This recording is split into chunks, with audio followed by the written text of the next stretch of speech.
South County and Central, do we have everybody? Yes, ma'am. South County does. Fantastic, thank you.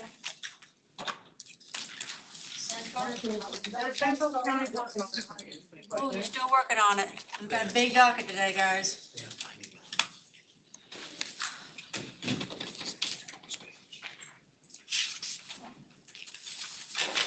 Yeah, that's it.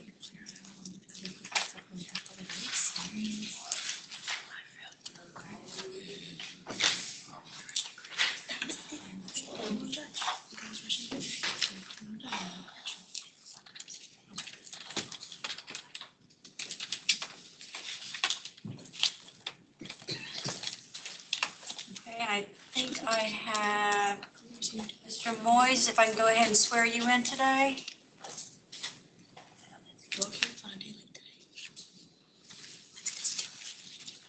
Are you with me? Yes, Your Honor. There you are. All right. Do you swear or affirm to accurately translate from Creole to English and English to Creole? I do. For the records, Alex Moyes, certified court interpreter. Thank you. And Mr. Lopez, have you been sworn in today? Mr. Yes, Lo- Your Honor. All right. Thank you so much. I think we're about ready to start. Okay. All right. If everybody could please stand to be sworn in. All right, everybody stand up. Raise your right hand and be sworn in. Do Everybody you stand swear or up. affirm to tell the truth, the whole truth, and nothing but the truth? If so, say I do. I do. All right. You can have a seat.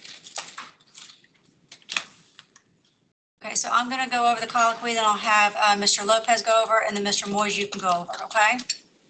Thank you. This is your first appearance hearing. A first appearance hearing has 4 purposes and 4 purposes only. First, I will advise you of the charges that have been filed against you. Second, I'll ask if you have an attorney representing you. If you've hired counsel and they are present, they will speak on your behalf. If your attorney is not present, you will have the option of proceeding forward with your hearing today or postponing it until tomorrow. If you postpone the hearing, it is your responsibility to contact your attorney to let them know that you will have court. Nobody else will do that for you. If you wish to move forward without your attorney present, we can do that. If you do not have an attorney, I will ask if you can afford one. If so, we will make note of that and move on. If not, and you qualify, I can provisionally appoint the Office of the Public Defender to represent you pending you filling out an application. You have a right to have your attorney present before and during any questioning. You also have a right to communicate with counsel, family, or friends, and if necessary, you will be provided reasonable means to do so. Third, if there are any challenges to probable cause, I will address those. Finally, I will review your bonds and/or other release conditions with you to determine if any changes are necessary. Be aware, if this court places you on pretrial release today, regardless of whether it is straight pretrial release or a condition of your bond, the conditions announced in court today go into effect immediately, meaning even while you remain in custody. So if you are given a no contact order, it is in effect immediately. Throughout this entire process, you have a constitutional right to remain silent. If you choose not to remain silent, anything you say can be used against you. Everything that is being said where I am located as well as where you are located is being recorded. There's an assistant state attorney present listening to everything that is being said, so do not say anything about the crime itself. Please keep these rights in mind as we go through the process. For those of you appearing virtually, if you are a non-lawyer, you are to keep your device on mute during the entire time you are present. In addition, you are not to turn your video feed on at any time. For the lawyers present, please keep your device muted. However, please do turn on your video so the court is aware you are present. For all of those present, pursuant to the rules of judicial administration, this meeting is not to be recorded in any form unless you are the press and you have prior permission from court administration. Buenas tardes. Esta es su audiencia de primera comparecencia. La audiencia de primera comparecencia tiene solamente 4 propósitos. Primero, le informaré sobre el cargo o los cargos que se han presentado en su contra. Segundo, le preguntaré si cuenta con un abogado que le represente. Si ya ha contratado un abogado y este se encuentra presente, entonces será el abogado quien hable en su representación. Si su abogado no está presente, usted tendrá la opción de proceder con su audiencia de hoy o posponerla hasta mañana. Si decide posponerla, será su responsabilidad contactar a su abogado para informarle que deberá presentarse a su audiencia. Nadie hará esto por usted. Si usted desea continuar sin que su abogado esté presente, puede hacerlo. Si usted no tiene abogado, le preguntaré si tiene los medios para contratar uno. De ser así, tomaremos nota de esto y continuaremos. Si no tiene los medios y califica, el juez asignaría provisionalmente la oficina del defensor público para que le represente, sujeto a que usted llene una solicitud para estos servicios. Usted tiene derecho a que un abogado esté presente antes y durante cualquier interrogatorio. Asimismo, tiene derecho a comunicarse con su abogado, familiares o amigos, y de ser necesario, se le proveerán los medios apropiados para hacerlo. Tercero, si hay alguna objeción en cuanto a motivo fundado, estas se abordarán inmediatamente. Finalmente, revisaré su fianza y otras condiciones de su puesta en libertad para determinar si es necesaria cualquier modificación. Tenga presente que si el juez lo pone hoy bajo libertad condicional, ya sea de manera directa o como condición de su fianza, las condiciones que se anuncien hoy en esta audiencia entrarán en efecto inmediatamente, aunque usted se encuentre aún bajo custodia. Entonces, si se le ordena no tener contacto con determinada persona, esta orden entrará en efecto inmediatamente. Durante todo este proceso, usted tiene el derecho constitucional de permanecer en silencio. Si decide no permanecer en silencio, todo lo que diga podrá ser usado en su contra. Todo lo que se diga donde yo me encuentro, así como también donde usted se encuentra, está siendo grabado. Hay un abogado de la Fiscalía presente escuchando todo lo que se dice, así que no diga nada sobre el delito en sí. Por favor, tenga presente estos derechos durante el transcurso de este procedimiento. Para quienes comparecen de manera virtual, si no son abogados, deben mantener su dispositivo en silencio durante todo el tiempo que estén presentes. Además, no deben activar su cámara en ningún momento. Para los abogados presentes, mantengan su dispositivo en silencio. Sin embargo, por favor, activen su cámara para que el juez esté al tanto de su presencia.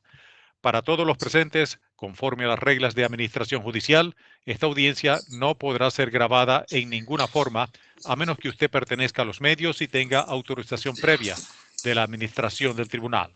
Gracias. Bon après-midi tout le monde. Jeudi là, ça nous paraît devant un tribunal pour la première fois. Dans la première apparition devant un juge là, nous avons 4 raisons pour ça. Premièrement, il faut connaître qui accusation qui gagne contre vous-même et qui ça que dit qu'on commettre. Deuxièmement, je vais demander aussi un avocat qui représente. Si que ou déjà pris un avocat, faites-moi connaître et avocat ça à présent, l'a parlé de vous. Si que l'avocat n'est pas présent, vous avez une option pour soit qu'on continue qu'on y a là, sans avocat, ou bien vous êtes capable de renvoyer pour demain. Donc, si que vous renvoyez demain, c'est responsabilité ou et responsabilité ou même seulement pour contacter avocat ou pour faire connaître que vous gagnez d'autres pour pas être dans le tribunal demain. Personne ne peut faire ça pour vous. Si que vous voulez poursuivre sans avocat, nous sommes capables de faire ça. Et si que vous n'avez pas un avocat, je vais demander si que vous êtes capable de prendre propre avocat. Et si ce n'est pas possible, je vais si capable de un avocat de la défense publique si vous qualifiez. Je vais mettre un avocat de la défense publique provisoirement pour représenter vous pendant que vous-même toute la première application ça. Non, maintenant, vous avez tout droit pour un avocat qui est présent durant tout le temps qu'il a questionné. Et si que vous avez tout droit aussi pour relayer avocat, pour parler avec famille, pour parler avec amis, et si c'est nécessaire, n'après disponible pour vous. Troisièmement, si que ne pas déterminer si que y a bonne raison pour le Tekembo là réellement, et si que vous êtes capable de mettre un bon sous. Finalement, nous avons révision bon, réviser bon, et ouais, si que bon trop ou bien s'il trop bas. Rappelez-nous que si on mettait en condition ou liberté constitutionnelle, que ce soit si que vous la guerre immédiatement ou bien vous kembe ou en dedans, vous mettez liberté conditionnelle là sous et vous dit que vous pas de contact avec victime non, condition ça entrer en effet immédiatement. Donc, si que l'autre, ça, c'est qu'on y a là que conditions ont commencé.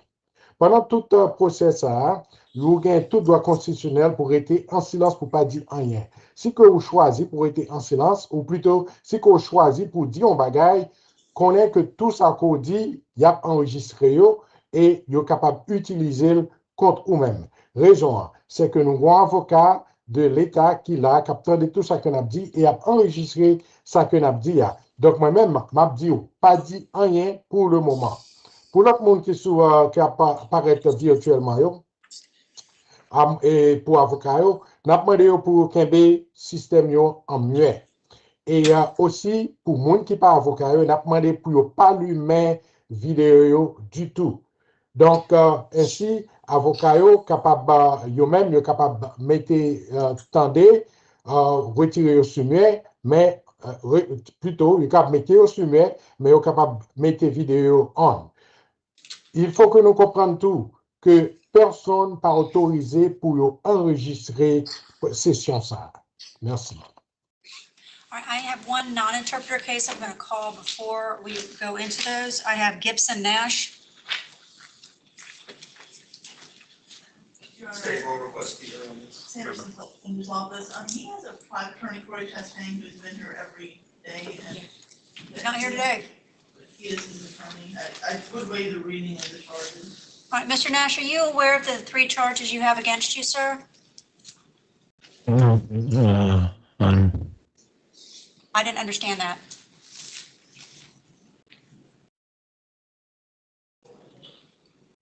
No, I did. Okay, so you've seen what the charges are, sir? First degree So you don't have to say them. I just want to know that you just looked at them. Have you seen them? Can I see my paper again?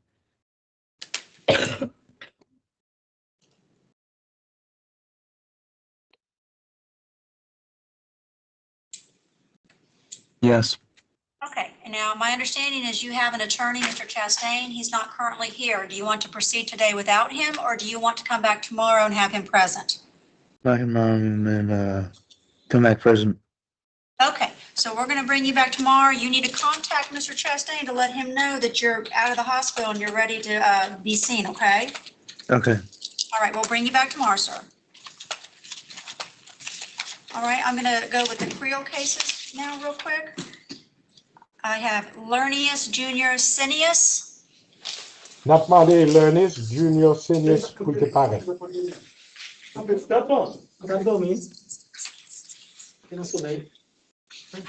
You're here on a charge of resisting officer without violence.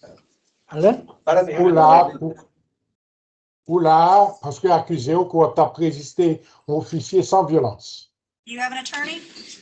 Est-ce qu'on a quoi avocat ou monsieur? Non, pas avocat, non, c'est l'avocat, monsieur bon Dieu, oui. No, I do not have an attorney. My only attorney is God. Would you like one? Est-ce que tu as aimé que le juge là-bas un avocat? Et donc, pas de problème, ça, non? No problem, Judge. I don't know what that means. Je ne sais pas si ça veut dire pas un problème. Est-ce que vous voulez un juge là-bas un avocat? Oui. Yes. Are you currently employed? Vous travaillez qu'on y a, monsieur? Pas de problème. Est-ce que vous travaillez qu'on y a là, monsieur? Non, pas de travail, non, chita. No, I am not working. I'm going to appoint the public defender to represent you. Je n'ai pas un avocat de la défense publique qui peut représenter. I have previously reviewed the affidavit. I do find probable cause.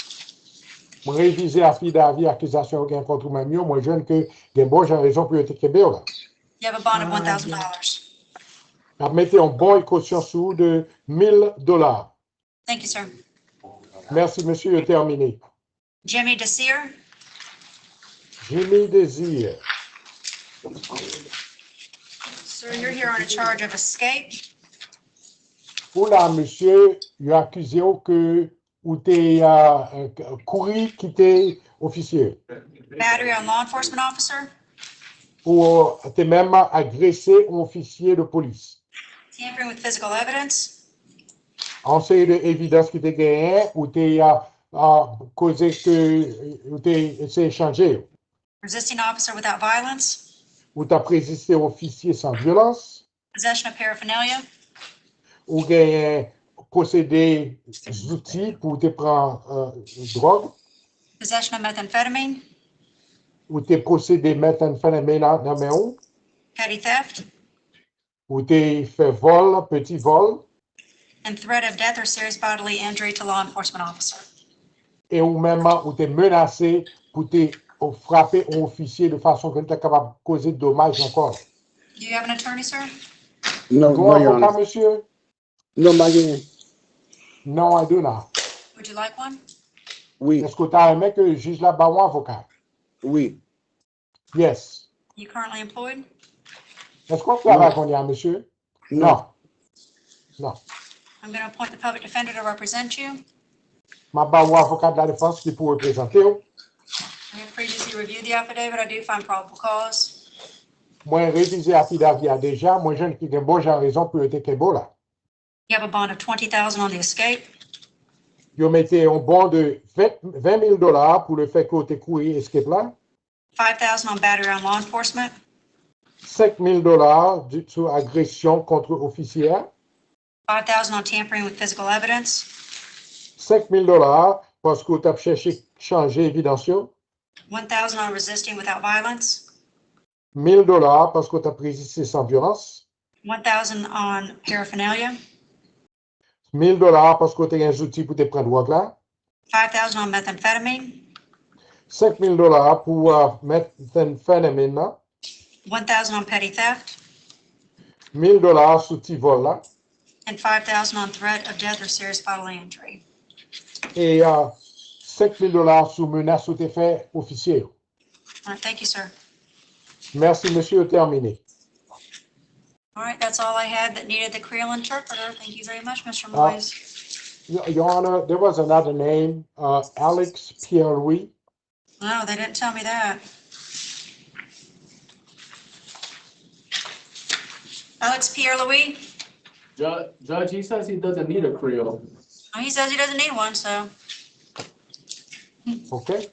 All right, thank you so much. Thank you, Your Honor. Have a good day. You too. All right, Mr. Lopez, let's see here. We're going to start with Gellin Coella Caceres.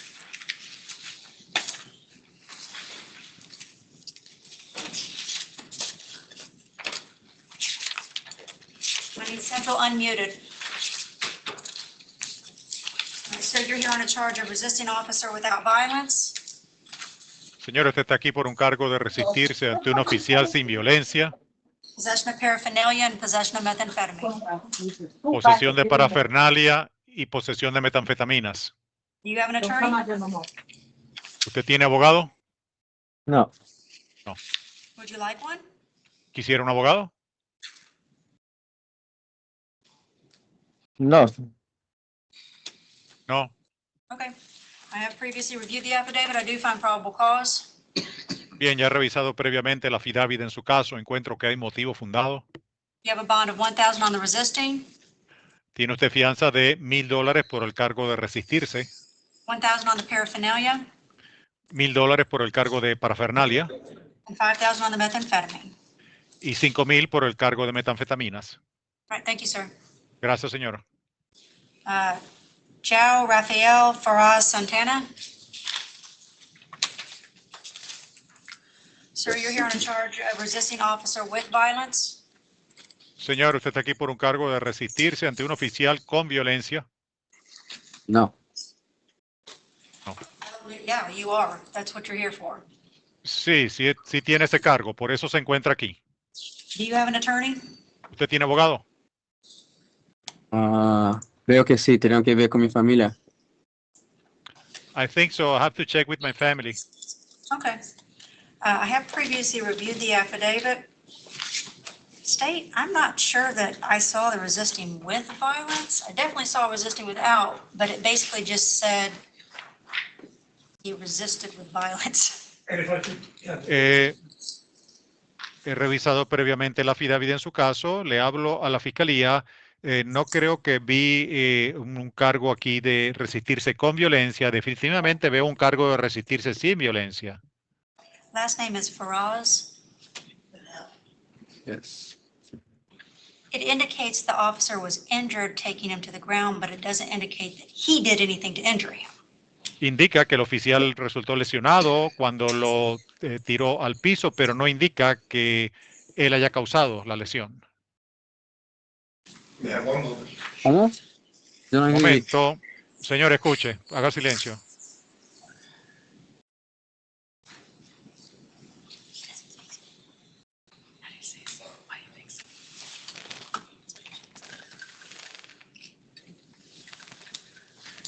Considering the allegations in the affidavit, the state will request 24 hours to put more details before the court. Habla el fiscal, considerando los alegatos contenidos en el affidavit, la fiscalía solicita 24 horas para, para conseguir más detalles frente al juez. All right, this time state has requested 24 hours for probable cause. Bien, en este momento entonces la fiscalía ha solicitado 24 horas para motivo fundado. You're entitled to that. Usted tiene derecho a esto. We're going to bring you back tomorrow to see if they can provide that probable cause. Y se le traerá de regreso mañana a ver si la fiscalía puede proveer motivo fundado. All right, thank you, sir. Gracias, señor. Raimundo Garcia Hernandez. Sir, you're here on a charge of driving with driver's license expired more than 6 months. Señor, usted está aquí por un cargo de manejar con una licencia vencida por más de 6 meses. Do you Sí, have an attorney? ¿Usted tiene abogado? sí. Yes. Who's your attorney, sir? ¿Quién es su abogado, señor? No sé exactamente su nombre, pero él está esperando pasar esta audiencia para él poder moverse. I don't know his or her name exactly, but he's waiting for this hearing to start acting on it. Okay. I previously reviewed the affidavit. I do find probable cause. He revisado previamente la affidavit y encuentro que hay motivo fundado. You have a bond of $500, sir. Tiene fianza de $500, señor. All right, thank you. Sí, sí, Gracias. está bien. Gracias. Thank you. John Ortiz Rivera. Sir, you're here on a charge of driving while license suspended or revoked. Señor, usted está aquí por un cargo de manejar con licencia suspendida o revocada. Do you have an attorney? ¿Usted tiene abogado? No, Would you like one? ¿Quiere un abogado? no. No. Okay. I have previously reviewed the affidavit. I do find probable cause. Bien, he revisado previamente la affidavit, encuentro que hay motivo fundado. You have a bond of $500. Tiene fianza de $500. You're currently also on probation in CF 21-7191. Está usted también actualmente en probatoria bajo el caso CF 217191. At this time, I'm issuing an instant warrant and holding you no bond.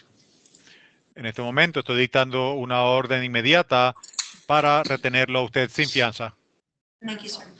Gracias, señor. CF 21-7191.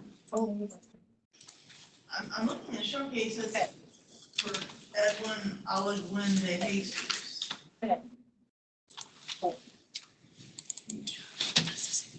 This is the information I received from pretrial.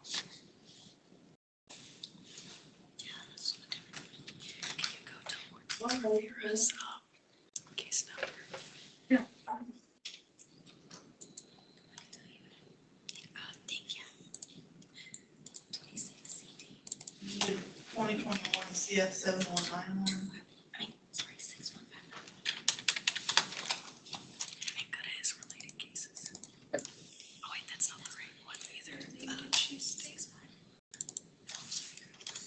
I don't know, this is showing John Ortiz Rivera. I would point out that this person was only put on 12 months probation. Alwin de Jesus Edwin back on October 26, 2021. Madam Clerk, pull up that case number. Don't lean on the podium. Do not lean on the podium. Señora, no se apoye en el podio, por favor. Thank you. Gracias. Yes. 7191. Do you still have Mr. Ortiz there? We'll get it back. We need Mr. Ortiz back. We need Ortiz back.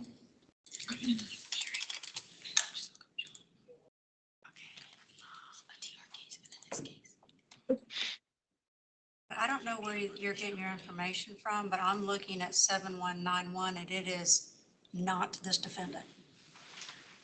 It is It is what defense has said, Aloquin de Jesus Edwin. That's what I thought.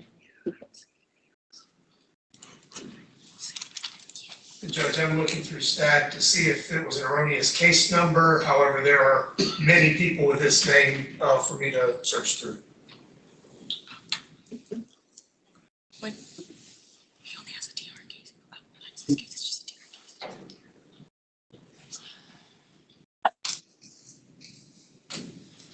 All right, Mr. Ortiz. We're having some discrepancy as to whether or not you're on probation or not, so I am not going to hold you no bond on that. Señor Ortiz, tenemos cierta discrepancia en cuanto a si usted se encuentra en probatoria o no, así que no lo voy a retener sin fianza en este momento por eso. If you are on probation, they can handle it. Si usted está en probatoria, ellos podrán manejar esto. So you just have the $500 bond on the new charge. Así que usted solamente tiene esta fianza de $500 por el nuevo cargo. All right, thank you, sir. Gracias, señor. All right, I have Jonathan Ramos.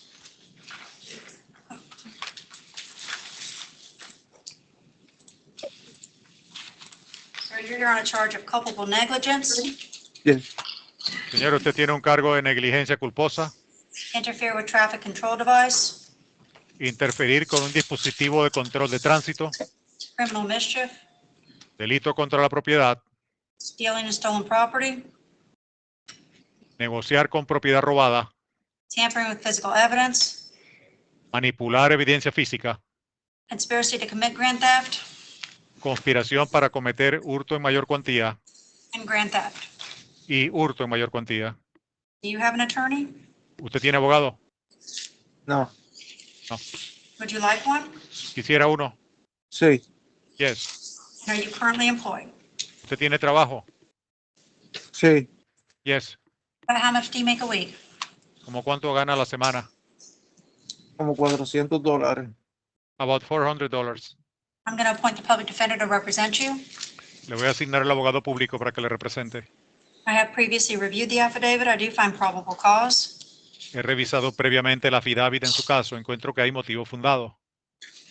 You have a bond of $500 on the culpable negligence, Tiene usted fianza de $500 por el cargo de negligencia culposa, $5,000 interfere with traffic control device, $5,000 por el cargo de interferir con dispositivo de control de tránsito, $5,000 criminal mischief, $5,000 de fianza por el cargo de delito contra la propiedad, $15,000 dealing in stolen property, $15,000 por el cargo de negociar con propiedad robada, $5,000 tampering with physical evidence, $5,000 por el cargo de manipular evidencia física, $5,000 conspiracy to commit grand theft, $5,000 por el cargo de conspiración para cometer hurto en mayor cuantía and $5,000 grand theft.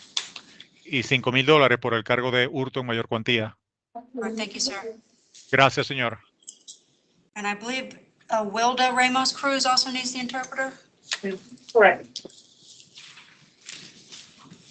All right, ma'am, you're here on a charge of culpable negligence, Señora, usted está aquí por un cargo de negligencia culposa. interfere with traffic control device, Tiene cargo de interferir con un dispositivo de control de tránsito, criminal mischief, delito contra la propiedad, stealing and stolen property, negociar con propiedad robada, tampering with physical evidence, manipular evidencia física, conspiracy to commit grand theft, conspiración para cometer hurto en mayor cuantía and grand theft. y hurto en mayor cuantía. Do you have an attorney? ¿Usted tiene abogado, señora?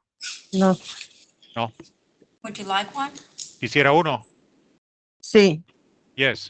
And are you currently employed? ¿Usted tiene trabajo? No. I'm going to appoint the public defender to represent you. Voy a asignar al abogado público para que le represente. I have previously reviewed the affidavit. I do find probable cause. He revisado previamente la affidavit en su caso. Encuentro que hay motivo fundado para los cargos.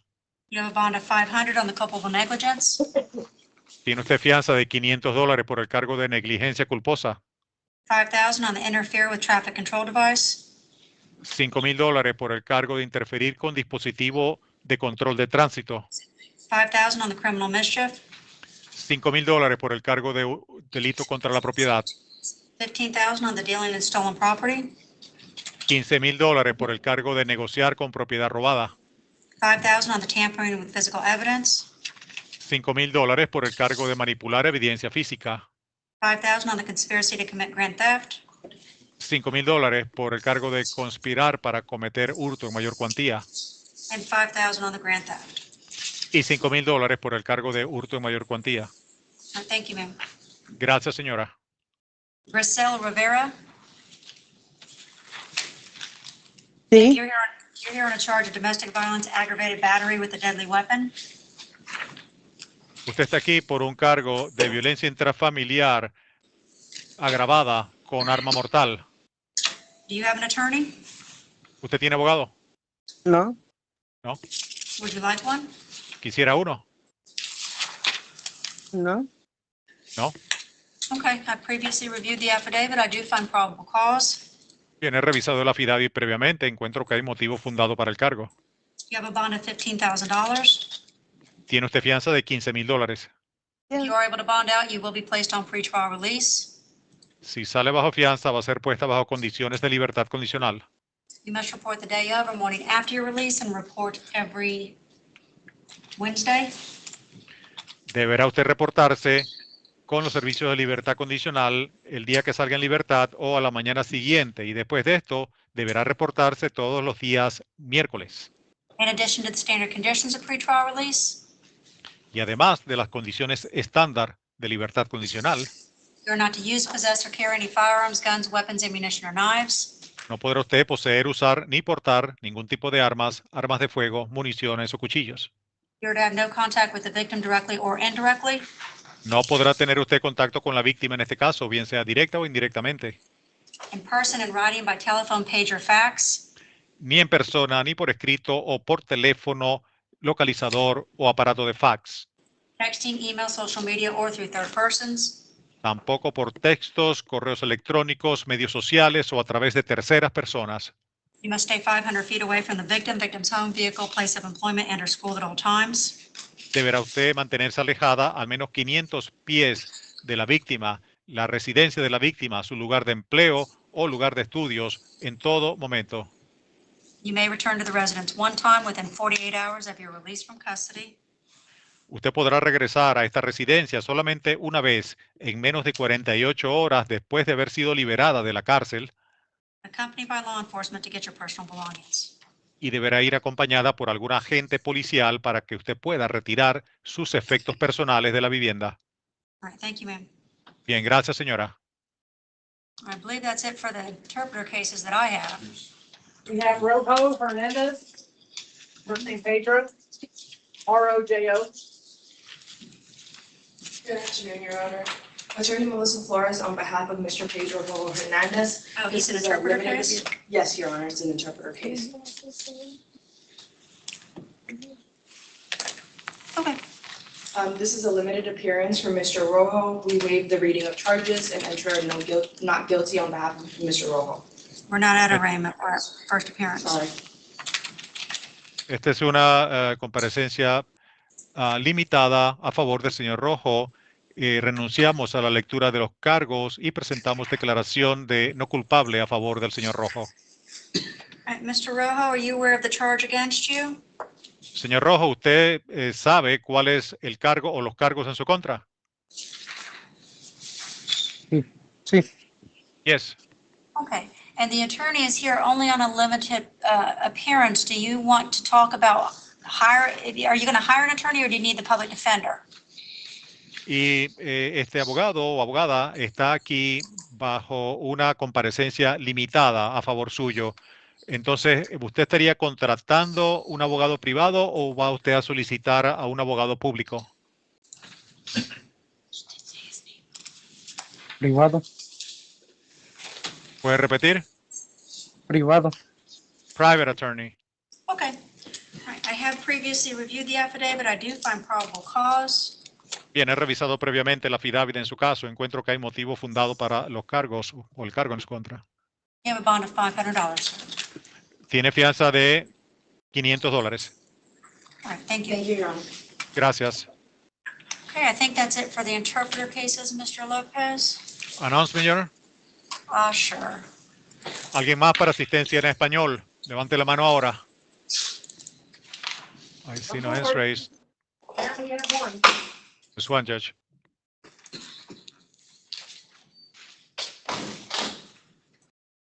Your ID. You don't have one. I don't know what his name is, Judge. What's your name? Joel. Okay, Okay. let me explain something to you. If you don't need the interpreter, you're going to be the very last person called. And you just answered my question without the interpreter. So think very closely and very long about whether you really need the interpreter or not, because you're wasting my time. Bien, déjeme explicarle esto, señor. Si no necesita el intérprete, usted va a ser la última persona que se llame porque acaba usted de responder a mi pregunta sin el intérprete. Así que piénselo bien en cuanto a usted si necesita o no el intérprete verdaderamente, porque si no estaría usted desperdiciando mi tiempo. Si lo necesito. Yes, I need it. What's your name? ¿Cuál es su nombre completo? Joel Antonio Sánchez Amador. Joel Antonio Sánchez Amador.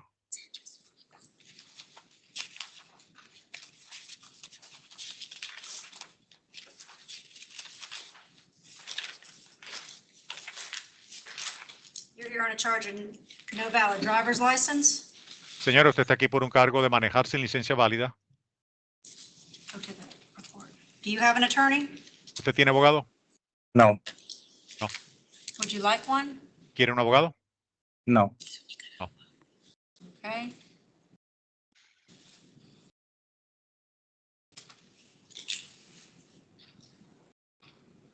Okay, I have reviewed the affidavit. I do find probable cause. Bien, he revisado la affidavit en su caso. Encuentro que hay motivo fundado. You have a bond of $500, sir.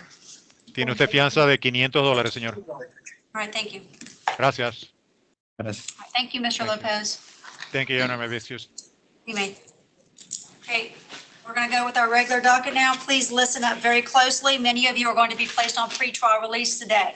Many of you are going to have the exact same conditions. So I'm going to tell you what the numbers are with those conditions so you understand what those are. If I tell you have number 16, you are not to use, possess, or carry any firearms, guns, weapons, ammunition, or knives. If I tell you you have condition 17, that means you are to have no contact with the victim directly or indirectly, in person, in writing, by telephone, pager, fax, text, email, social media, or through third persons. You must stay 500 feet away from the victim, victim's home, vehicle, place of employment, and or school at all times.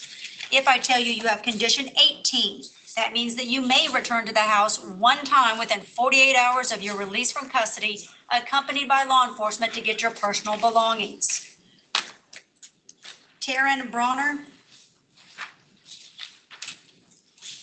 Sir, you're here on a violation of probation for your prior charges of resisting officer without violence and battery on law enforcement officer. Do you have an attorney, sir? Nah, Would you like one? yeah, And are you currently employed? nope.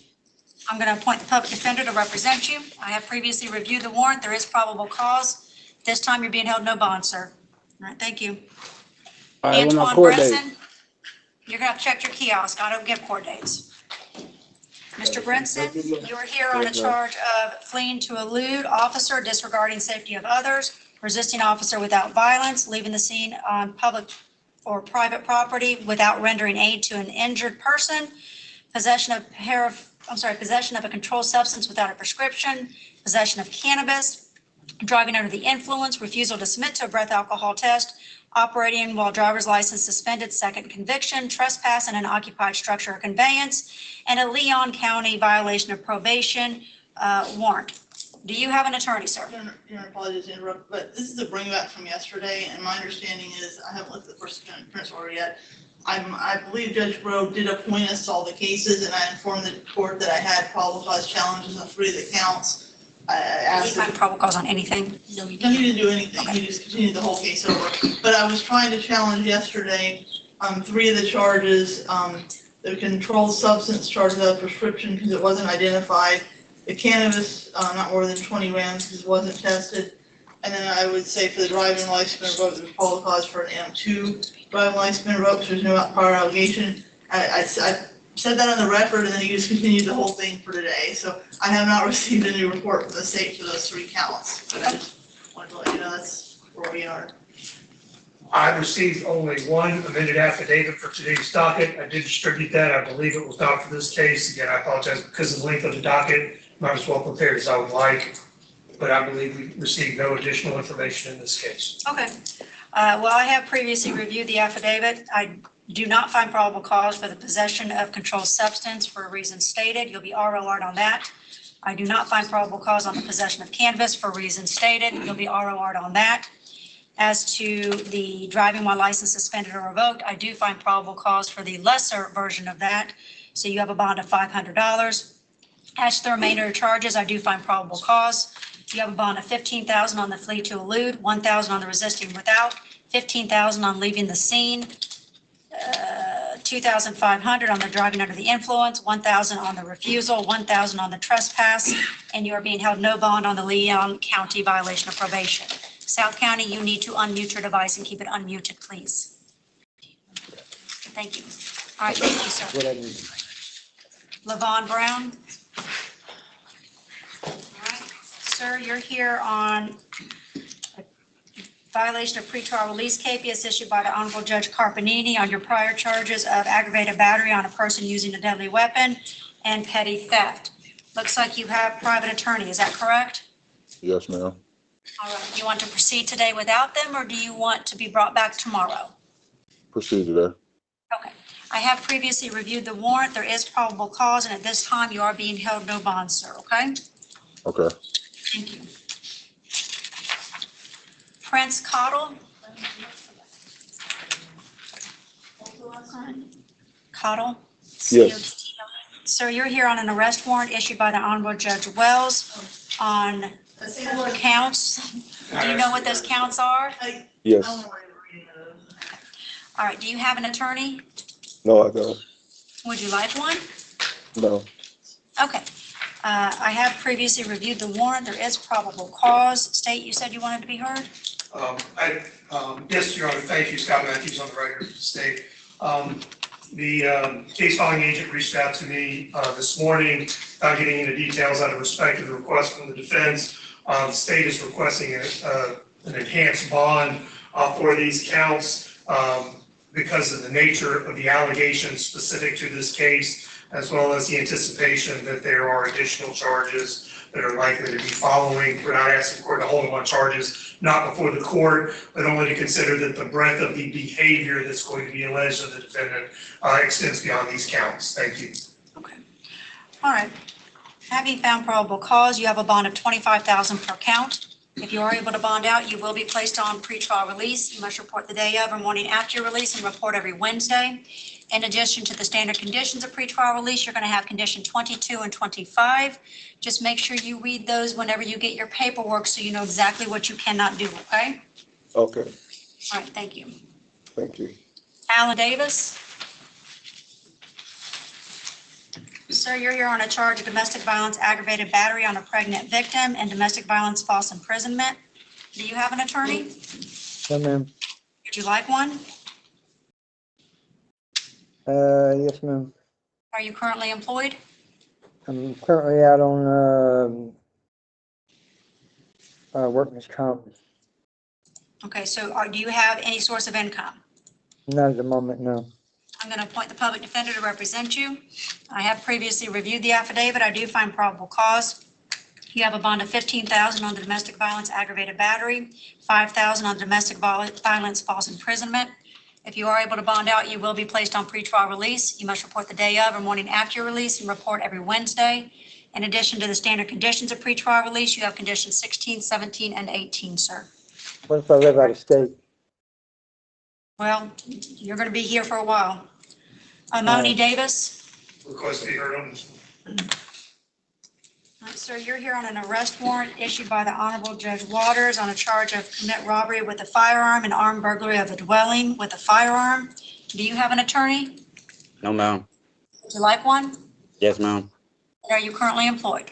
No, ma'am. I'm going to appoint the public defender to represent you. I have previously reviewed the warrant. There is probable cause. State, you wish to be heard? Thank you, Your Honor. Pursuant to the warrant, the charges for the court are both first-degree felonies punishable by life. but also pursuant to the warrant, each of those counts is before the court as no bond. State is asking the court to honor that no bond portion of the warrant. All right. Defense, you wish to be heard? I would have to defer to the court on this one. All right. At this time, you are being held no bond, sir. Okay. Thank you. Jesus Garcia. Sir, you're here on a charge of battery on law enforcement officer, resisting without violence and resisting with violence. Do you have an attorney? No, ma'am. Would you like one? Sir. And are you currently employed? Yes, ma'am. How much are you making a week? Probably, I don't get paid weekly. I get paid bi-weekly, so probably anywhere between 14 and 15. That's biweekly? That's, ma'am, bi-weekly. Okay. Do you have any dependents? No, the only thing I do is take care of my mom and dad and my sister. Do you financially take care of them? Yes, ma'am. Okay, I'm going to appoint the public defender to represent you. I have previously reviewed the affidavit. I do find probable cause. You have a bond of $5,000 on the battery on law enforcement, $1,000 on the resisting without, and $5,000 on the resisting with, sir. All right, thank you. Freddie Grant. All right, sir, you're here on a charge of burglary of an unoccupied structure, robbery, sudden snatching without a firearm or weapon, and aggravated battery causing bodily harm. Do you have an attorney, sir? No, ma'am. Would you like one? Yes, ma'am. And are you currently employed? No, ma'am. I'm going to appoint the public defender to represent you. I have previously reviewed the affidavit. I do find probable cause. You have a bond of $5,000 on the burglary, $5,000 on the robbery, $20,000 on the aggravated battery. If you are able to bond out, you will be placed on pretrial release. You must report the day of or morning after your release and report every day. In addition to the standard conditions of pretrial release, you have 1617, and you will be placed on a GPS monitoring device. You must remain in custody until that device is available to be fitted. All right, thank you. Gary Hazley.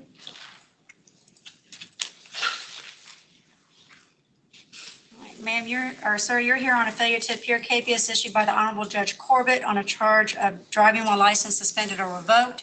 Do you have an attorney, sir? No, ma'am. Would you like one? Yes.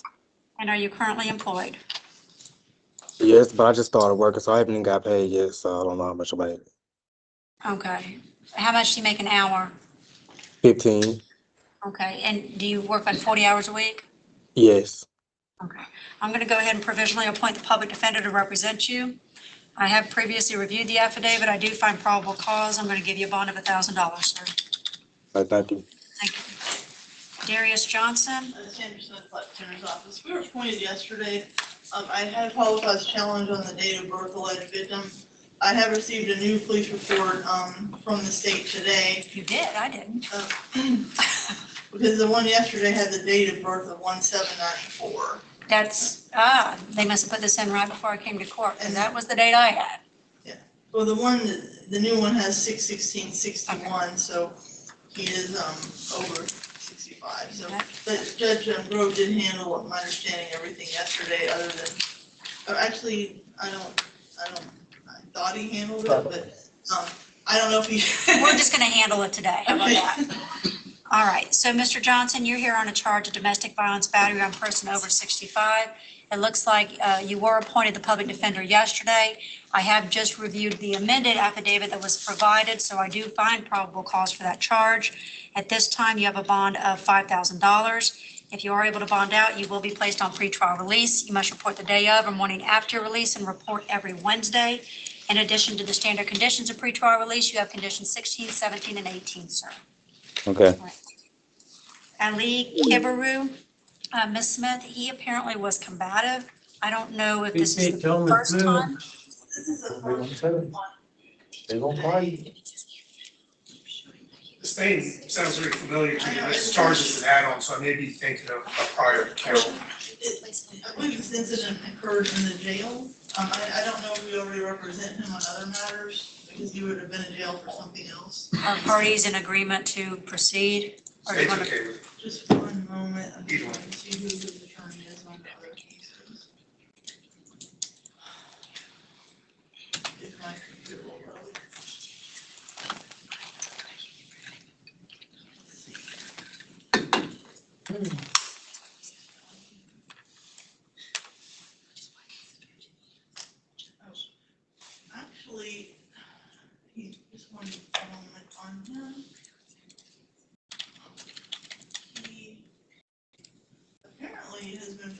competent to proceed. In several cases, 2863, 6779, well, there's a whole bunch of them. Our office does represent him in all those cases. Based on that, I would ask to be appointed to his case. I would ask if he could be considered for ROR.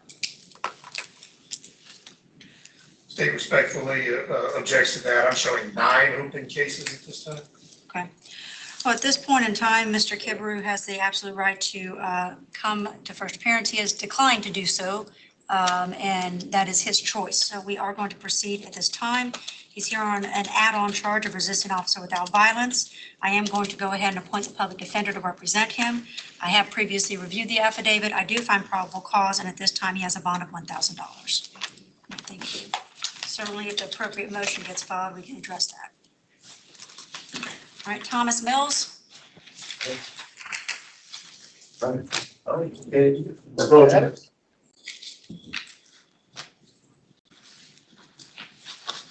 Mr. Mills, you're here on a charge of possession of paraphernalia and possession of cocaine. Do you have I an attorney, didn't have sir? no cocaine.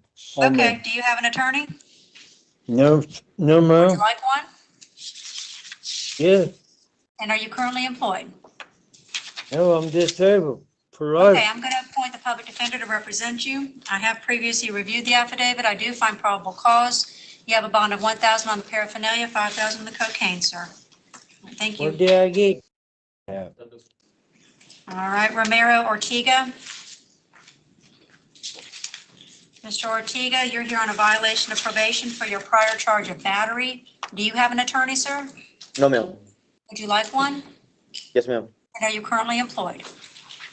Yes, ma'am. About how much are you making a week? Around 700. Okay, and do you have any dependents? Anyone that you Um, provide for? No. Okay, do you think your job is going to hold your job for you while you're in custody? No, ma'am. I don't believe so. Okay, I'm going to go ahead and appoint the public defender to represent you. I have previously reviewed the warrant. I do find probable cause. At this time, you're being held no bond, sir. All right, thank you. Thank you so much. Alex Pierre-Louis. All right, sir, you're here on a charge of trafficking in fentanyl over 4 grams, possession of paraphernalia, fleeing to elude officer in patrol vehicle, and resisting officer without violence. Do you have an attorney? No, ma'am. Would you like one? Yes, ma'am. And are you currently employed? No, ma'am. Okay, I'm going to appoint the public defender to represent you. I have previously reviewed the affidavit. State, do you wish to be heard? Yes, Your Honor, presuming a finding of probable cause with regard to the trafficking of fentanyl. On that count, the state is filing a motion for pretrial detention. I'm providing a copy to appointed counsel. May I approach? Respectfully request the court review this motion for patient sufficiency, and if so found, hold the accused no bond, pending a hearing on this motion, which should be set next Monday, August 17th, on the A2 docket at 1 p.m. Thank you. All right, I have reviewed the motion for pretrial detention. It is facially and legally sufficient. As to trafficking in fentanyl, you are being held no bond. As to the paraphernalia, you have a bond of $1,000, fleeing to elude $5,000, resisting officer without violence $5,000. You are also on probation in MM 25-7291. At this time, I'm issuing an instanter warrant and holding you no bond on that. All right, thank you, sir. And I'm asked the public defender to be appointed on the violation probation case. Public defender will be appointed on the violation probation case. All right, Manuel Reyes.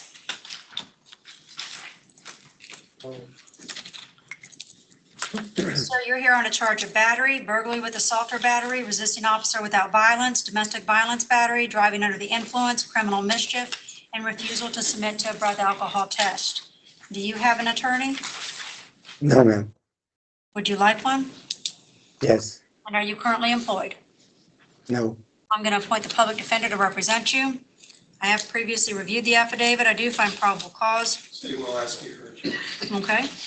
With regard to the burglary with assault or battery, the allegation is that occurred in a dwelling. That makes it first-degree felony punishable by up to life in prison. It is also a mandatory filing under 907041 So the state is requesting the court hold the accused no bond based on the level of offense. If the court is not so inclined, the state is requesting 24 hours, file a motion for pretrial detention on that count. Thank you. Thank you. Defense, do you wish to be heard? I would defer to the court.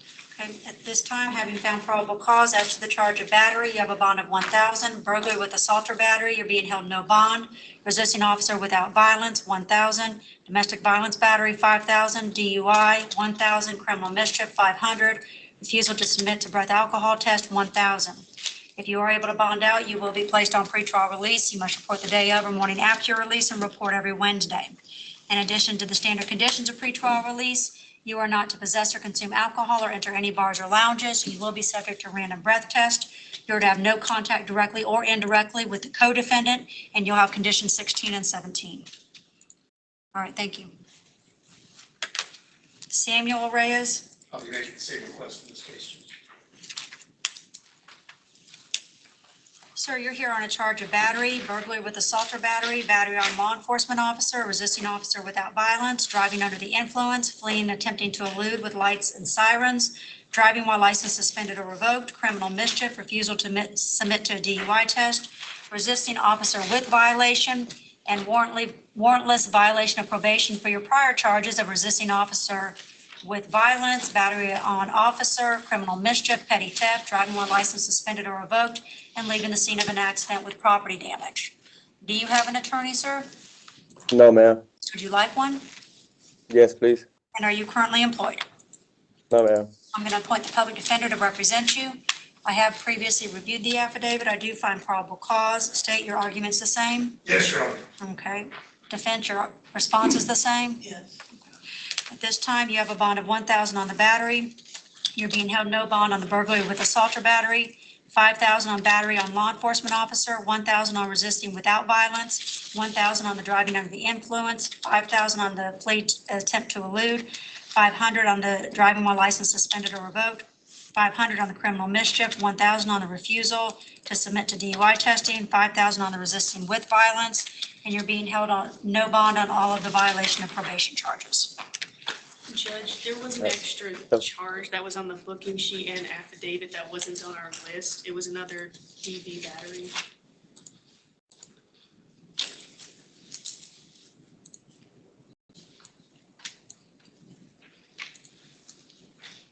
There is another domestic violence battery charge.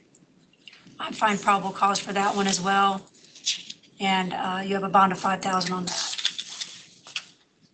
All right, thank you.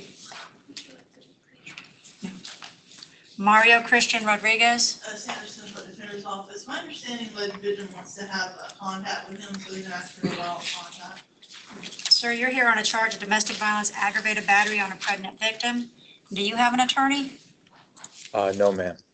Would you like one? No, ma'am. Okay.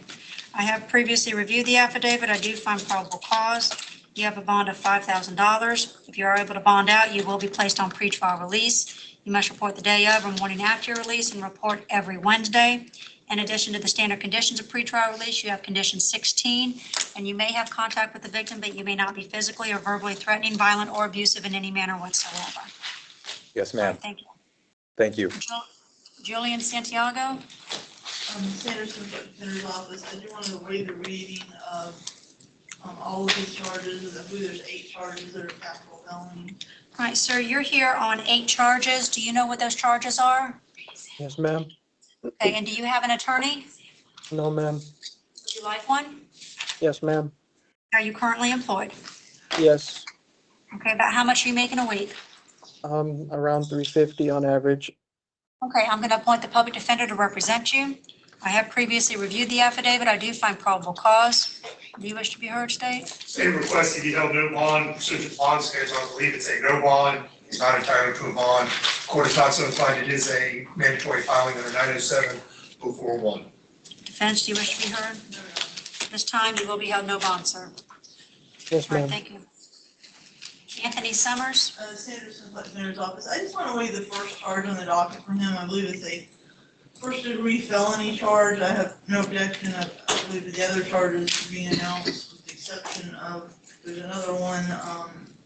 It's chapter 827.03, it's a third-degree felony. We'll waive the reading of that one also. All right, sir, you're here on a charge of simple assault, intent to, with threat to do violence, domestic violence, aggravated battery with a prior conviction, domestic violence battery with a prior conviction, domestic violence battery, prior conviction, domestic violence battery, prior conviction, domestic violence battery by strangulation, domestic violence false imprisonment, and you have 2 additional charges. Do you know what those are? No, ma'am. Okay, we're going to show you what those are. Please read them. It should be the first one on the list and the last one on the list. What? What's the last one? Man, I didn't. What? How did I get? It's a. He's been shown, Judge. Judge, Okay. can I? Do you have an attorney? No, ma'am. But can I ask a simple question? Would you like How an is it- attorney? Yes, ma'am. And are you currently employed? Yeah, I started work Monday. Okay, so you don't really have steady income right now? That's fucked up, bro. Sir, you're about to Hold get on. held in contempt of I'm court sorry. right now. I'm sorry. I don't know who you think you are or where you think you are, but you are in a court of law, and I do not accept that type of language in my courtroom. Yes, ma'am.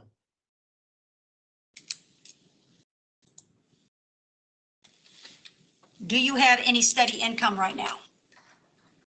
Yeah, it was from the job. Okay, how much are you making a week? It depends on with the bonuses or whatever, because we get weekly bonuses and monthly bonuses too. So it depends on what day it is.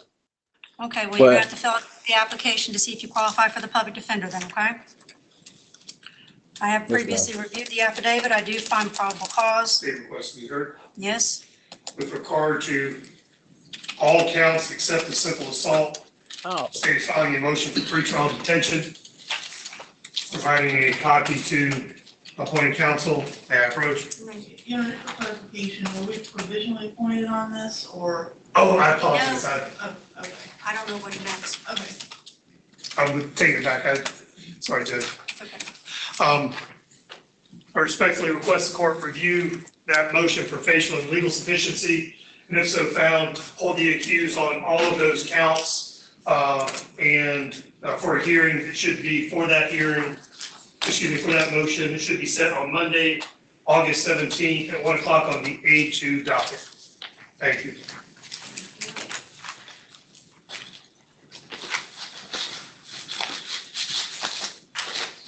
All right, I have reviewed the motion for pretrial detention. I do find that it's facially and legally sufficient. At this time, you have a bond of $1,000 on the simple assault, $15,000 on the last charge. and Judge, you- the last charge is part of the motion. Oh, I'm sorry, it is part of the motion. And Yes, you will ma'am. be held no bond on the remainder of the charges. Wow. All right, thank you, sir. Demario Ware? All right, sir, you're here on a charge of battery. Do you have an attorney? No, Would you like one? yeah, And are you currently employed? I don't know what that means. Do you have a job? No, ma'am. Okay, I'm going to appoint the public defender to represent you. I have previously reviewed the affidavit. I do find probable cause. You have a bond of $1,000. If you are able to bond out, you will be placed on pretrial release. You must report the day of or morning after your release and report every Wednesday. In addition to the standard conditions of pretrial release, you have conditions 16 and 17, sir. All right, thank you. Mark Warner. Mr. Warner, you're here on add-on charges of assault on law enforcement officer and resisting officer without violence. Do you have an attorney? No, ma'am. Would you like one? Yes, ma'am. And are you currently employed? No, ma'am. I'm in the I'm gonna county appoint jail. Well, I'm aware of that, but you haven't been there your whole life, have you? No, ma'am. Well, there you go.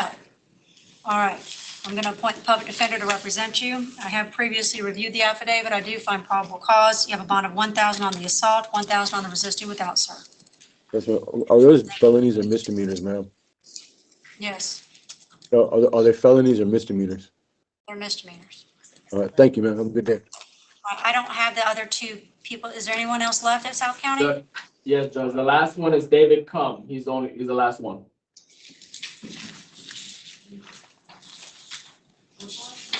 What's the last name? Oh, David Com? COME. Okay, sir, you're here on a charge of battery. Do you have an attorney? No, ma'am, I sure don't. Would you like one?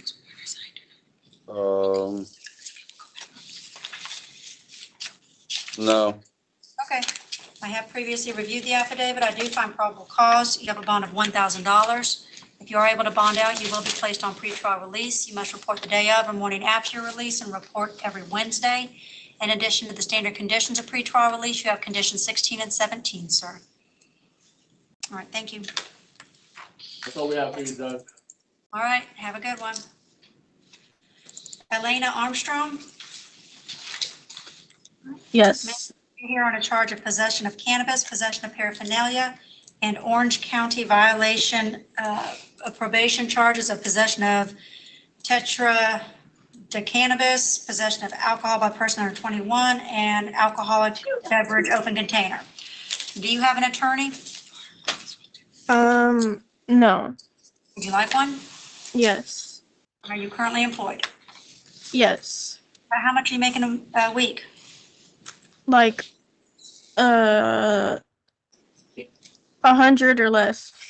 I'm going to appoint the public defender to represent you. I have previously reviewed the affidavit. I do find probable cause. You have a bond of $2,000 on the possession of cannabis, $2,000 on the paraphernalia. The possession of the cannabinoids out of Orange County, you have a bond of $3,000. Possession of alcohol by person under 21, you have a bond of $100. Open container, you have a bond of $100. I also see you are currently out on bond in MM 265682. At this time, I'm revoking that bond and holding you no bond, Parker v. State. All right, thank you. Emily Bernard. All right, ma'am, you're here on a charge of possession of paraphernalia and possession of fentanyl. Do you have an attorney? No. Would you like one? Yeah. And are you currently employed? No. Yeah. He said no, yeah, no. Oh, okay. All right, I'm going to appoint the public defender to represent you. I have previously reviewed the affidavit. I do find probable cause. You have a bond of $1,000 on the paraphernalia, $5,000 on the fentanyl. All right, thank you. Angela Bell? Yes. All right, ma'am, you're here on a charge of domestic violence battery. Do you have an attorney? No. Would you like one? Yes. And are you currently employed? No. I'm going to appoint the public defender to represent you.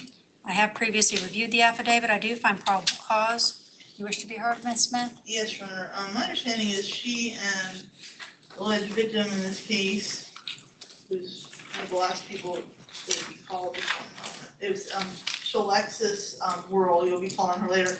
I've been charged in the same incident. I'm charged with domestic ag assault. For Miss victim in that case. They were both arrested, and I think, I know in the other case, Ms. Bell wanted to have contact with Ms. Worrell. I don't know if Ms. Worrell wants to have contact with Ms. Bell, but I would just ask that be taken into consideration for bond purposes, that they're both arrested in the same incident. And if I may, Your Honor, considering the allegations, state's position is there should be no contact order, at least until further proceedings. Thank you. All right. I have previously reviewed the affidavit. I do find probable cause. At this time, you have a bond of $5,000. If you are able to bond out, you will be placed on pretrial release. You must report the day of or morning after your release and report every Wednesday. In addition to the standard conditions of pretrial release, you have conditions 16 and 17. You may return to the home. All right, thank you. Are you supposed to be in front of her? No, ma'am. Who's talking during my court proceeding? That's the deputy talking to us. He goes in front of me. Ms. Feinstein, right? Yes. Okay. We're in order, Miss Bell. It's okay. Stay calm.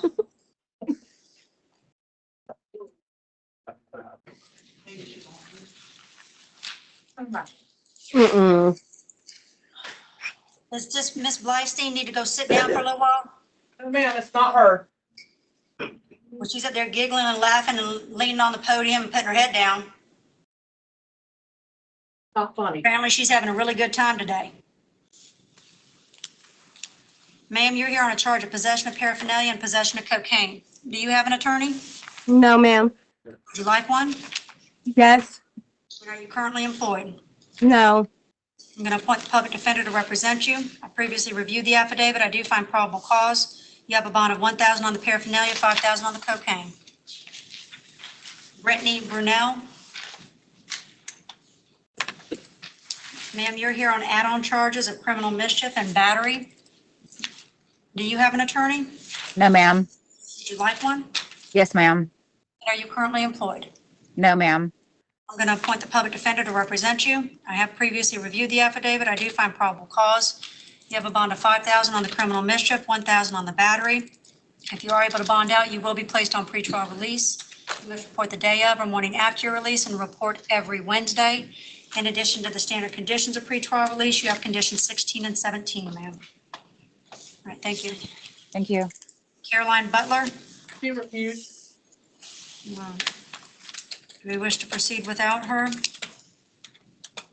This is an add-on charge. One moment, I apologize that I didn't have a chance to do the proper preparation I normally have for this court due to the sheer volume of cases we have today.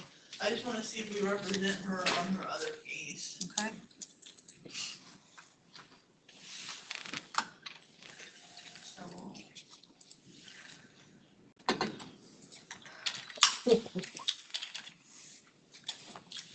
It looks like we already represent her, so I would just ask to be appointed as her appearance for today. Okay, State, are you okay with proceeding? Yes, Your Honor, thank you. Okay, Ms. Butler has the right to be present. She has determined that she is not going to appear for first appearance, so we are proceeding without her. She's here on an add-on charge of battery on law enforcement officer. I am going to go ahead and appoint the public defender to represent her. I have reviewed the affidavit. I do find probable cause, and she has a bond of $5,000. All right, LaShawn Clark. Ma'am, you're here on failure to appear capias issued by the Honorable Judge Carpanini for your charges of resisting officer without violence, tamper or harass with a witness or victim, and corrupt by threat public servant. Looks like you previously were appointed the public defender. I have previously reviewed the warrant. There is probable cause. You are being held no bond, but there was a 5-day hearing that was supposed to be set. I have, Your Honor, there's 180 days credit on this case. I sat in jail. It's a mental health case. I waited to be evaluated by the doctor, and he made me competent. Okay. I was incompetent originally. I was RRR on this case. I wasn't trying to escalate. I went to court the next day. I apologize. Ma'am, there's nothing I can do about this warrant. This is not my warrant. This is another judge's warrant, and you are going to be So- held no bond until that hearing, and you will get that hearing within 5 days. Oh, I gotta go see him in 5 days. Yep, thank you. All right, thank you. I said it was gonna be in a Monday. Oh, I thought it said 5-day hearing to be set. Oh. All right, what's her name again? Ms. Clark? Ms. Clark? Clark? Clark. That's my back. Cause it was R&R, cause I was released on my own. Man, stop talking. You're not getting released, and you actually are not going to get a 5-day hearing. You're just being held no bond. He intentionally said no 5-day hearing. Thank you. Step to your left. Jessica Crisp? All right, Ms. Crisp, you're here on a charge of aggravated battery on person 65 years or older. Do you have an attorney? No, ma'am, I don't. Would you like one? Yes, ma'am. Are you currently employed? No, ma'am. I'm going to appoint the public defender to represent you. I have previously reviewed the affidavit. I do find probable cause. Request to be heard. Yes, sir. Judge, this charge is a mandatory filing under 907041 as a first degree felony, and it is an enumerated dangerous offense. Therefore, the state is filing a motion for pretrial detention, providing a copy to appointed counsel. May I approach? You may. Respectfully request court review this motion for facial legal sufficiency, and if so found, hold the accused no bond. Pending a hearing on this motion, which should be set next Monday, August 17th, at 1 o'clock on the A2 docket. Thank you. I have reviewed the motion for pretrial detention. It is facially and legally sufficient. At this time, you are going to be held no bond, ma'am. Okay. Thank you. Hearing is at what, Monday? On the 17th. Thank you. Christina Dyer? Yes, ma'am. All right, ma'am, you're here on a charge of no proper endorsement on driver's license and no motor vehicle registration. Do you have an attorney? No, ma'am. Would you like one? Yes, ma'am. Are you currently employed? No, ma'am, I get disability. Okay, I'm going to appoint the public defender to represent you. I have previously reviewed the affidavit. I do find probable cause. At this time, you have a bond of 500 per count, ma'am. All right, thank you. Natalie Francisco? Yes, ma'am. All right, you're here on a charge of battery and false imprisonment of a person. Do you have an attorney? No, ma'am. Would you like one? Yes, ma'am. Are you currently employed? No, ma'am. I'm going to appoint the public defender to represent you. I have previously reviewed the affidavit. I do find probable cause. You have a bond of 2,500 on the battery, 5,000 on the false imprisonment. If you are able to bond out, you will be placed on pretrial release. You must report the morning of or the day after your release and report every Wednesday. In addition to the standard conditions of pretrial release, you have conditions 16, 17, and 18. Furthermore, I see you are currently on probation in CT 264481. At this time, I'm issuing an instanter warrant and holding you no bond. No, that's for public defender to be appointed on her violation of probation case also. Public defender will be appointed on the violation of probation case as well. Thank All right, you. thank you. Amy Hanks. Yes, Your Honor. All right, ma'am, you are here on an arrest warrant issued by the Honorable Judge Carpanini on charges of burglary in an unoccupied structure and petty theft. Do you have an attorney? No, Your Honor. Would you like one? Yes, Your Honor. And are you currently employed? Yes, Your Honor. How much are you making a week? Around 300. Okay, I'm going to appoint the public defender to represent you. I have previously reviewed the warrant. I do find probable cause. You have a bond of 5,000 on the burglary, 250 on the petty theft. If you are able to bond out, you will be placed on pretrial release. You must report the day of or morning after your release and report every Wednesday. In addition to the standard conditions of pretrial release, you have condition 17, and you are to have no contact with the co-defendant directly or indirectly. All right, thank you. Yes, if I may, Your Honor, may I request ROR? You can request it and it's denied. Yes, ma'am. Chloe Hanks Fisher. Ma'am, you're here on an arrest warrant issued by the Honorable Judge Carpanini on your charges of burglary of an unoccupied structure and petty theft. Do you have an attorney? No, Your Honor. Would you like one? Yes, ma'am. Are you currently employed? Yes, Your Honor.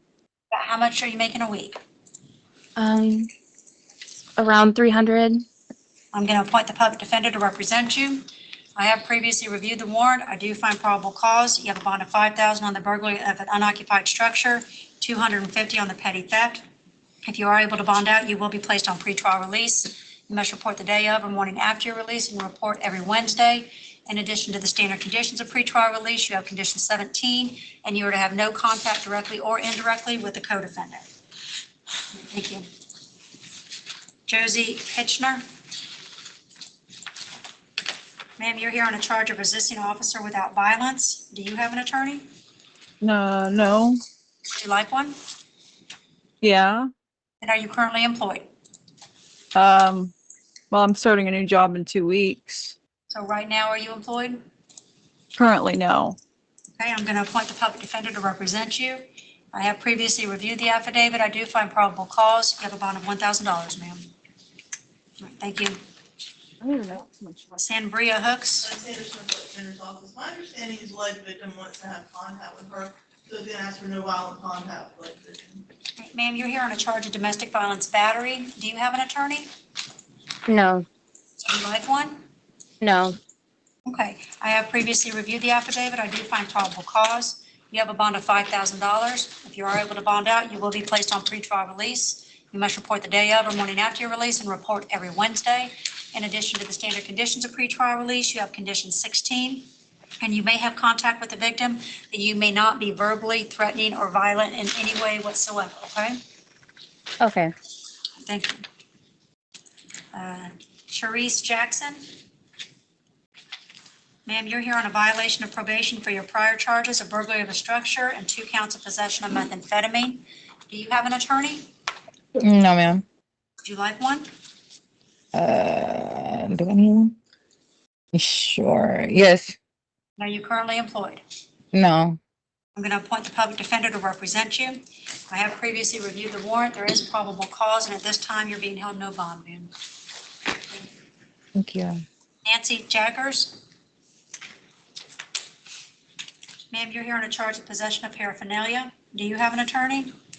I'm not here on possession of paraphernalia. I'm here on violating an injunction. I don't get caught with no paraphernalia. Okay, well, ma'am, I'm telling you what they booked you in on, so you can dispute it all you want, but that's what you're here for today. So, do you have an attorney? No, and is there any way I can Like get? Yes, can I get OR'd because I have my first oncology appointment Tuesday. I just got diagnosed with liver cancer. Are you currently employed? No, ma'am. Okay, I'm going to appoint the public defender to represent you. I have previously reviewed the affidavit. I do find probable cause. You have a bond of $1,000, ma'am. Thank you. Lindsay Lewis. Ma'am, you're here on a charge of possession of paraphernalia, possession of methamphetamine, and possession of cannabis resin. Do you have an attorney? No, ma'am. Would you like one? Yes, please. And are you currently employed? No, ma'am. I'm going to appoint the public defender to represent you. I have previously reviewed the affidavit. I do find probable cause. You have a bond of $1,000 on the paraphernalia, $5,000 on the methamphetamine, and $5,000 on the cannabis resin. All right, thank you. Caroline Martin. Yes. All right, ma'am, you're here on a charge of possession of cocaine, possession of paraphernalia, violation of probation for your prior charge of petty theft, and a warrantless violation of probation for your prior charge of petty theft. Do you have an attorney? No, ma'am. Would you like one? Yep. And are you currently employed? I was. Okay. And How much were you making a week? I make over about 300 a week. Okay, I'm going to appoint the public defender to represent you. I have previously reviewed the affidavit. I do find probable cause. You have a bond of $5,000 on the cocaine, $1,000 on the paraphernalia, and you're being held no bond on the violation of probation. Thank you. Thank you.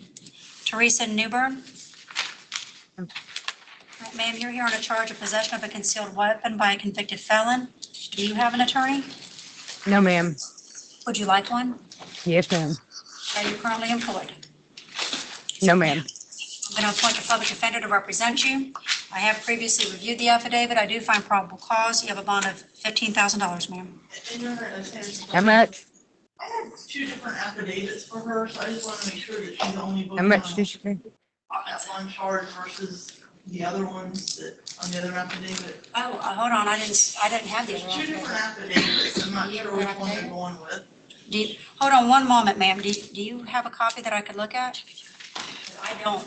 All I have is that one, but Mine's electronic, so you gotta look through the print, but I have an affidavit that also has two F3s and an M1 in addition. I don't have those, and the pretrial doesn't have them, but the clerk does. I'm not sure, was she booked in on? Oh, do you have, is this it? Or did they change it to one? All right, give me just 1 second to review this. There was some other charges that I didn't have. Let me review this real quick, okay? Didn't have any other charges.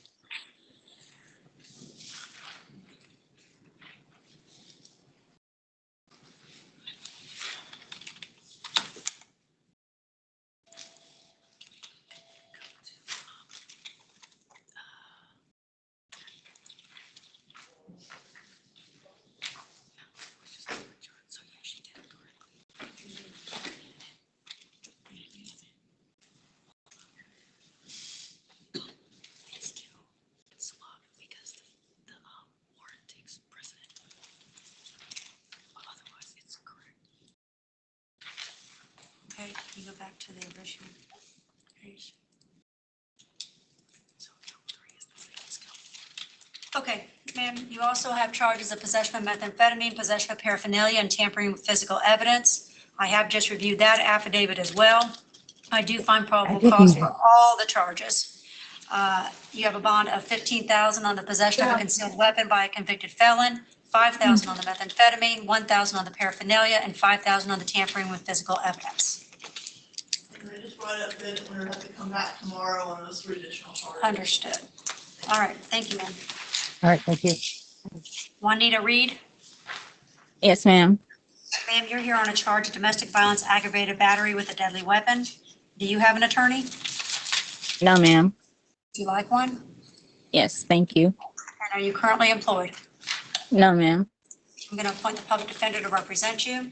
I have previously reviewed the affidavit. I do find probable cause. You have a bond of $15,000. If you are able to bond out, you will be placed on pretrial release.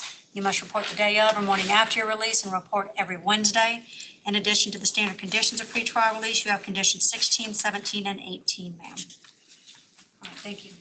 Okay, question, if the victim lives in my property, do they have to leave?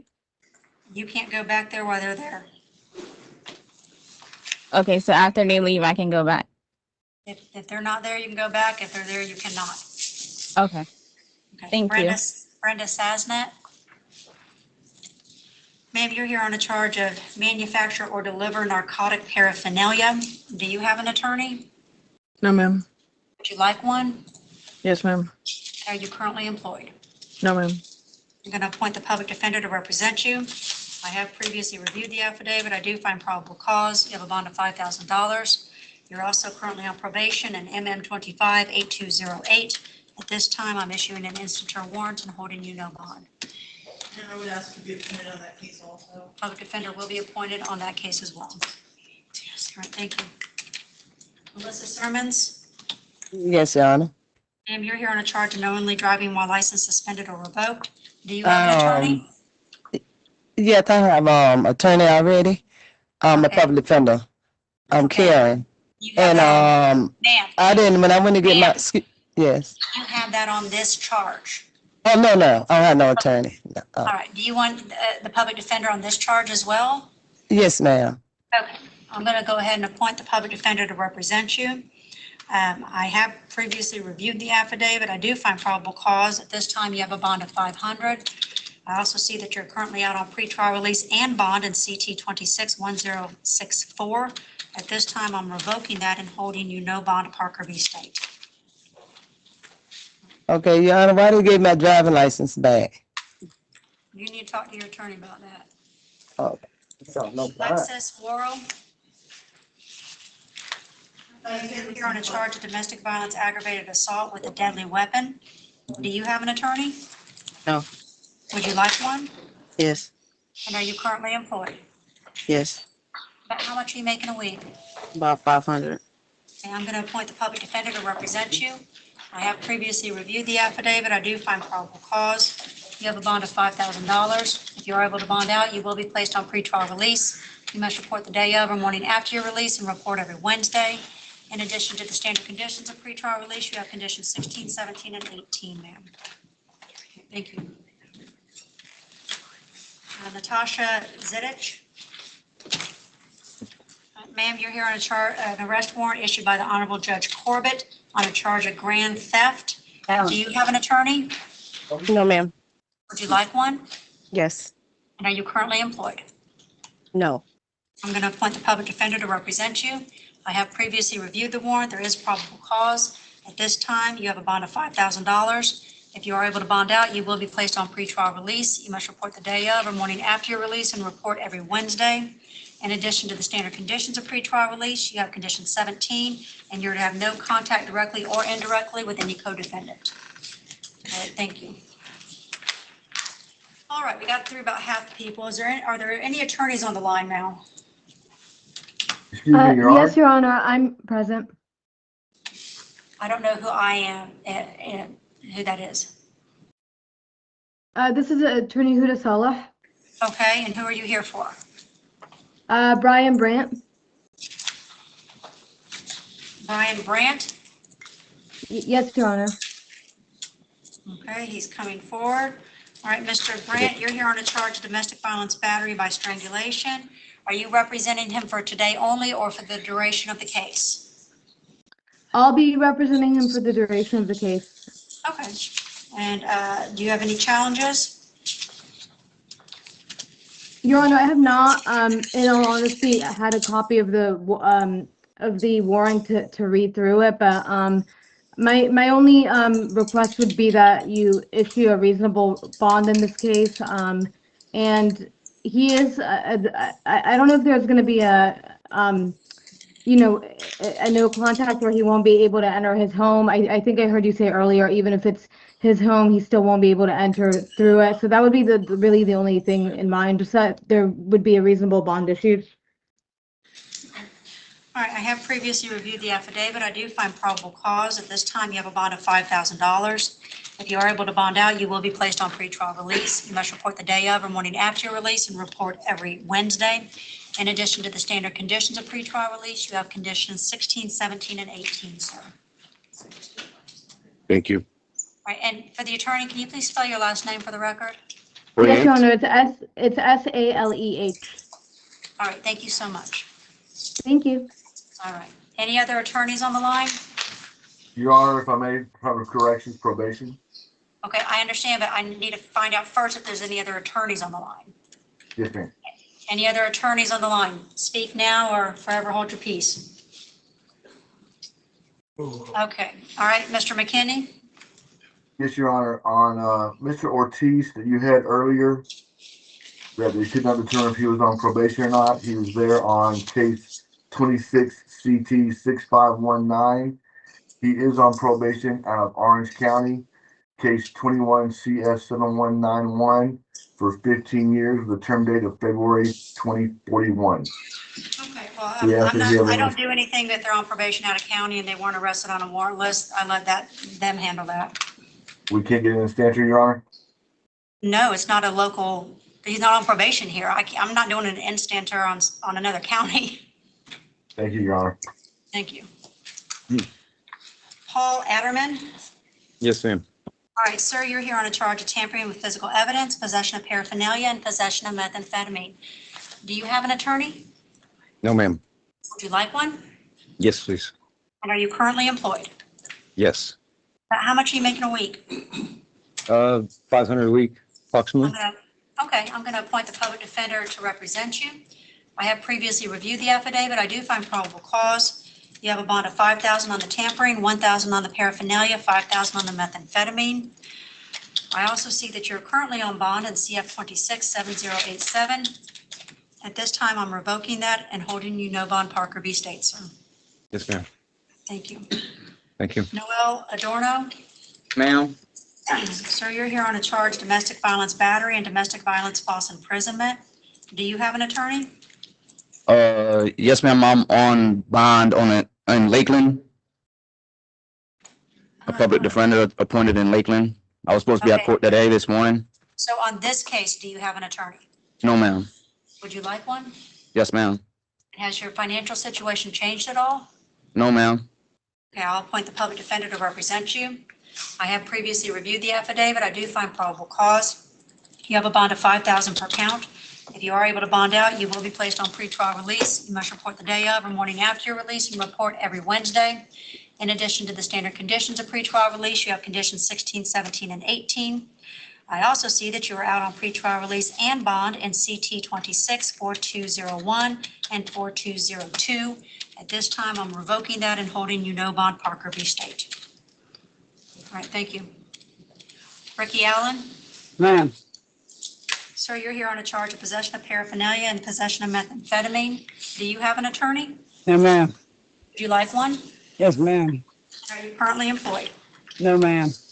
I'm going to appoint the public defender to represent you. I have previously reviewed the affidavit. I do find probable cause. You have a bond of $1,000 on the paraphernalia, $5,000 on the methamphetamine, sir. All right, thank you. Alexander Aponte? Yes, ma'am. Sir, you're here on a charge of domestic violence battery. Do you have an attorney? No, ma'am. Would you like one? Yes, ma'am. Are you currently employed? No, ma'am. I'm going to appoint the public defender to represent you. I have previously reviewed the affidavit. I do find probable cause. You have a bond of $5,000. If you're able to bond out, you will be placed on pretrial release. You must report the day of or morning after your release and report every Wednesday. In addition to the standard conditions of pretrial release, you have conditions 16, 17, and 18, sir. Thank you. All right, thank you. Brian Bailey. Sir, you're here on a charge of possession of cannabis, use or display of firearm during a felony offense, unlawful possession of personal ID of 5 or more, possession of paraphernalia, possession of methamphetamine, and unauthorized possession of crate or field box. Do you have an attorney, sir? No, ma'am. Would you like one? Yes, ma'am. And are you currently employed? No, ma'am. I'm going to appoint the public defender to represent you. I have previously reviewed the affidavit. I do find probable cause. You have a bond of $1,000 on the cannabis, $15,000 on the use or display of firearm during a felony offense, $5,000 on the unlawful possession of personal ID, $1,000 on the paraphernalia, $5,000 on the methamphetamine, and $1,000 on the unauthorized possession of crate or field box. All right, thank you, sir. Thank you. Jerry Baker, Yes, ma'am. sir, you're here on a Broward County warrant for driving under the influence. I have previously reviewed the affidavit. I do find probable cause. At this time, you're being held no bond. We're going to notify them that you're ready for pickup, give you a bring back date of August the 19th. If you're still here on the 19th, we're going to determine if we're going to release you, okay? Yes, ma'am. All right, thank you, sir. Michael Bonnell, Yes, ma'am. sir, you're here on a charge of possession of paraphernalia and possession of methamphetamine. Do you have an attorney? No, sir. Ma'am. That's okay. Would you like one? Yes. And are you currently employed? No. I'm going to appoint the public defender to represent you. I have previously reviewed the affidavit. I do find probable cause. You have a bond of $1,000 on the paraphernalia and $5,000 on the methamphetamine, sir. Thank you. Christopher Boone, Yes, ma'am. sir, you're here on a charge of tampering with physical evidence, possession of paraphernalia, and possession of methamphetamine. Do you have an attorney? No. Would you like one? Yeah. And are you currently employed? No. I'm going to appoint the public defender to represent you. I have previously reviewed the affidavit. I do find probable cause. You have a bond of $5,000 on the tampering, $1,000 on the paraphernalia, and $5,000 on the methamphetamine, sir. All right, thank you. Michael Brown. Sir, you're here on a charge of possession of paraphernalia and possession of fentanyl. Do you have an attorney? No, ma'am. Would you like one? Yes, ma'am. Are you currently employed? Yes, ma'am. I don't do contract work. I make like $400 or $500 a week. Okay, I'm going to appoint the public defender to represent you. I have previously reviewed the affidavit. I do find probable cause. You have a bond of $1,000 on the paraphernalia, $5,000 on the fentanyl. I also see that you're currently on probation in MM264126. At this time, I'm doing an instant term warrant and holding you no bond. All right. You know, that's for us to be appointed on, public defender to be appointed in that case also. Public defender will be appointed on that case as well. I'm sorry, were the bonds 1,000 and 5,000? Yes. Jaquan Carey. Yes, ma'am. All right, sir, you're here on amended charges of grand theft motor vehicle and battery. Do you have an attorney? No, ma'am. Would you like one? No, ma'am. Yes, ma'am. Okay, are you currently employed? No, ma'am. I'm going to appoint the public defender to represent you. I have previously reviewed the affidavit. I do find probable cause. You have a bond of $5,000 on the grand theft, $1,000 on the battery. If you are able to bond out, you will be placed on pretrial release. You must report the day of or morning after your release and report every Wednesday. In addition to the standard conditions of pretrial release, you have conditions 16 and 17, sir. All right. Thank you. Matthew Carroll. All right, sir, you're here on a charge of possession of paraphernalia, possession of methamphetamine, and petty theft, third or subsequent offense. Do you have an attorney? Do No. you like one? Yes. And are you currently employed? No. I'm going to appoint the public defender to represent you. I have previously reviewed the affidavit. I do find probable cause. You have a bond of $1,000 on the paraphernalia, $5,000 on the methamphetamine, and $5,000 on the petty theft, sir. All right, thank you.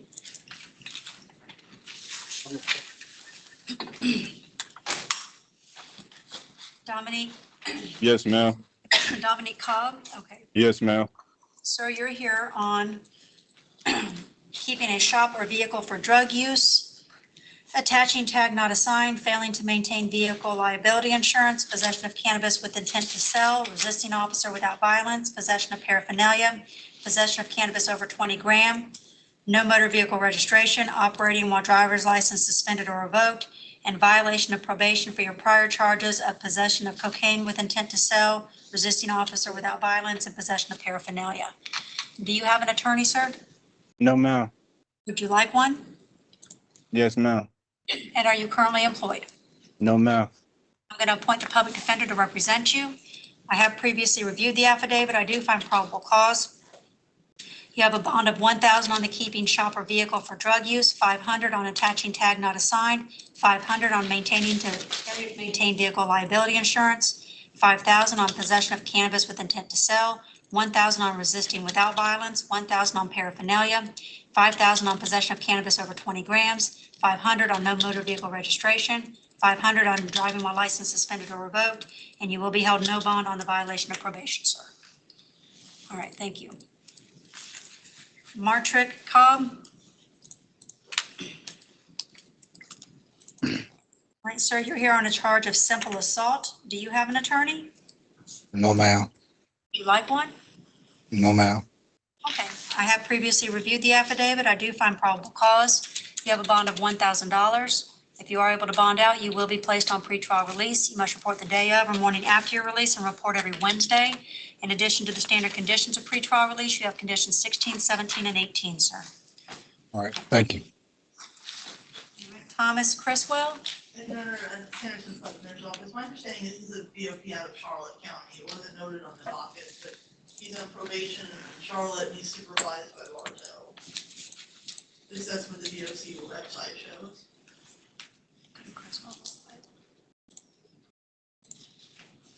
Okay, you supervised here then. Okay. Sir, you're here on a violation of probation on your charge of possession of a controlled substance. I have previously reviewed the affidavit. I do find probable cause. At this time, you're going to be held no bond. We're going to notify Charlotte County that you're ready for pickup. If you're still here on the 19th of this month, we're going to bring you back to court to determine if we're going to release you, okay? All right, thank you. Mario Garrett? Sir, you're here on a charge of possession of paraphernalia, possession of methamphetamine, resisting officer without violence, first-degree arson, and unlawful use of a two-way communication device. Do you have an attorney, sir? No, ma'am. Would you like one? Yes, ma'am. And are you currently employed? Yes, ma'am. About how much are you making a week? In a week, around 500. Okay, I'm going to appoint the public defender to represent you. I have previously reviewed the affidavit. I do find probable cause. State, you wish to be heard? Yes, Your Honor, with regard to the arson, that is a first-degree felony. It is also an enumerated dangerous offense at Act 7041. The state is filing a motion for pretrial detention. I am providing the hard copy to appointed counsel. May I approach? Presenting the motion to the court, respectfully request the court review the motion for facial sufficiency, and if so found, hold the accused no bond on the arson count until a hearing on this motion to be heard Monday, August 17th at 1 o'clock on the AG docket. Thank you. I have reviewed the motion for pretrial detention. I do find it facially and legally sufficient. At this time, as to the charge of possession of paraphernalia, you have a bond of 1,000, possession of methamphetamine, 5,000, resisting officer without violence, 1,000, unlawful use of a two-way communication device, 5,000, first-degree arson. You will be held no bond at this time. All right, thank you, sir. Chase Green. Sir, you're here on a charge of domestic violence battery. Do you have an attorney? No. Would you like one? Yes, ma'am. Are you currently employed? Yes. About how much are you making a week? 700. Do you have any dependents? Yes. How many? 1. I'm sorry? 1. Oh, I thought you said 10. Okay. All right, I'm going to appoint the public defender to represent you. I have previously reviewed the affidavit. I do find probable cause. You have a bond of $5,000. If you are able to bond out, you will be placed on pretrial release. You must report the day of or morning after your release and report every Wednesday. In addition to the standard conditions of pretrial release, you have conditions 16 and 17, sir. All right. Thank you. Stephen Han? Judge, he was being uncooperative earlier, so we had to send him back. Oh. This is the first time, so I suppose just reset tomorrow. Okay, we'll just reset him and bring him back tomorrow.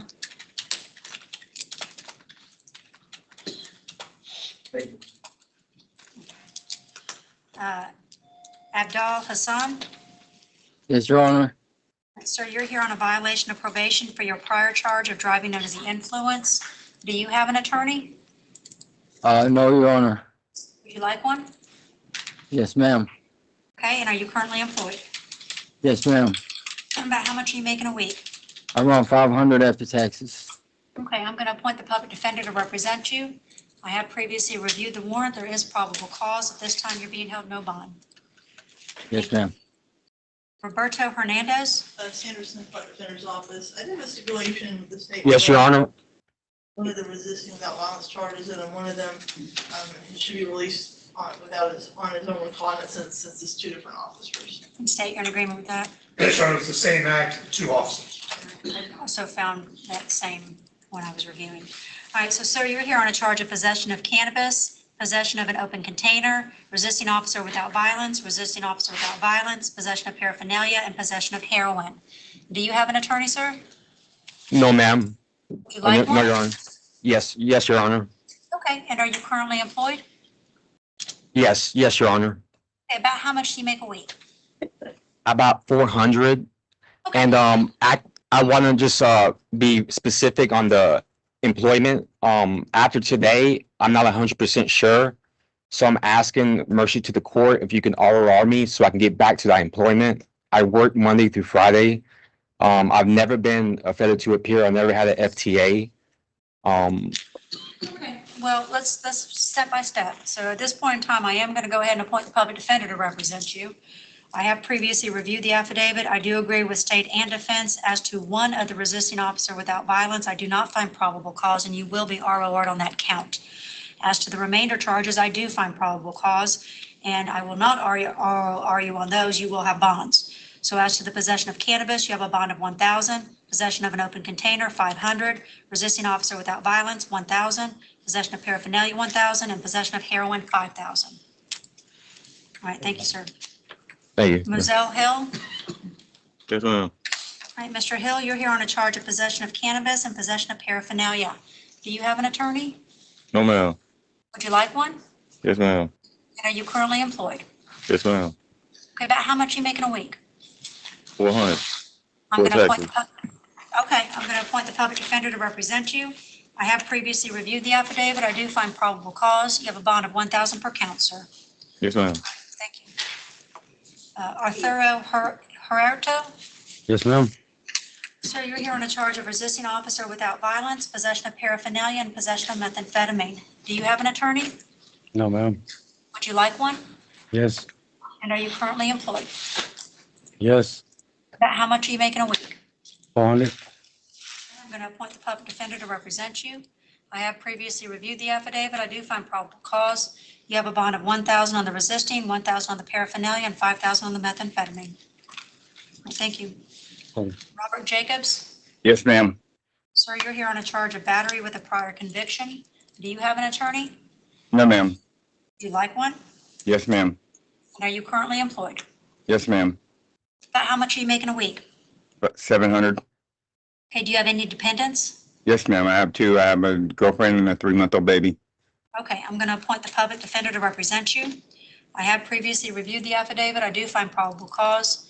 You have a bond of $5,000. If you are able to bond out, you will be placed on pretrial release. You must report the day of or morning after your release and report every Wednesday.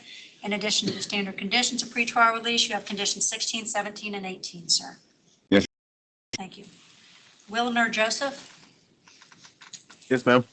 Sir, you're here on failure to appear capias issued by the Honorable Judge Corbett on your charges of possession of cannabis and possession of paraphernalia. Do you have an attorney? No, ma'am. Would you like one? Yes, ma'am. And are you currently employed? Yes, ma'am. About how much are you making a week? 470. Okay, I'm going to appoint the public defender to represent you. I have previously reviewed the warrant. There is probable cause. I'm going to give you a bond of $1,000 per count. Yes, ma'am. Thank you. William Keys. Yes, ma'am. Sir, you're here on a charge of possession of paraphernalia and possession of fentanyl. Do you have an attorney? No, ma'am. Would you like one? Yes, ma'am. Are you currently employed? Yes, ma'am. About how much are you making a week? Depending on the week, anywhere from 250 to 400. Okay, I'm going to appoint the public defender to represent you. I have previously reviewed the affidavit. I do find probable cause. You have a bond of $1,000 on the paraphernalia and $5,000 on the fentanyl, sir. Yes, ma'am. Robert Koff. Yes, ma'am. Sir, you're here on a charge of felony petty theft, criminal mischief, and a Hendry County warrant for child support. Do you have an attorney? No, ma'am. Would you like one? Yes, ma'am. And are you currently employed? No, not at the moment, ma'am. Okay, I'm going to appoint the public defender to represent you. I have previously reviewed the affidavit. I do find probable cause. You have a bond of $5,000 on the petty theft, $5,000 on the criminal mischief, and on Hendry County, they gave you a purge amount of $243, sir. Okay, Yes, ma'am. Yes, thank you. Joshua Kuhn, Your Honor, I Yes, have ma'am. office. I don't believe that the FTA case, the 26 CF 3833 is a VOP case. If it's not a VOP case in the specialty courts, we can't be appointed to it. We just don't, I mean, if it's in violation status, then we can.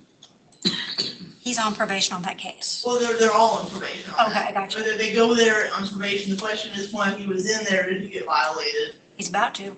I mean, what? I mean, I don't know, you tell me. I mean, my computer's taking forever to pull this up to see whether or not he's, just a second, finally pulled up. It looks like he failed to appear on July 22nd. I'm trying to see when he came in this. I think he just. Trying to see when he came in there. Yeah, please, when he pled in June 30th, for his probation, and then I guess that's when it was transferred over. I'm not saying that he's been violated since then, so I don't think he's in a violation status, he's just in a failure to appear for behavioral health court at this point. All right, so Mr. Kuhn, you're here on new charges of possession of paraphernalia, possession of methamphetamine, and then you have failure to appear capias issued by the Honorable Judge Pinkett on your charges of possession of cannabinoids, possession of cannabis, and then possession of paraphernalia. Do you have an attorney on your new charges? no, ma'am. Would you like one? Yeah, Okay, and are you currently employed? no. Okay, I'm going to appoint the public defender on those charges. I have previously reviewed the affidavit and the capias. I do find probable cause. You have a bond of $1,000 on the paraphernalia, $5,000 on the methamphetamine. You are being held no bond on the failure to appear cases. And you are also currently on probation in CF 263833. At this time, yes, but Yes, ma'am. I just wanted to clarify. yes. So on that one, I'm issuing an instanter warrant and holding you no bond. Now we can be appointed. I'll point you on all of them then. I apologize for interrupting. That's okay. All right, thank you, sir. You went on all of them now because I did that. Yeah. Okay, Mitchell LaSure. Yes, ma'am. All right, sir, you're here on a charge of tampering with physical evidence, possession of paraphernalia, and possession of methamphetamine. Do you have an attorney? No, ma'am. Would you like one? Yes, please. And are you currently employed? No, ma'am. I'm going to appoint the public defender to represent you. I have previously reviewed the affidavit. I do find probable cause. You have a bond of $5,000 on the tampering, $1,000 on the paraphernalia, $5,000 on the methamphetamine. I'm also seeing that you're out on bond in CT 263793 and 3791. At this time, I'm revoking that bond and holding you no bond, Parker v. State. And then I don't know if he has a public defender on those cases or not, but if not, I would ask to be appointed on those cases also. If not, I will appoint the public defender on those cases as well. Thank you. Thank you. Christopher Lenore. Yes, ma'am. Sir, you're here on a charge of possession of cannabis, possession of paraphernalia, and possession of methamphetamine. Do you have an attorney? No, ma'am. Would you like one? Yes, ma'am. And are you currently employed? Yes, ma'am. How much are you making a week? About 600 a week. I'm going to appoint the public defender to represent you. I have previously reviewed the affidavit. State, as to the possession of cannabis charge, I didn't see where it was tested in the affidavit I have. Bear with me for one moment, please. It looked like there was parts missing, honestly.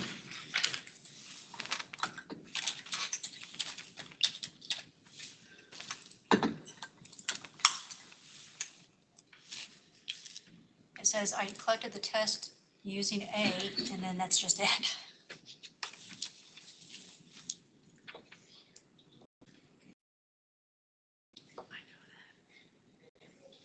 I would note the affidavit does indicate that the object was labeled with the THC percentage content that was above the legal limit. If that is insufficient for the court, I will request 24 hours as I think the additional information is available. Okay, I believe that one was with the co-defendant. Oh, It was in our okay. possession, and then the pipe is what was allegedly in Mr. Lenore's possession. Very well. So, all right, so at this point in time, I do not find probable cause on the possession of cannabis. State is asking for 24 hours. I'm not revoking the bond. The bond's still going to sit there, so if you want to bond out, you can. But if you haven't, they're going to bring you back tomorrow to determine if they can provide that probable cause. As to the paraphernalia, you have a bond of 1,000, and the methamphetamine, you have a bond of 5,000. Probable cause was found on those. All right, thank you, sir. Destin McClellan. Yes, Your Honor. All right, sir, you're here on a charge of domestic violence battery with a prior conviction. Do you have an attorney? No, ma'am. Would you like one? No, ma'am. Okay, I have previously reviewed the affidavit. I do find probable cause. You have a bond of $5,000. If you're able to bond out, you will be placed on pretrial release. You must report the day of or morning after your release and report every Wednesday. In addition to the standard conditions of pretrial release, you have conditions 16, 17, and 18, sir. Your Honor, I would like to request either ORR on this case or a lower bond. If you can see, the arresting officer said that, my brother never wrote a statement, nor did he even want me to go to jail. I had to go to jail, of course, because of, we lived together. So I just wanted to make that clear that, my brother didn't want to press no charges, even told the arresting officer that. And I have a good job, and I'm trying to, get out and do what I was doing out there, which was good before this incident. Okay, your request is denied. Thank you, Your Honor. Luis Mendez Rivera. Yes, Your Honor. Sir, you're here on a fugitive from justice out of Georgia. Do you have an attorney? Not at the moment. Would you like one? No, ma'am. I have previously reviewed the affidavit. I do find probable cause. At this time, you're being held no bond. You are going to have a fugitive hearing. That's going to be on the 18th at 8:29 with F7, okay? Rodney Michael, What's that? What is that she just said? The F. if you had an attorney, your attorney could explain it to you. Rodney Michael. Sir, you're here on a charge of destroy or harvest palmetto berry without permission, trespass, grand theft, and dump or litter on private property in excess of 500 pounds without a permit. Do you have an attorney? No. Would you like one? Yeah. And are you currently employed? No. I'm going to appoint the public defender to represent you. I have previously reviewed the affidavit. I do find probable cause. You have a bond of $5,000 on the destroy or harvest palmetto berries, $1,000 on the trespass, $5,000 on the grand theft, and $5,000 on the dump or litter. All right, thank you, sir. Stefan Mohammed. Yes, ma'am. Sir, you're here on a charge of domestic violence battery with a prior conviction. Do you have an attorney? No, ma'am. Would you like one? Yes, ma'am. And are you currently employed? No, ma'am. I'm going to appoint the public defender to represent you. I have previously reviewed the affidavit. I do find probable cause. You have a bond of $5,000. If you are able to bond out, you will be placed on pretrial release. You must report the day of or morning after your release and report every Wednesday. In addition to the standard conditions of pretrial release, you have conditions 16, 17, and 18, sir. Thank you. Thank you. Michael Norris. Yes, ma'am. Sir, you're here on a violation of probation for your prior charges of possession of methamphetamine, possession of paraphernalia, driving while license suspended or revoked, and criminal mischief. Do you have an attorney, sir? No, ma'am. Would you like one? Yes, ma'am. Are you currently employed? Yes, ma'am. About how much are you making a week? About 600. Okay, I'm going to appoint the public defender to represent you. I have previously reviewed the affidavit. I do find probable cause. At this time, you're being held no bond, sir. All right. Thank you. Melvin Poitier. Yes, ma'am. Sir, you're here on a violation of probation for your prior charge of driving under the influence. Do you have it? Looks like the PD was appointed yesterday. I have reviewed the affidavit. I do find probable cause, and at this time, you're being held no bond, sir. Yes, ma'am. Trayvon Rags. Yes, ma'am.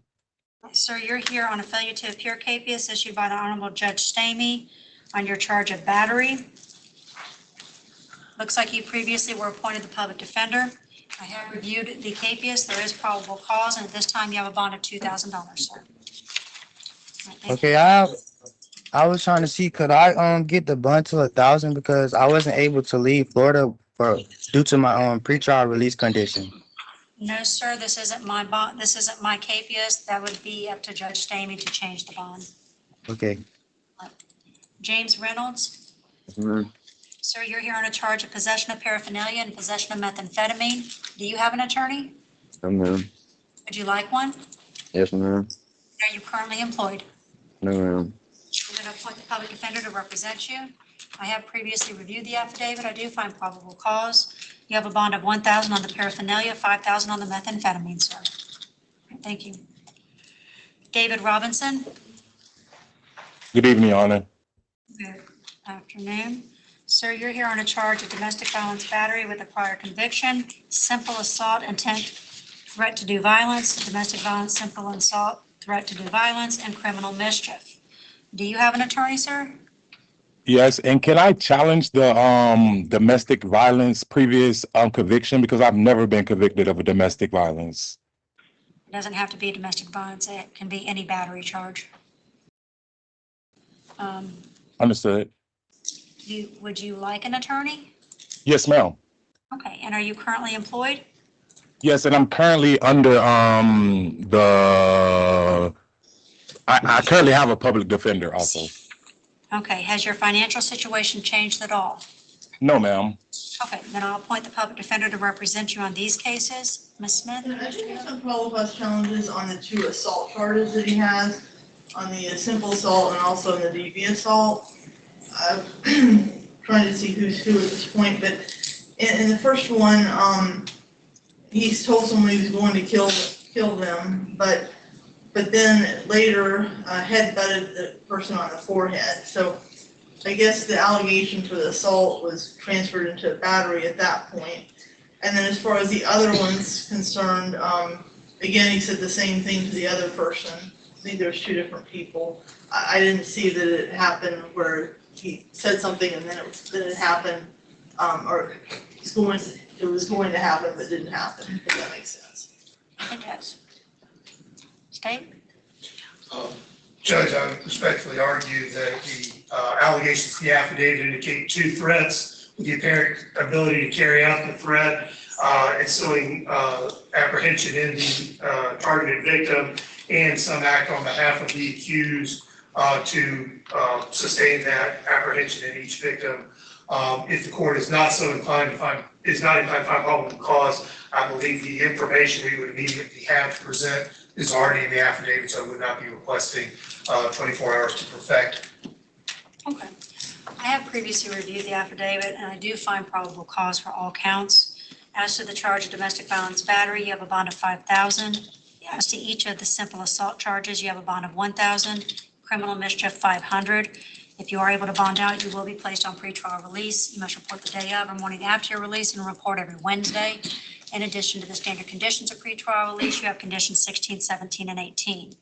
Furthermore, you are currently out on bond in CT 26-4589, CT 26-4587, MM 26-4809. This time I am revoking those bonds and holding you no bond, Parker v. State. And Your Honor, the residence is my residence. Stop, just hold on a second, because the public defender's talking and I can't hear what she just asked. I don't know if he has attorneys on the cases he's now being held no bond on, so I would ask for a public defender to be appointed on the no bond cases also. If not previously appointed, they will be appointed. As to your residence, sir, if everybody lives there, you are not allowed to go back while any of the listed victims are there. You can talk to your attorney about those remedies. Thank you, Your Honor. Thank you. William Rogers. Mr. Rogers, you're here on a charge of possession of paraphernalia, possession of methamphetamine, and driving under the influence. Do you have an attorney? No, ma'am. Would you like one? Yes, ma'am. Are you currently employed? No, ma'am. I'm going to appoint the public defender to represent you. I have previously reviewed the affidavit. I do find probable cause. You have a bond of 1,000 on the paraphernalia, 5,000 on the methamphetamine, 1,000 on the driving under the influence. If you are able to bond out, you will be placed on pretrial release. You must report the day of or morning after your release and report every Wednesday. In addition to the standard conditions of pretrial release, you will be subject to random urinalysis. All right, thank you. Antonio Rucker. Sanderson Butler Defender's Office. Yes, ma'am. I only have a probable cause challenge on the petty theft charge. Okay. Sir, you're here on a charge of 2 counts of contributing to the delinquency of a minor, petty theft, and an Orange County warrant for fraudulent use of personal ID, fraudulent use of a credit card, grand theft, and then a hold for Orange County as well. Do you have an attorney, sir? No, ma'am. Would you like one? Yes, ma'am. And are you currently employed? Yes, ma'am. How much are you making a week? Around 1,300. Okay, do you have any dependents? Yes, I have a girlfriend and a 2-year-old daughter. Okay, you're not going to qualify for the public defender, so you're going to have to hire an attorney. All right, Ms. Smith, your challenge? I believe the allegations that you took $8.99, that's usually a secondary misdemeanor. And I think he's charged as a first degree misdemeanor. I believe you're correct. State? State acknowledges. All right. I have reviewed the affidavit. I do find probable cause for the lesser petty theft and for the remainder of the charges. As to each of the contributing charges, you have a bond of $1,000 each. As to the petty theft, you have a bond of $500. As to the Orange County warrants, you have a bond of $2,500 per count. Okay, thank you, sir. David Russell? Yes, ma'am. Sir, you're here on a charge of domestic violence assault. Do you have an attorney? Hey, what you said the charge was, ma'am? Domestic violence assault.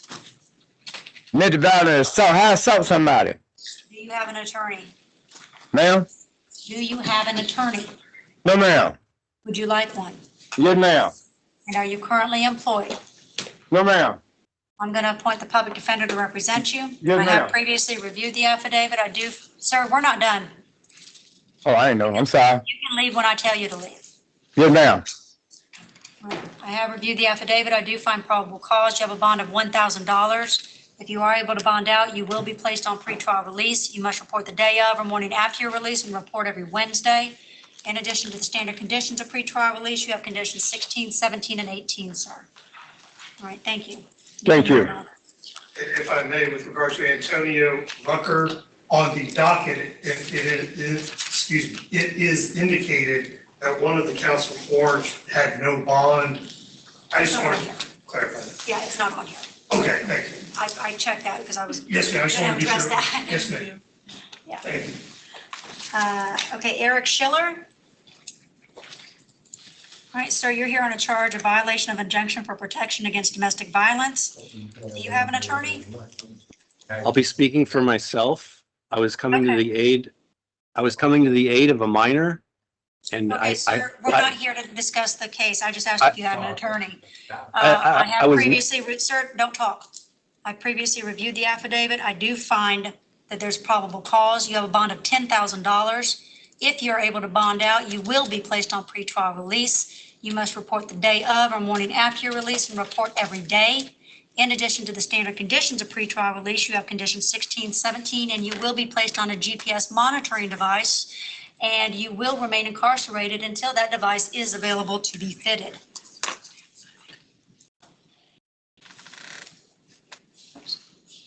You know, just for clarifications, he did not want to call it that public center. No, he said he's speaking for himself.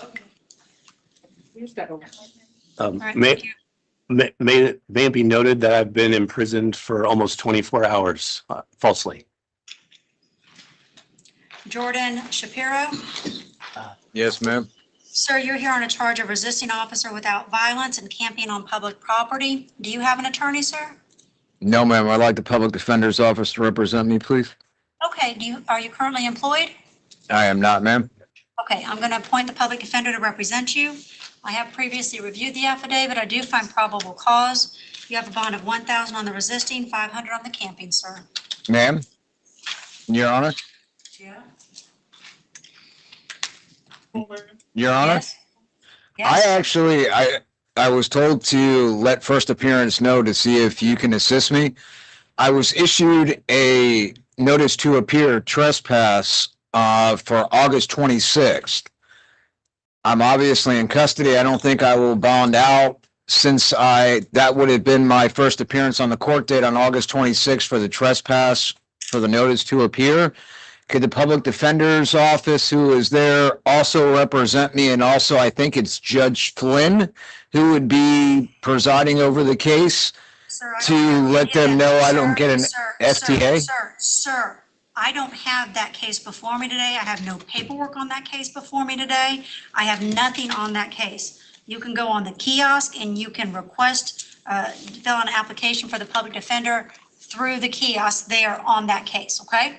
I'm just saying, how do I not get an FTA on I'm not going to be able to bond out. I don't know.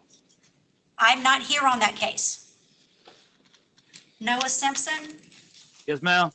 sir, you're here on a charge of battery. Do you have an attorney? No, ma'am. Would you like one? Yes, ma'am. And are you currently employed? No, ma'am. I'm going to appoint the public defender to represent you. I have previously reviewed the affidavit. I do find probable cause.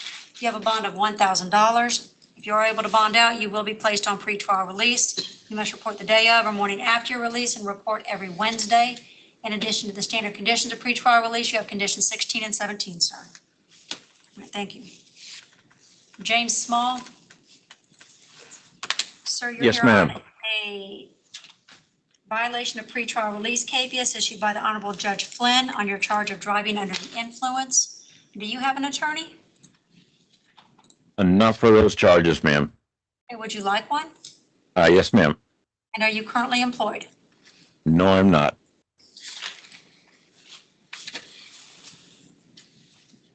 Okay, I'm going to appoint the public defender to represent you. Make sure that. Do you have two of them? I'm seeing two capiases. One is for driving under the influence, 0.15 or higher, and the other is for driving under the influence. Yes, both of those warrants, I believe, were for the same thing. The case number that you don't have is 4616. Sanders, I thought defender's office, I think the problem is, I don't think he's booked in on the other case, because the booking information only shows for the 4617 case. But they executed the warrant on both. They did on both? Yeah, I'm showing, I see it on both of them, 8/11, that they executed the warrant. So he should be booked in on both of them because they executed the warrant on both of them. And our system shows it wasn't served. Okay, well, then why is it stamped and signed and dated?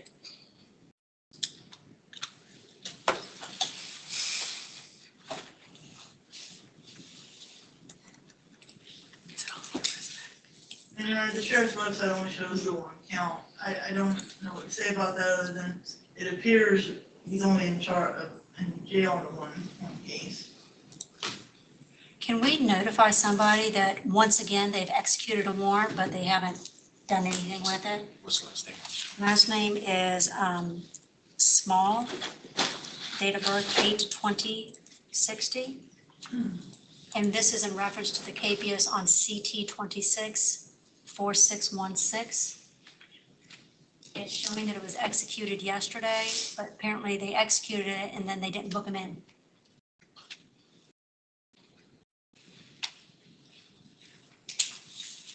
Thank you so much.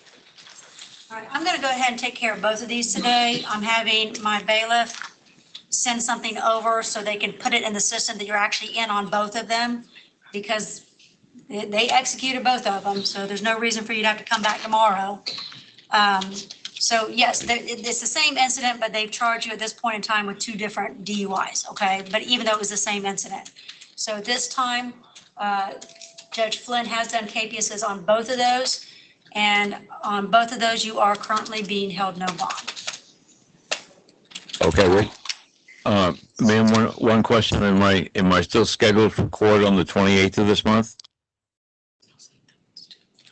No, your court date has changed because you're in custody. Okay. All right. Thank you. Thank you. Corey Smith. Yes, ma'am. All right, sir, you're here on a charge of domestic violence battery. Do you have an attorney? No, ma'am. Would you like one? Yes, ma'am. And are you currently employed? No, ma'am.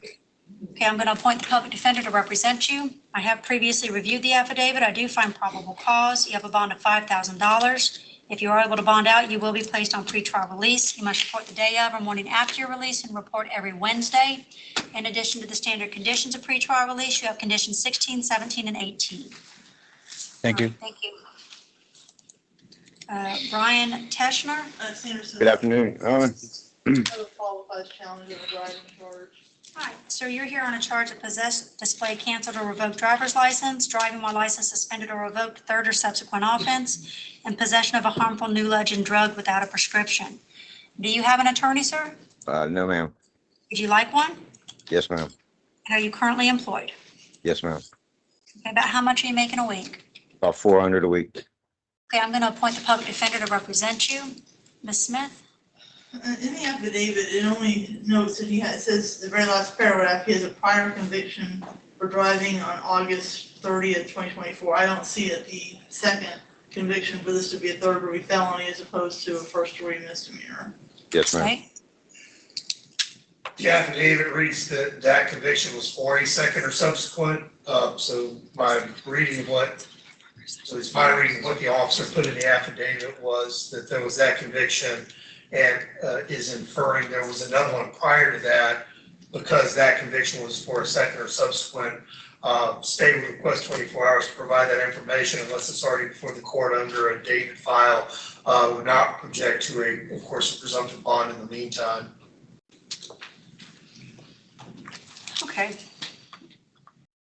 Well, it is very vague. I will say that. So at this point in time, I do not find probable cause on the driving while license suspended or revoked, third or Yes, ma'am. subsequent offense. Yes, ma'am. But the state is asking for 24 hours, which they are entitled to. So I'm not going to change the bond on that. You're still going to have a bond on it. So you can bond out if you want to. But if you have not bonded out, you'll be brought back tomorrow to determine if the state can provide that probable cause. Yes, ma'am. I do find probable cause for the remaining 2 counts. You have a bond of 500 on the possess or display a canceled or revoked license, and 500 on the possession of a harmful new legend drug. I don't even know what that is, but yes, ma'am. All right, thank you.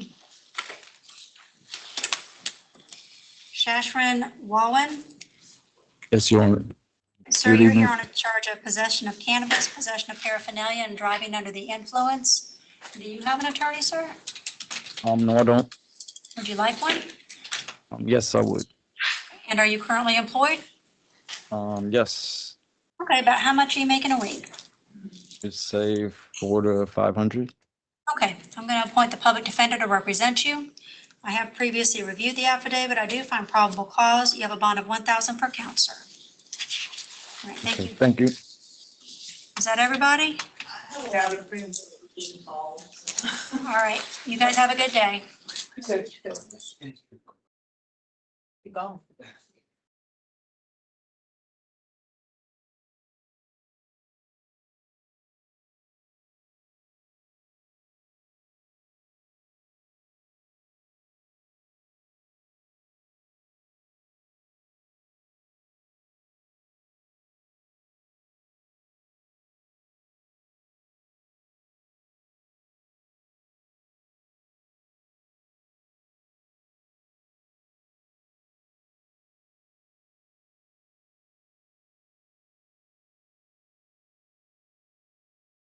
Parole officer.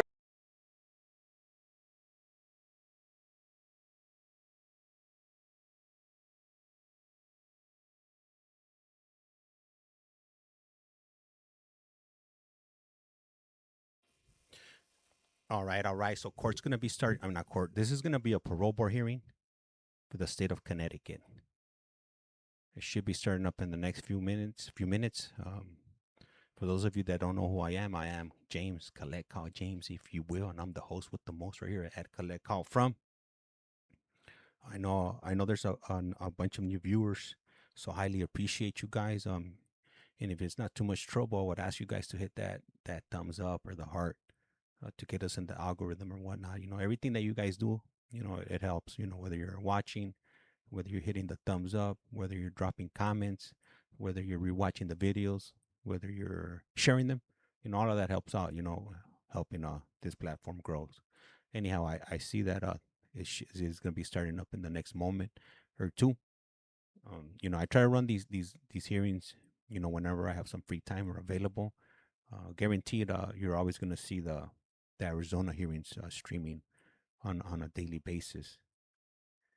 Anyhow, like I said, hey, thank you guys. I am Collect Call James. You guys are watching. You have a collect call from. And like I say around here, lights like a candle. Once you blow it, I slice out. And with that, I'm out. But don't go anywhere because the stream shall continue.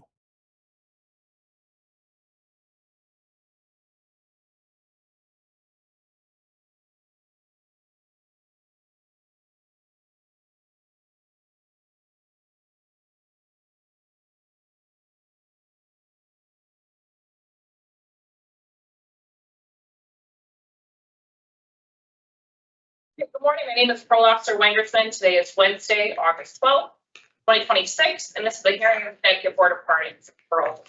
The following board members are present this morning by stating their names on the record, certifying they've reviewed all statutorily required documents and available pertinent information in preparation of this hearing. Aileen Keys. Morning, Alex Darko. Councilmember Barry. Also present this morning is our board psychologist. Sir, can you please state your name and inmate number for the record? Darzell Weinstein, 344-907. Thank you. This hearing is being conducted in consideration of the parole application for Darzell Weinstein, inmate number 344-907. He's serving a sentence of 25 years, execution suspended after 21 years and 24 months, followed by 5 years of probation for criminal accessory to manslaughter in the first degree, assault on DOC employee, 7 counts of assault on public safety, and breach of peace in the second degree. As of today, records reflect a parole eligibility date of November 16th, 2026. There is no victim input in this case. There is an offender accountability plan in place that has been reviewed and shows he's completed programming such as coping skills, anger management group therapy, domestic violence group therapy, start now sessions, target group, 12-step dual recovery, mental illness and chemical dependence, mental health unit skills building group, stress management and relaxation techniques. Also, mental health unit skills building group, communication skills and voices. Utilizing the statewide collaborative offender risk evaluation system, the offender's overall score on the RT falls in the moderate range risk for recidivism. Mr. Weinstein, this is now your opportunity to express to the board why you believe you should be granted parole, and you may begin. Okay, so I brought a paper. Can I read off it, please? Yes. Yep. Go ahead. Can y'all hear me? Yep. Okay. So I take responsibility for every choice I made incarcerated. Some were good and some were bad. My bad choices led me to fight other inmates and assault COs and do other things as staff, like flood, cover windows, not eat. My pride and not being able to fully know how to communicate made me react in ways like that to staff and peers, but that's no excuse because that's my pride. Communication, growing up, I was not good at. So I didn't trust anybody but my grandmother's, and she was a preacher, so I felt comfortable telling her things I went through, but I didn't. So, excuse me. I told my grandmother things I went through, yeah. That I couldn't tell my social workers growing up. That bothered me because I was embarrassed and I thought we're going to take my Okay, take your time. Yeah, I felt embarrassed by talking to my social workers, and I thought that where I was going, was going to take me away from places, because I've been in residentials, group homes, and hospitals growing up, and everybody from my town, was in programs with me.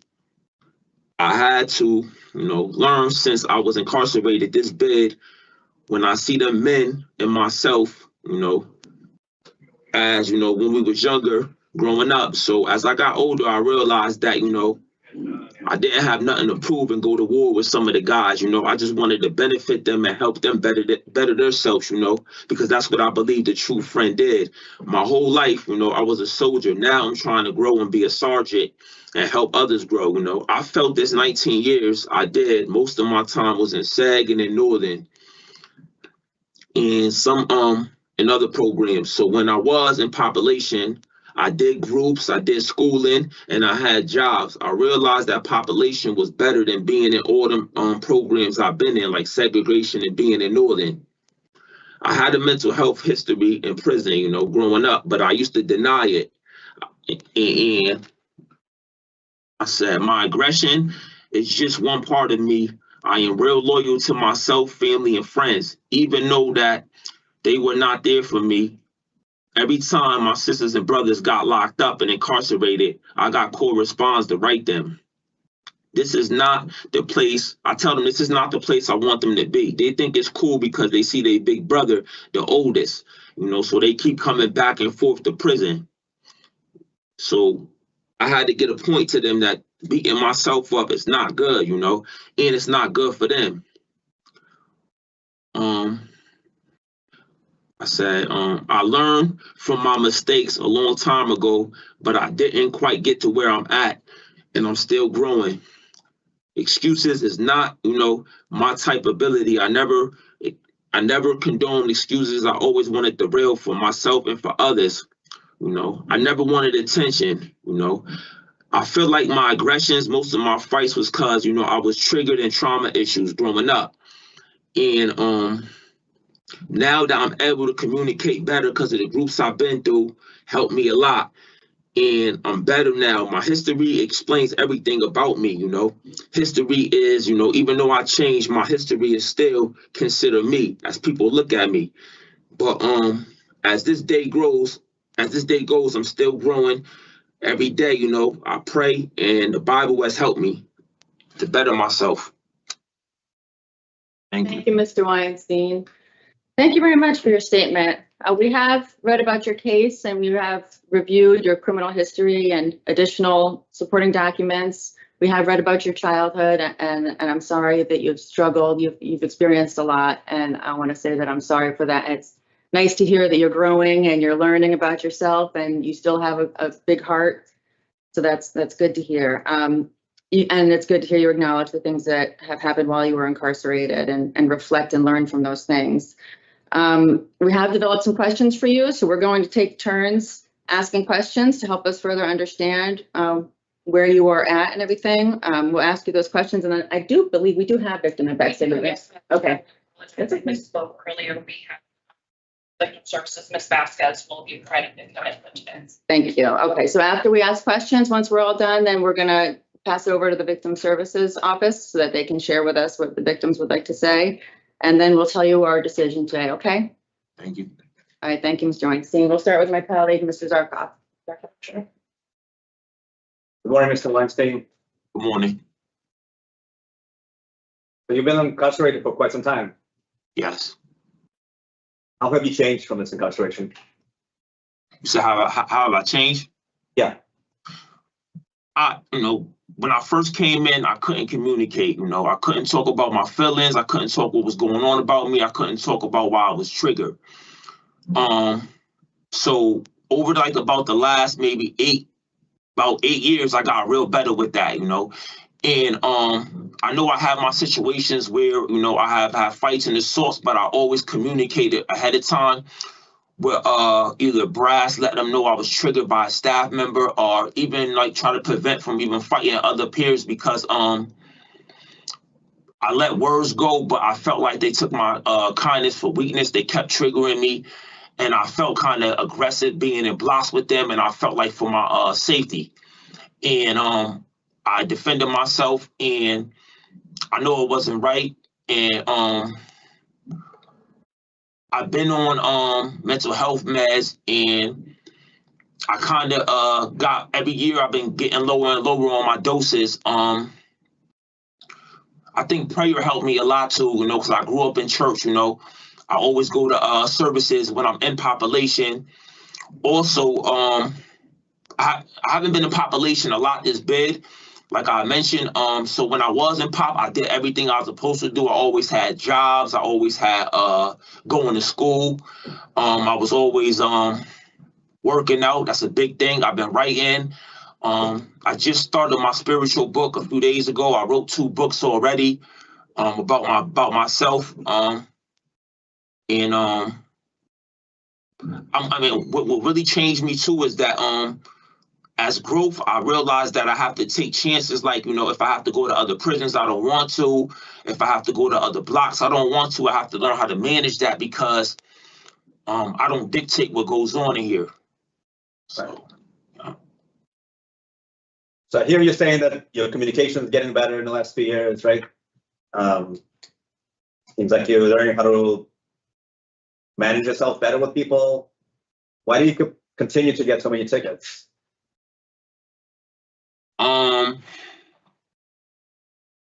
Honestly, I'm not gonna lie. The last few years, I've been trying to stay out the way. You know, I made it to a level 3 for the first time.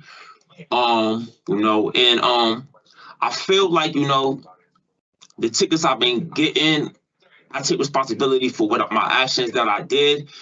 But how can I explain it? I feel like I was kind of targeted, you know, by, you know, certain people in DOC, and I reacted in a bad way I shouldn't have, you know.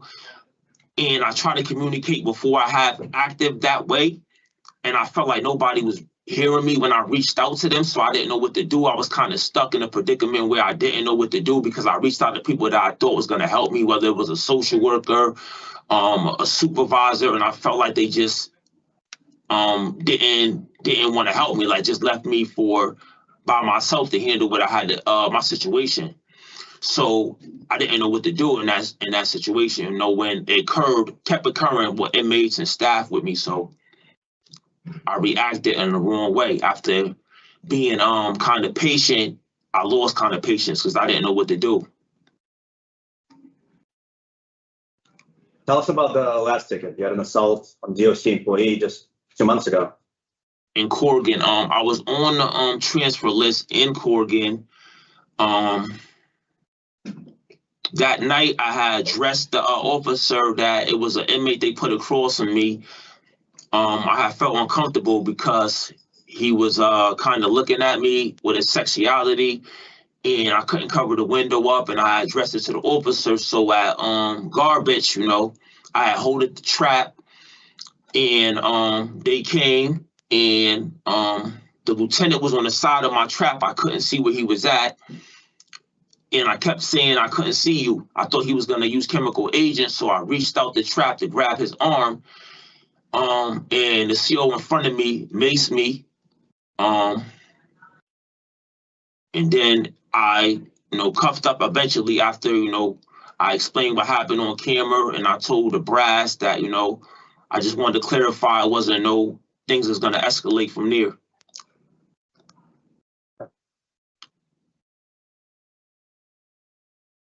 Have you figured out what you need to do to be successful in the community? Yes. Tell us about that. So, I always been a hard worker, incarcerated and out in the world. I never had a really job out in the world. I came in at 18. I always played sports in school and stuff like that. I plan on, like, you know, landscaping. I like to work hard. You know, I like to do my own thing, start my own business. As far as, like, you know, moving furniture, I don't have my license right now. Some of my brothers drive, my younger brothers, they drive. So I was mentioning to them that, you know, I wanted to see if we can get like a truck and like start our own moving business, you know, where we can have put our cars out, help people move, you know, furniture, you know, paint their houses, you know, and then do landscaping. I like to shovel. I was always a hard worker.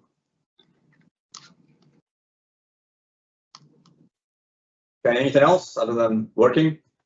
I'm trying to finish school up in here right now because I don't have my GED. When I get home also too is that, you know, I'm trying to like I said, start my own business, but I want to travel.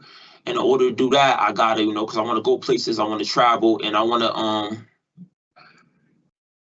just, you know, I want to honestly go to places like my residentials and speak to the kids where I was in a predicament at, and let them know that, you know, that they don't have to go the route I went to, you know, go places like, you know, hospitals, residentials, places I've been at, and let them know, like, you know, lead them the right way, be a leader. That's my biggest plan. Thank you. I'm going to see if my colleagues have any questions. Thank you for answering my questions. Thank you, Madam Chair. Thank you. Barry? Thank you, Madam Chair. So, Mr. Weinstein, I'm curious to know, you're asking to be released to a halfway house.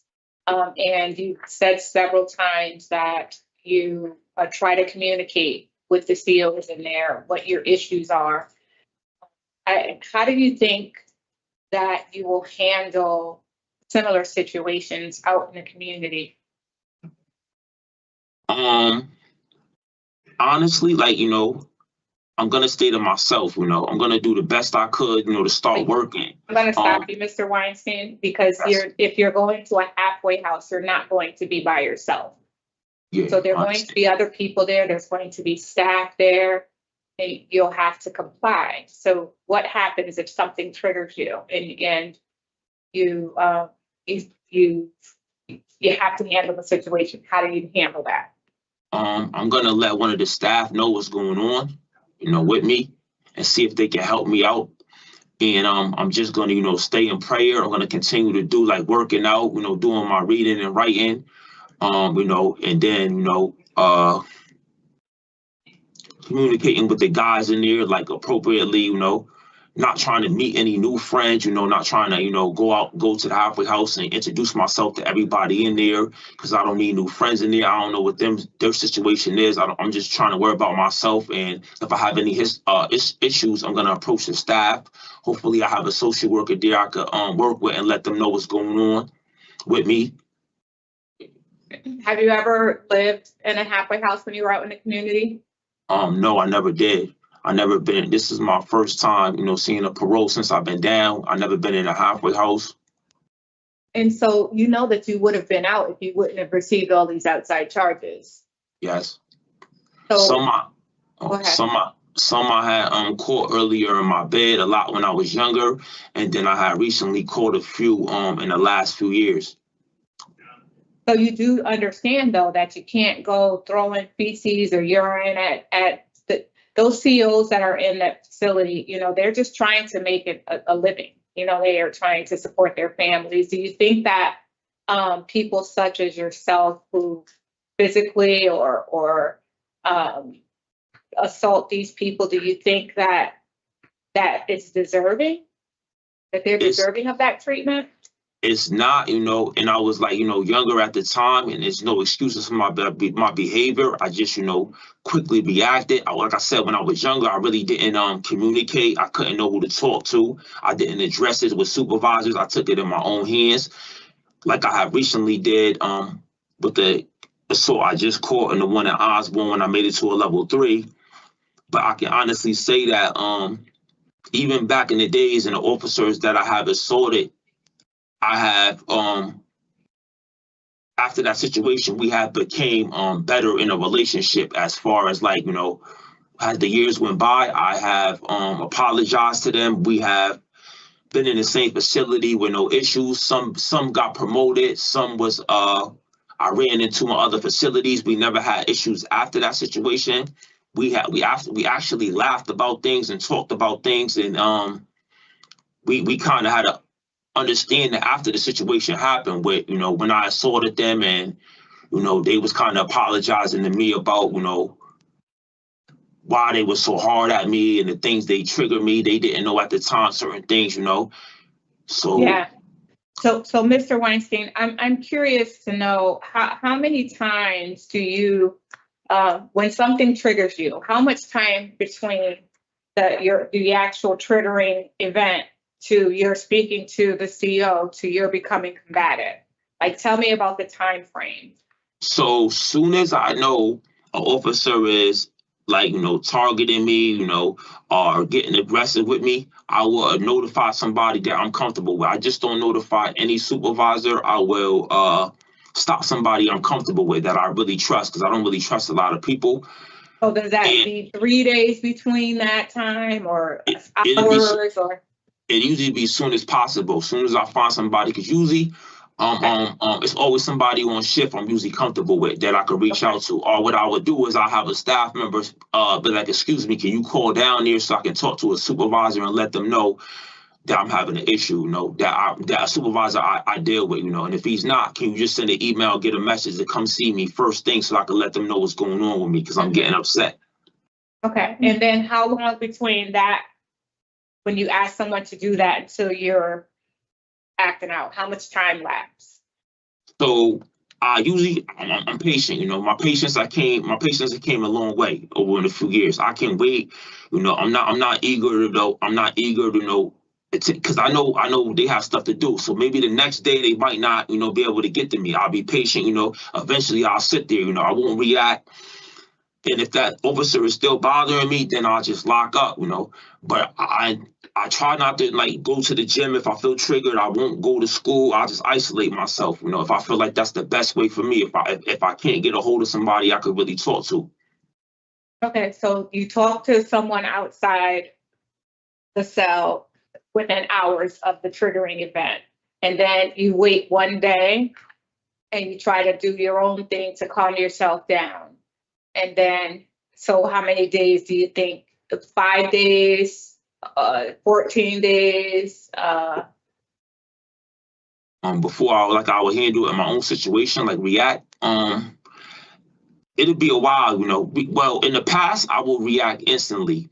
Over the years, if I feel like that person's not helping me, a supervisor, after I reached out to them, I will wait, I will be patient with that officer, and I will even address the officer, after I talk to the supervisor, I'll be like, officer, I talked to your boss, I let them know that you're bothering me, you're messing up my cell.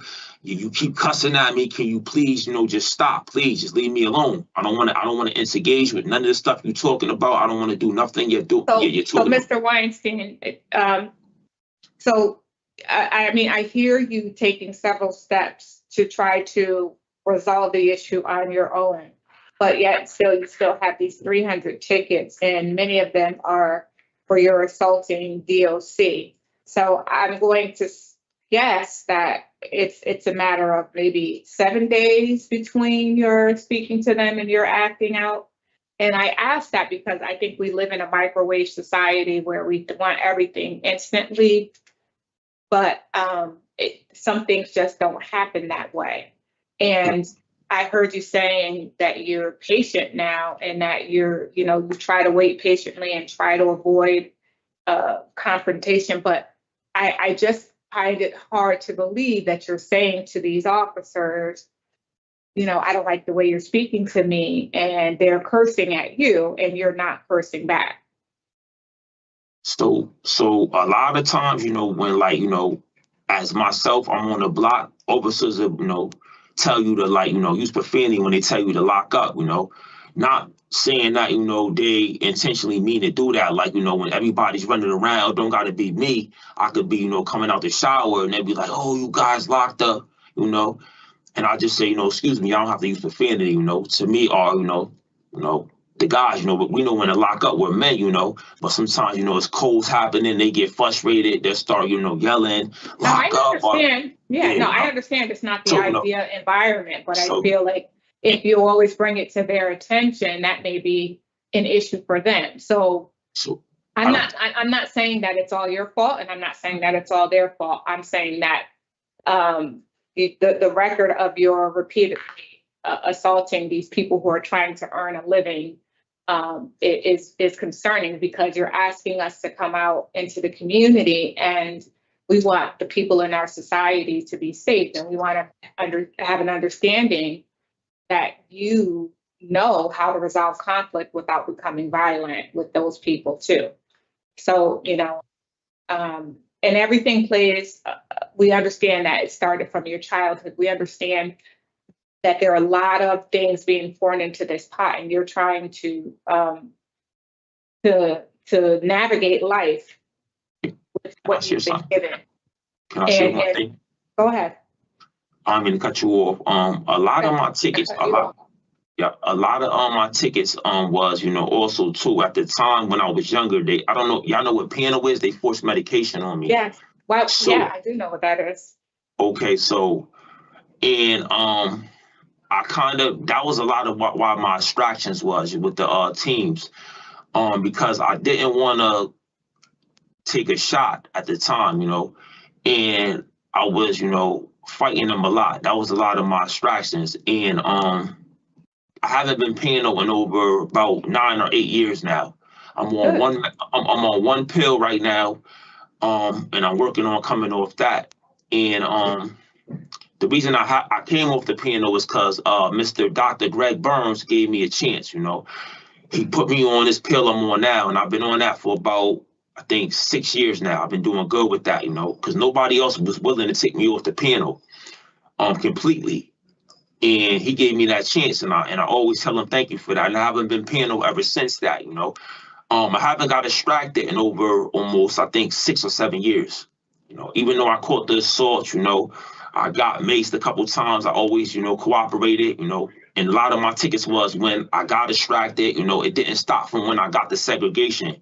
Because when I got the segregation after my distractions or my fighting tickets, I felt like, it kept escalating with myself already boosted up my energy from fighting an inmate or getting distracted with my energy. Going to the box, it didn't stop me with my hyperness and the staff already upset for coming to the coast for me fighting or, getting distracted. So things escalated and I caught more tickets for going to the box for originally ticket for that. And honestly, I really have, came a long way. The wardens. It sounds like it. No, it sounds like you have been. And the captains and some of the captains, they know me since I was young, and they know that even with the situations I've been going through, they know that I've been trying. Some know that I've been trying to prevent everything. They can vouch for me, and they also know that that the staff, do trigger me. Even though they're correctional officers, they know that.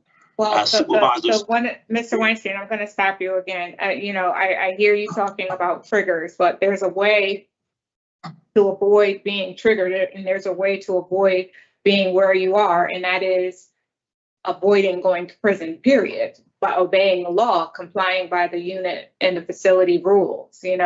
I appreciate your speaking with me, and I want to say that it does sound like you've come a long way. But you have to look at things from our perspective too. We have to justify every single person that we say we believe is suitable to return to the community.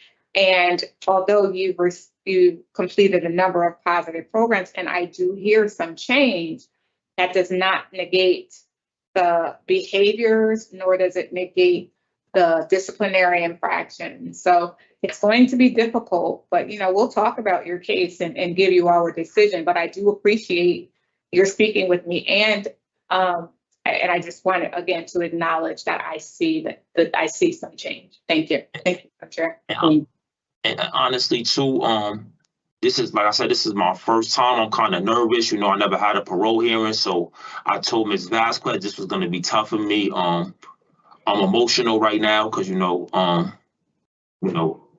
never, like I said, I never experienced this. You're doing good. Don't worry about it.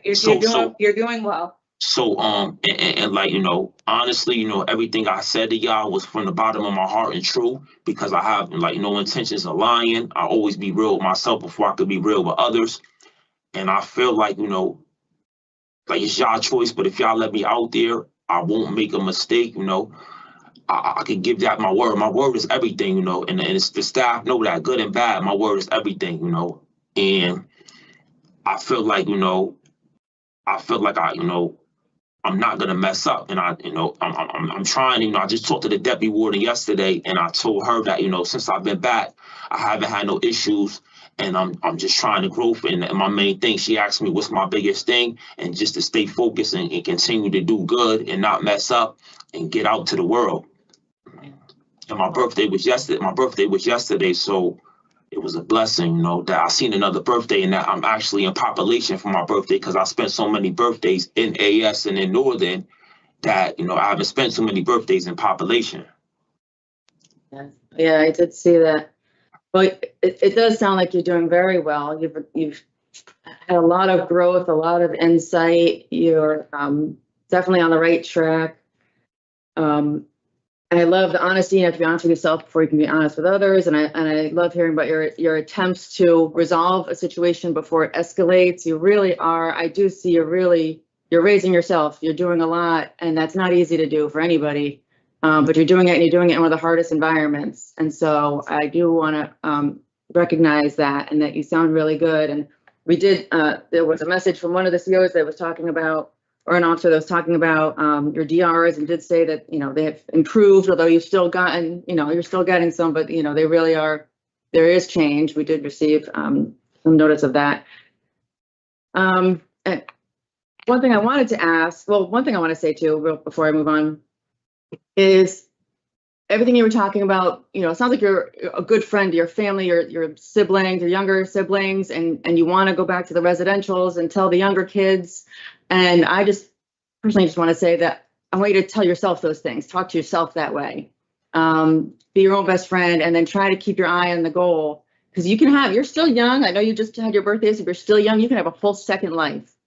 And so, and you're on your way. I just, so telling yourself those positive things, and when things are getting bad, someone's triggering you and you're trying to resolve it the proper ways, but it's not working, just your goals, you're doing it for yourself. If you react, you're screwing up your own goals, okay?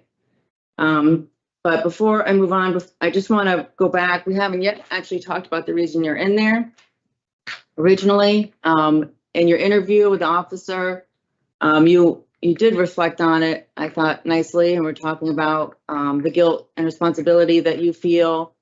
And so I just want to kind of honor the victim there by talking about that for a second, and allowing you to talk about what you wish you did differently and your thoughts now on that situation, if you could, please.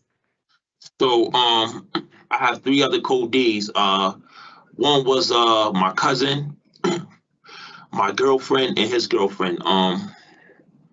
And I was the one that got hit with conspiracy. I'm the only one still incarcerated. All my code Ds have made their release. Some have made parole, what I recall. I'm the only one still in here because of my behavior. I apologize to the victim's family for everything that happened. I'm really sincerely sorry for that. And honestly, I thank Alex's mother for speaking on our behalf when we went to court and got sentenced. She spoke highly about us, and that was her daughter that died. So I wanted to say thank you to her. I didn't get a chance to say that to her. And what I should have did that day, I should have, not let things escalate. I should have stopped my girlfriend from doing what she did because of the jealousy. I should have, stopped my cousin from doing what he did. And I should have controlled myself. And I should have, been a leader like I am now. And I would never let that happen again. I would never get myself involved with that. I'm not dealing with people that's, even family, that's trying to get that way with people, do anything negative to people. I'm not trying to go that route. I'm trying to worry about myself, grow, better my life, and live my life because I have a life to live. And I want to say that to the victim, and I really sincerely apologize. And like I said, this bid has made me think about a lot of stuff. I've been through a lot of stuff with myself, with others, with staff, bad and good, and it's helping me learn things, And I say God has a reason for everything, I'm the only one still sitting here out of my code Ds, but, God always has a calling. He has a reason for that. And I'm sorry once again, and I'm thankful for, the victims doing that for me. Thank you. Okay. Thank you. Appreciate that. Thank you. All set with questions? Okay. All right. Thank you. Mr. Weinstein, we're going to pass it off to the Office of Victim Services now to hear from them. Thank you. Ms. Hammond. Oh, Ms. Askia, sorry. It's okay. Good morning, Madam Chair and board members. Had the opportunity of speaking to a family member, and they wish for me, a family member of the deceased victim, and they wish for me to read this short statement on their behalf. Good morning, board members. Darcel Weinstein's history of violence, lack of respect, and humanity have been evident since the moment he was sentenced. His outburst of, quote, "this is bullshit," end of quote, his disciplinary record throughout his incarceration up until very recently makes it very clear to me that he has not been reformed. He has no intention of being reformed and will continue to be a danger to society. He lacks the simplest and most basic form of self-control. I do not think he should be paroled. Thank you. Thank you, Madam Chair and board members. Okay, thank you. Thank you. All right, Mr. Weinstein, so we're going to discuss your case now and then you'll have your decision afterwards. Okay, you're allowed to listen, but please don't interrupt us, okay? Thank you. Thank you very much. Mr. Zarka? Sure. Mr. Weinstein is here on a number of very serious offenses. He received additional convictions while incarcerated for various assaults. He did offer us some insight today into his behavior, and it sounded, I thought, positive.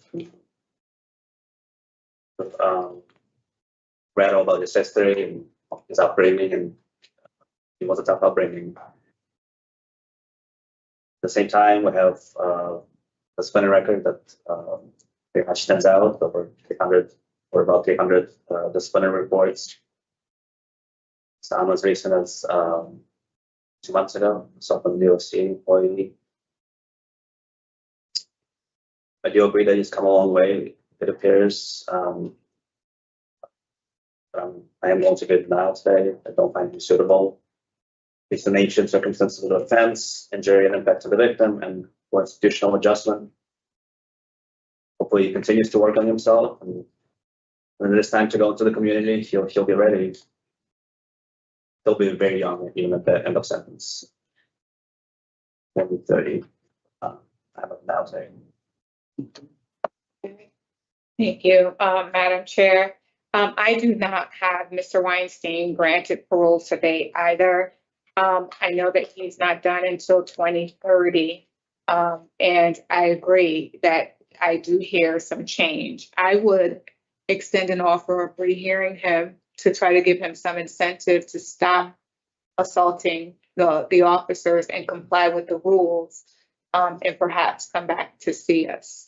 I mean, and there is no guarantee that he'll be granted parole at that time, but at least the next panel reviewing his file will see that he's put some action into what he's been saying to us. We're talking about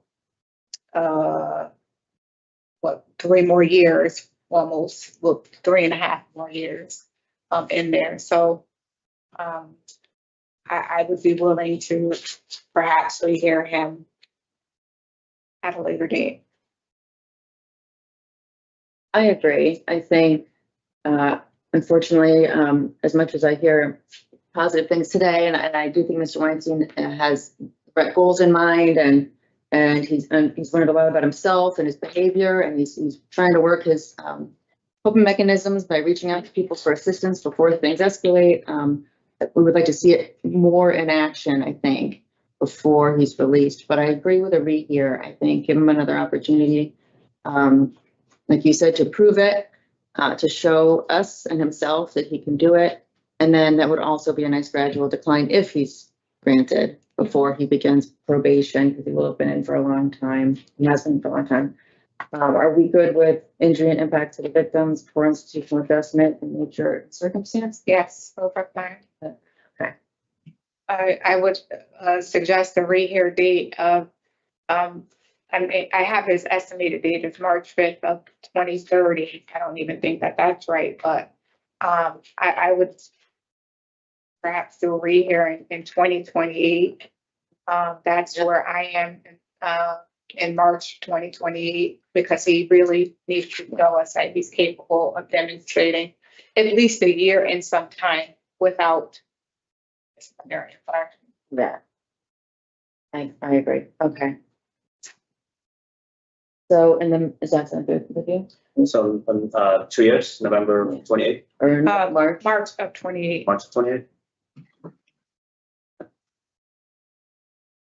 So in the matter of Mr. Darzal Weinstein, inmate number 344907, there is a motion to deny discretionary parole for the following reasons: nature and circumstance of the current offense, the injury and impact to the victim, and the poor institutional adjustment. The board will rehear this matter in March of 2028, at which time we recommend that Mr. Weinstein participate in any positive programming, schooling if you can, and try to refrain from disciplinary reports. That'll be a significant way that Mr. Weinstein can demonstrate to the panel that he's ready to transition to a halfway house before he's in the community completely. Do I have a second? Second. All in favor? Aye. Aye. Motion is granted. You understand, Mr. Weinstein?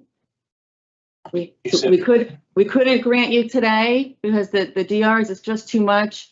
We want to make sure you're really ready, but we all recognize that you're on your way. You said really good things. You're trying. So we want to give you another chance. Okay. We want you to come back, put this into action. And I hope I'm on that panel so I can see how you did. Okay. Thank you. I'm kind of emotional right now. I'm crying too, because this is like this is the big thing. Like I said, I've never been through this situation before since I've been incarcerated. So I appreciate y'all for giving me the chance. I appreciate Ms. Vasquez for coming to interview me when I was in Corrigan. And like, I'm just right now, I'm just trying to, get my, thoughts together. I'm thinking about my grandmother in heaven right now because she would want the best of me, Yep. And this is, and I prayed before I got here, and I just, I know she's looking down on me right now. She was a preacher and I grew up with her. So, Yeah. Keep her in your heart and keep your goals in your mind, keep your grandma in your mind, keep yourself in your mind. All right. Thank you. We're all set. Thank you. Best of luck. Thank you too. Thank y'all. We're rooting for you. Thank you. Appreciate it. Yeah.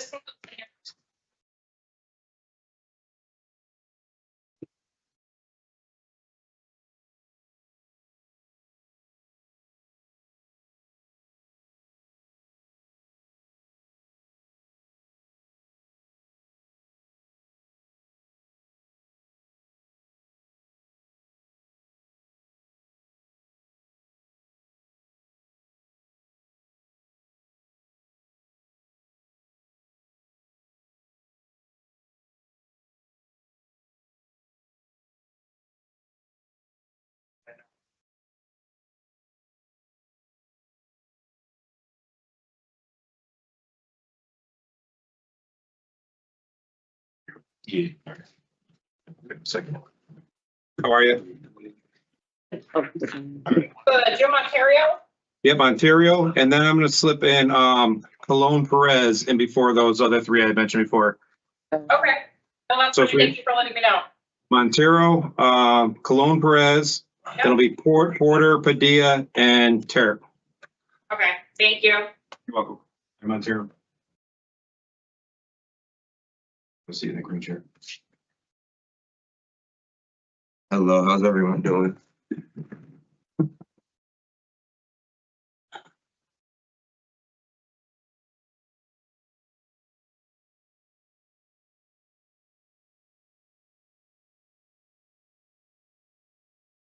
All right, good morning. My name is Pearl Officer Whiteman. Today is Wednesday, August 12th, 2026, and this is the hearing of Connecticut Board of Pardons and Paroles. Following board members are present this morning and by stating their names on the record, certifying they have reviewed all statutorily required documents and advance full pardon information in preparation of this hearing. Eileen Keys, good morning. Good morning, Alex Dudkoff. Morning, panel member Barry. Also present this morning, we have our board psychologist and Office of Victim Services, Ms. Hamlet Williams. Sir, can you please state your name and inmate number for the record? Devin Monterio, and my number is 427-181. Thank you. This hearing is being conducted in consideration of the parole application for Devin Monterio, inmate number 427-181. He's serving a sentence of 20 years execution suspended after 9 years, followed by 2 years of probation for sexual assault in the second degree of a minor and illegal sexual contact. As of today, records reflect a parole eligibility date of January 27th, 2027. There is victim input in this case. There is also an offender accountability plan in place. It has been reviewed and shows that he has completed new thoughts, short track from sexual behavior treatment programming, and he is currently participating in tier 2 and 1. Utilizing the statewide collaborative offender risk evaluation system, the offender's overall score on the SRT falls within the moderate range risk recidivism. and utilizing the static 99R in the offender's overall score for sexual offense recidivism falls within the low to moderate range. Mr. Monterio, this is your opportunity to express to the board why you believe you should be granted parole again. I want to thank you. I did write something that I would like to read. You can hear me okay? Yep, we can hear you. Can you hear us all right? Yes, thank you. Okay. I said, members of the parole board, my name is Devin Monterio, number 427181, and I am respectfully requesting your consideration for parole. I take full responsibility for the decisions that led to my incarceration. I understand that my actions caused harm to others, and I deeply regret the pain and hardship they created. I cannot change the past, but I have spent my time in custody reflecting on my choices and working to become a better person. During my incarceration, I have made a sincere effort to improve myself. I have participated in religious, educational, vocational, and rehabilitative programs, including Serve Safe, Problematic Sexual Behavior, New Thoughts, Introduction and Foundation Principles for Christian Living, participated in the choir at McDougal as the church's piano player. I am currently in Tier 2 in Voices, as well as numerous mental health small groups and individual sessions focused on cognitive behavior therapy and dialectical behavior therapy. I've also held employment as a tierman, a kitchen worker, and assisted those in wheelchairs navigate the facility when the COs needed a volunteer. These experiences have helped me develop better decision-making skills, greater self-discipline, and a deeper understanding of the importance of accountability, respect, and responsibility.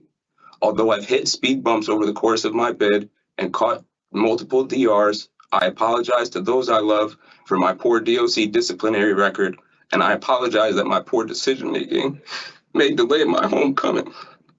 I've been working to maintain a positive disciplinary record and to contribute positively to the institution whenever possible.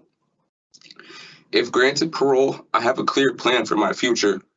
I will live in a halfway house until I have an address where I will have a stable and supportive environment. I have plans to seek employment with my uncle at Eagle Fence, and I am committed to supporting myself through honest work. I also intend to continue participating in counseling, treatment, or other programs that will help me remain on the right path. I understand that parole is a privilege, not a right. If I am granted this opportunity, I will fully comply with all conditions of parole, continue making choices that reflect the lessons I have learned. My goal is to become a productive, law-abiding member of my community and to rebuild trust through my actions. I started this process in January of 2018.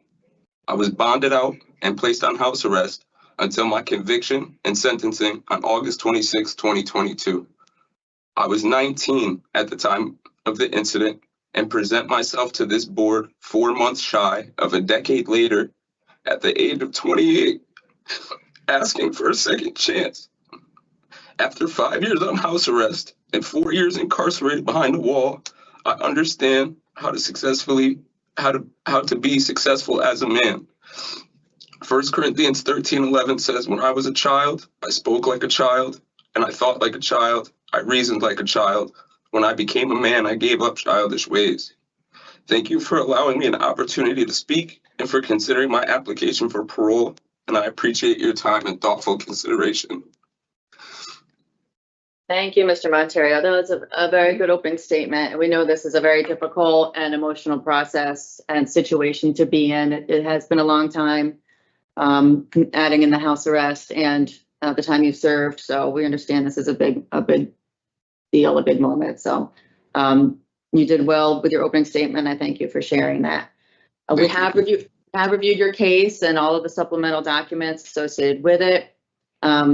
We've developed some questions for you, so we're going to go around and ask our questions so that we can learn more about you and where you're at in yourself and your development.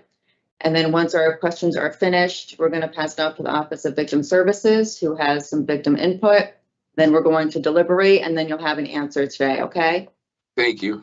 Okay, you're welcome. So we're actually going to start with me today. I read a summary of your interview with Officer Wengersman, and one thing you said was that you didn't like the person you were until 2 years ago. Can you tell us who you were before and who you are now? To be honest, I was somebody who would lie, cheat, steal, and I was just concerned with self-preservation and what I wanted, and I didn't really have much regard for other people. And I say that, but at the same time, I was somebody who wanted everyone around me to be happy and have everything that they needed. But I just would always put that kind of second. If it impacted what I want, if it impacted what I wanted, I wouldn't, do for others. But I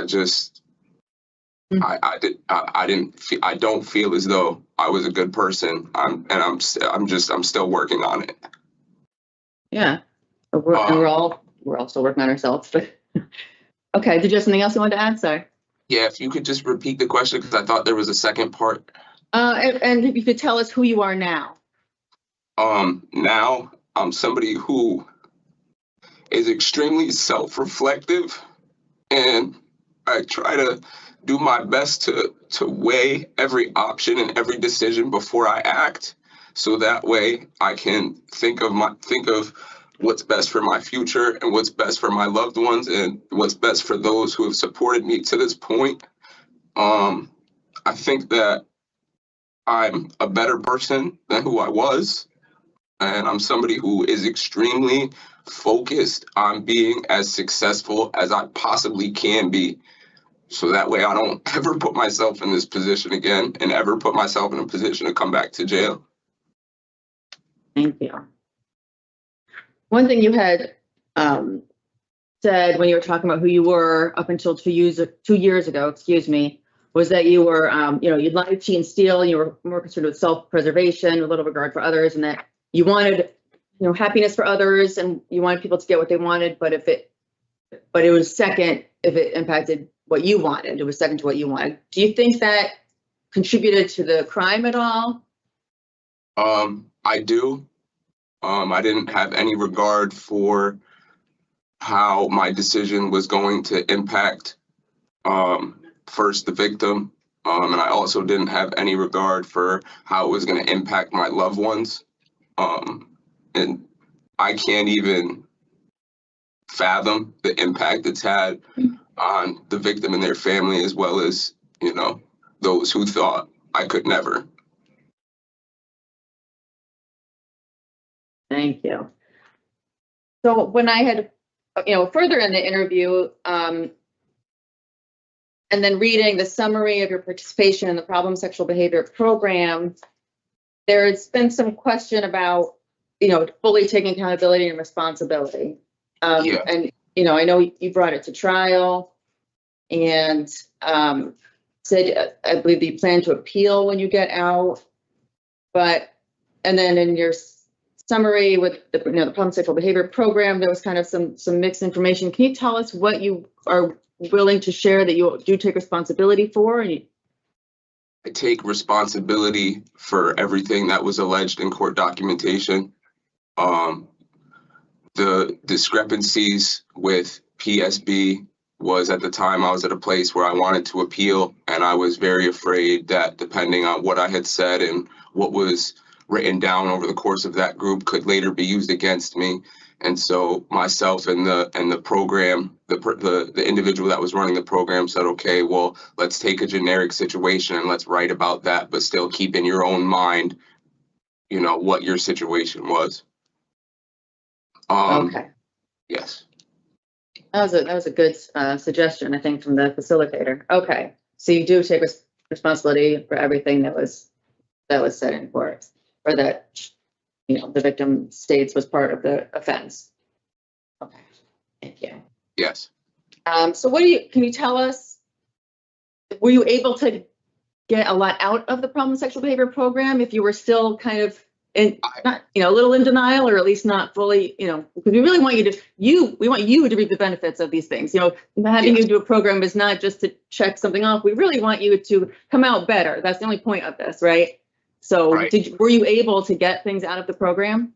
Yeah, so although the things that I had written down did not directly apply, there was a lot of things that I learned in that program that I never like that should have been common knowledge, but to me were not common knowledge, such as that the system of values and cognitive distortions that I have and that I had rather at the time and up until about 2 years ago came from the way I was raised in the system of values that was instilled in me at a young age. But I needed to learn and accept the fact that as I got older, I became responsible and needed to be aware of my own actions and my own decisions, and that just because I was raised with a particular mindset and that I learned a particular style of living over the course of my life does not make what I did okay. It's not an excuse. And I need to take accountability and change for the future, and that I need to understand it's not a healthy mindset and that it's not healthy values, and I need to be able to read other people's emotions, and I need to understand where their boundaries are. I need to understand, just that just because I may think something's okay, that it doesn't mean it's okay. Thank you. That's very helpful. Sounds like you've also kind of, oh, and so you were in Voices as well, but then you were transferred to another facility. How long, you were in that for a little while. So did you get anything from Voices before you transitioned? So I would like to be completely transparent about that situation. While I was, that was at Corrigan, I was enrolled in Voices. I really pushed to get into it. When I got into the program, as I said in my opening statement, I did hit speed bumps and make poor decisions over the course of my time. And I missed 2 classes. I was removed from Voices. The counselor re-enrolled me into into Voices. The second time around, I was going to attend. It was supposed to start the 21st.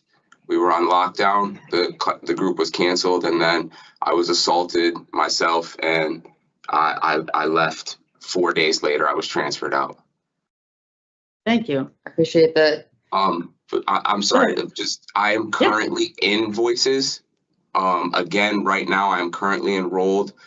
We've had 3 classes, and the 4th one was actually this morning. Oh. Okay, great. And then I do want to go back. You mentioned in your opening statement, you were talking about your behavior while you were incarcerated, and then you just commented on it now as well. So, you have received DRs. You have received DRs for marijuana use, and then one for having Pruno, at least one for having Pruno. Can you talk about that? I know you completed tier 2. Can you talk about your use, your DRs, and what your plans are?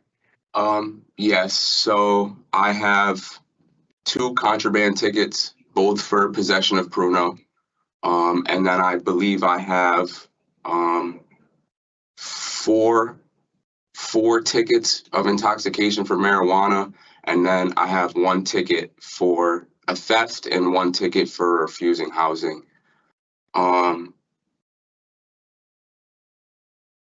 For my overall behavior, I made poor decisions. In the world, when I was home, I started smoking marijuana at a very young age, at the age of 14. I would use it to cope and get through the stressful situations that my life was presenting, and the situations that I now understand I was putting myself in. And through tier 2, I learned that those stressful situations did not cause my addiction. My addiction helped to fuel those stressful situations. When I came to jail for the first about year, I tried to just, stay out of the way, keep my head down, and do the right things. I got very nervous due to the circumstances of my case because, in jail there's a stigma around those situations, rightfully so. I didn't enroll in school right away. I didn't put myself in productive situations. I started to succumb to jail culture, and eventually my addiction got the best of me, and I started smoking weed again, and I tried to justify it by telling myself, oh, it's just weed, there's other drugs in here, and I'm only smoking, I'm just smoking weed. It's not that big of a deal. That's what I would try and tell myself. And I realize now, you know, after every seg trip, after every DR, watching my freedom get pushed back 15 days at a time. It wasn't until I lost my girlfriend because my situation and my circumstances led me going to court again. You know, at the time there was no contacts from the Thomaston area. I was all the way out in New London. So that loss kind of woke me up. You know, I still caught, you know, that's what started my transition. That's why I say I didn't like who I was up until about 2 years ago, because that's what really started my process for change. And really, you know, I caught DRs during that period of time as well. But I really want to apologize for that. It's not a good display of the things that I've learned. And I understand that that plays a part today. It does. As I say, you sound so good, and you have taken good programs, and your reflection on what you learned. I mean, you know, but then, you know, DRs are significant for us because it does show us your potential readiness. And if you're going to get tickets and break rules in the facility, once, you know, you're in a less structured environment, are we setting you up for failure and maybe a new conviction? Whereas in there, at least it's a ticket. And then are we setting up anybody in the community for facing the consequences of negative behavior? So I do want to put that out there, that we do look at the DRs, and I'm glad you recognize that. But yeah, you do sound really good. So what are your plans for use? You say you now realize that, you know, use was just sabotaging you, but. You know, obviously, you know, my plan is to go home and not use any substances. I've never had I can't say that because I do smoke. I do smoke weed, so I can't say that I've had a problem with harder drugs. I don't have a history of abusing multiple things. I have, over the course of my life, used marijuana as a crutch. It's not my plan to go home and smoke weed. My plan is to go home and get straight to work and occupy all my time. I've learned that, you know, idle time and an idle mind is what, you know, is what causes people to want to use. And my plan is to go home and just surround myself with my family. If I have to go to a support group, go to a support group to distract myself from putting myself in that position to want to smoke and to feel like that's what I should be doing. What coping mechanisms have you used now for stress that are not marijuana? So through CBT, cognitive behavioral therapy, and DBT, dialectical behavior therapy, I've learned what's been effective for me is music. Music is really big. It helps to distract me and help kind of quiet the noise in my mind. Exercise, if I'm feeling antsy, to get my body to be tired. Something that was really, really big to me and has helped me the most, I would have to say, is meditating, reading, and paired muscle relaxation that I learned in DBT to tense the areas of your body that you feel stress and you feel like it's like that's the area where your stress is coming from, because sometimes you can feel stress physically present itself in your body. And so, you know, through tensing and relaxing the muscles over a period of 10 to 15 seconds at a time has really helped me to calm not just my cravings to want to smoke, but to really relax my mind. I do just want to show quickly that on my refusing housing ticket, they had done a toxicology report because of my agitated fear and wanting to get out of the block and me having a history in the facility of using. And at that time, I did present myself as clean and not using. So I do just want to say that to show that I have been on the right path and I have been trying. Okay. Thank you very much. All right, I appreciate that. That's all for my questions. I'll see if my colleagues have questions. Thank you. Thank you, Chair. So, Mr. Montero, I'm curious to know when you finally decided to come forward and say that you committed this crime.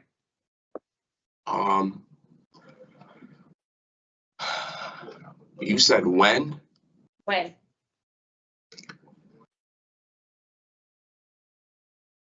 It's been something that I've been going back and forth with for a really long time to just come out and have this conversation. I first had this conversation with the chaplain that was here probably about 3 months ago. That was made in a private setting between him and I.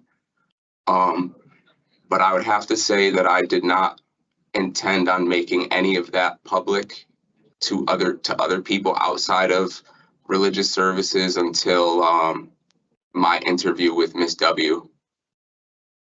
Because in your interview with her, you said that you denied committing the offense and that you were in the process of appealing the case. So that was just last month that she completed your interview. So I don't know where the change of heart came in, because even when you finished sex offender treatment back in March, you were still saying that you didn't commit the crime. That is correct. It says that I was charged with a sexual assault and told that this program was required to be eligible for early release. Is that the reason why you completed the program? It was the reason why I had wanted to take the program. It wasn't until about after the third or fourth session that I realized that there's a lot of things in that group that I learned from and have taken to apply to my life. But I do want to be honest and say that the initial reason why that program was started by me and why I was eager to participate was because it was an OAP program. But I do just want to, I want to just make sure that I express that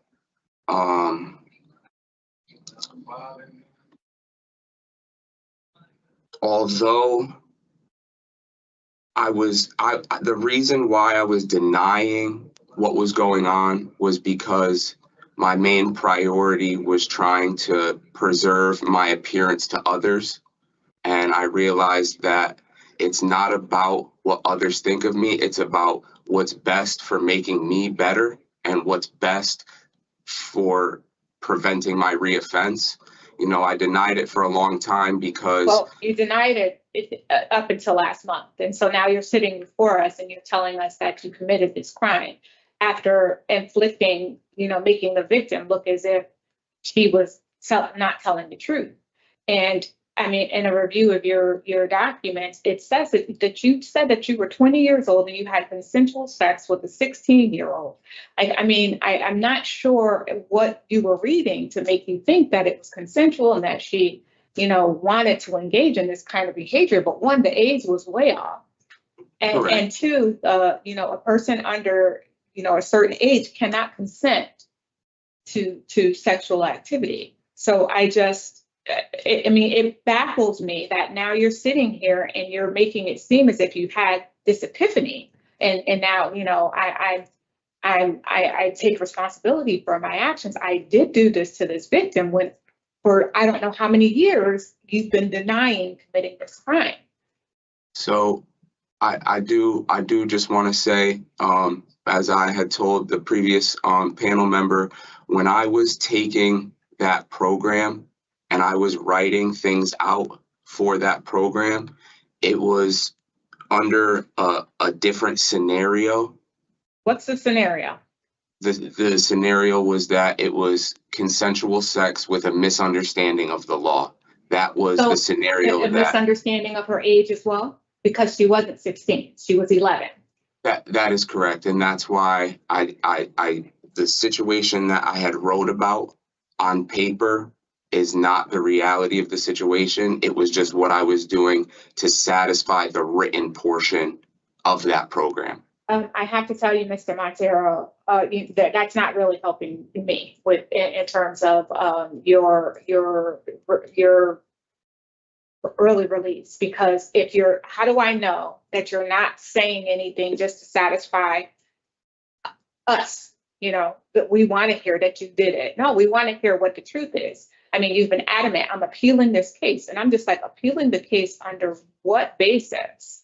We're not here to determine your guilt or innocence. We are here to determine your suitability and your flip-flop.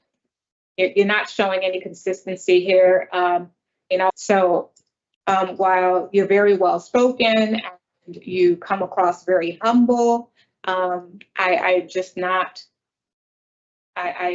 don't know what to believe. So I'm all done with my questions. Thank you, Madam Chair. Thank you. Mr. Gupta? Okay. So we're all set with questions. We're going to now pass off to the Office of Victim Services. And then after we listen to them, then the panel will deliberate and then we'll give you our answer then, okay? Okay. Is Hamlet Williams, is it?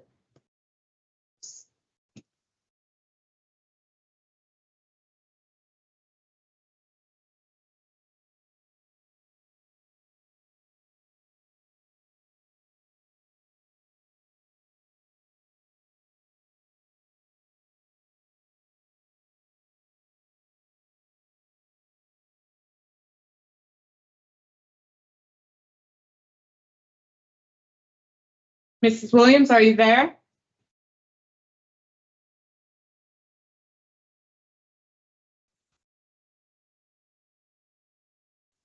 Someone just unmuted. I'm sorry.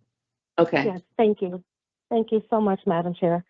I do have statements from both victims in this case, and I'll be reading the first one from victim one.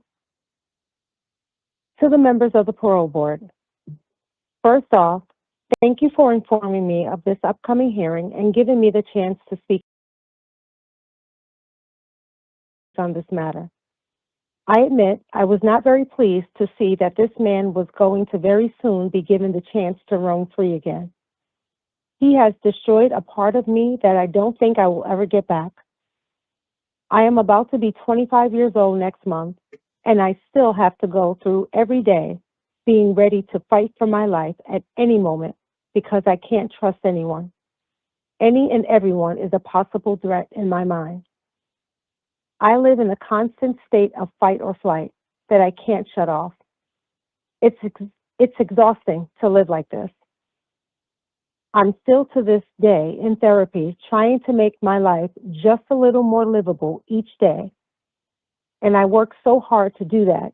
And the only reason I do so, even though I've wanted to give up so many times through the years, is because I refuse to let this man have the satisfaction of destroying me. He has affected me, my friends, and my family's lives. I'm not the only one whose life he took a part of. I was not the only person he's hurt, and I fully believe that if he had the freedom to do so, he would still be doing the same thing to many others. He's not stupid. He didn't make a mistake. He is a manipulator that wears a mask to the public and even to those closest to him.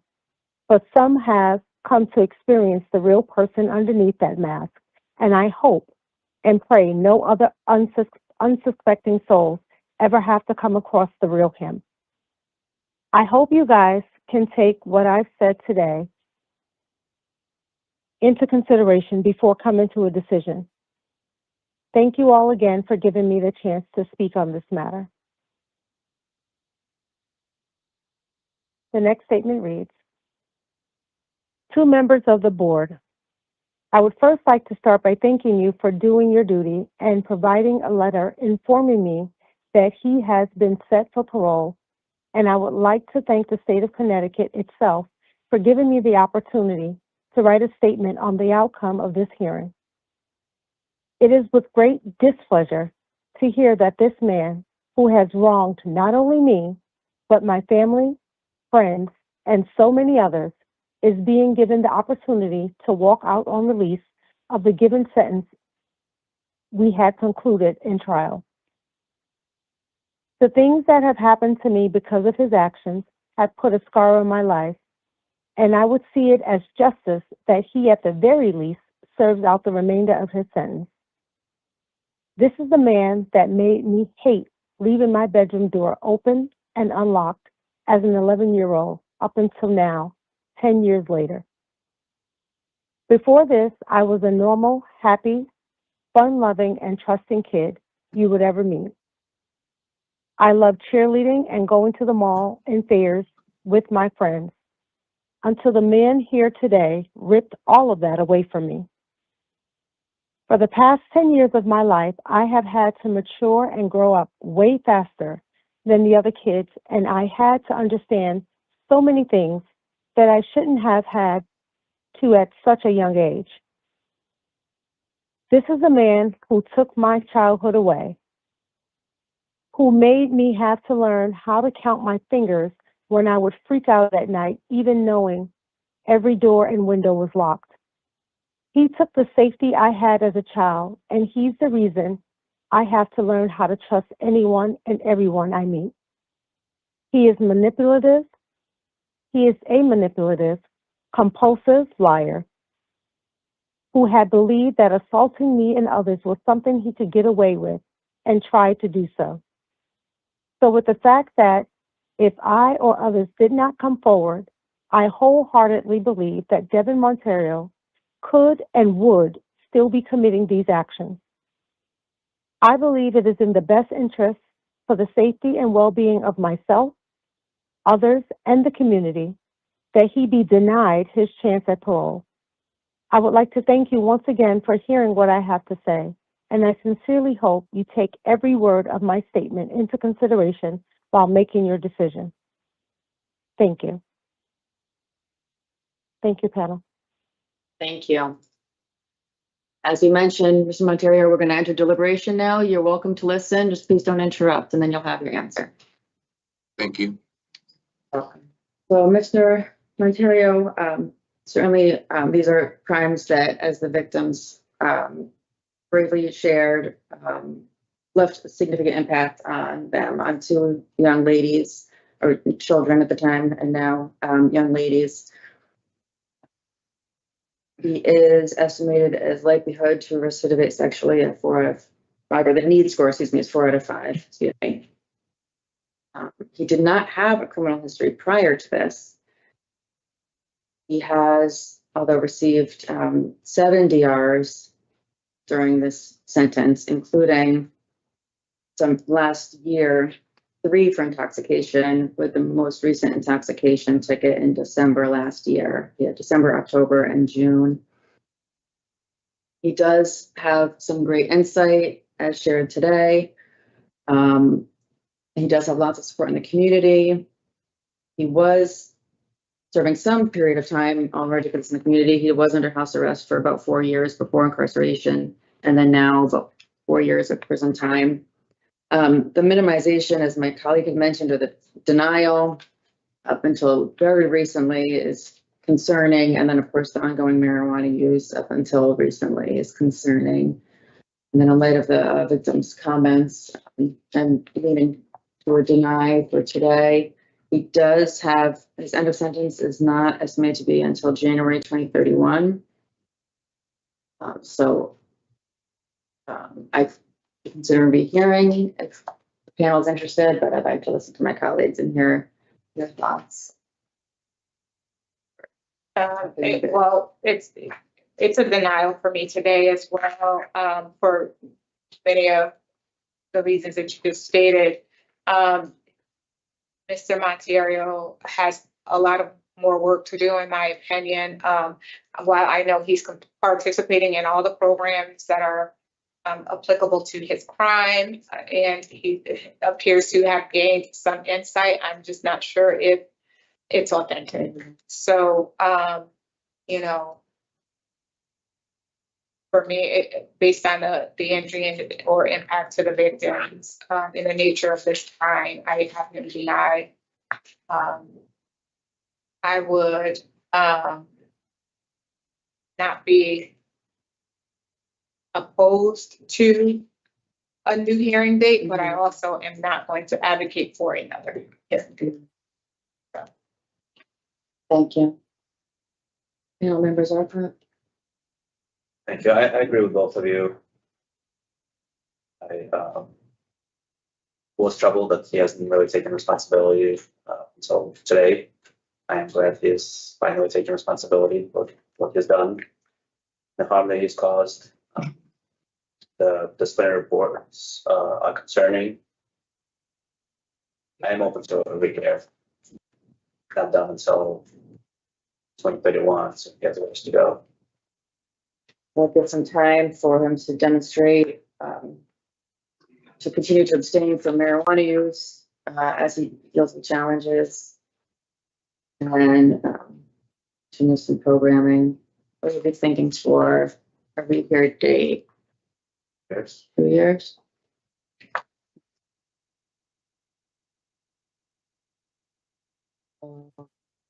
August 2028.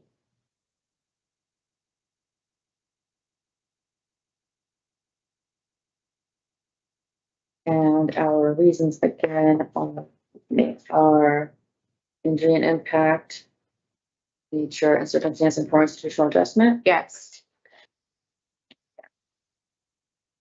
Okay, the matter of Devin Montario, inmate number 427181. I make a motion to deny discretionary parole based on the nature and circumstance of the current offense, the injury and impacts of the victims, and for institutional adjustment. We will rehear this matter in August of 2028, at which time we recommend that Mr. Montario participate in any additional positive programming and not acquire any additional DRs, demonstrate that he's ready for a release under parole supervision. Do I have a second? All in favor, say aye. Aye. Ayes have it. Mr. Montario, we couldn't grant you today. I believe you heard the reasons why. Give you some more time to demonstrate and to practice your facing challenges with a sober, clear mindset and engaging in programmings with this accountability and accepting responsibility so you can really reap the benefits of those programs and maybe take programs again that you've already taken. Thank you. Thank you. Thank you. This concludes the hearing for Devin Ontario, inmate number 43718.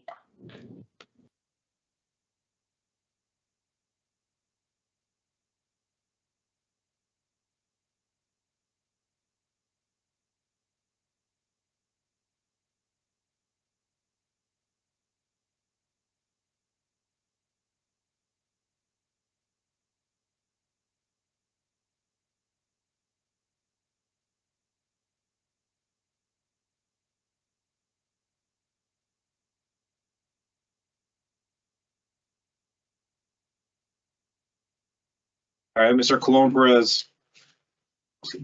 Thank you very much. Thank you. Morning. Good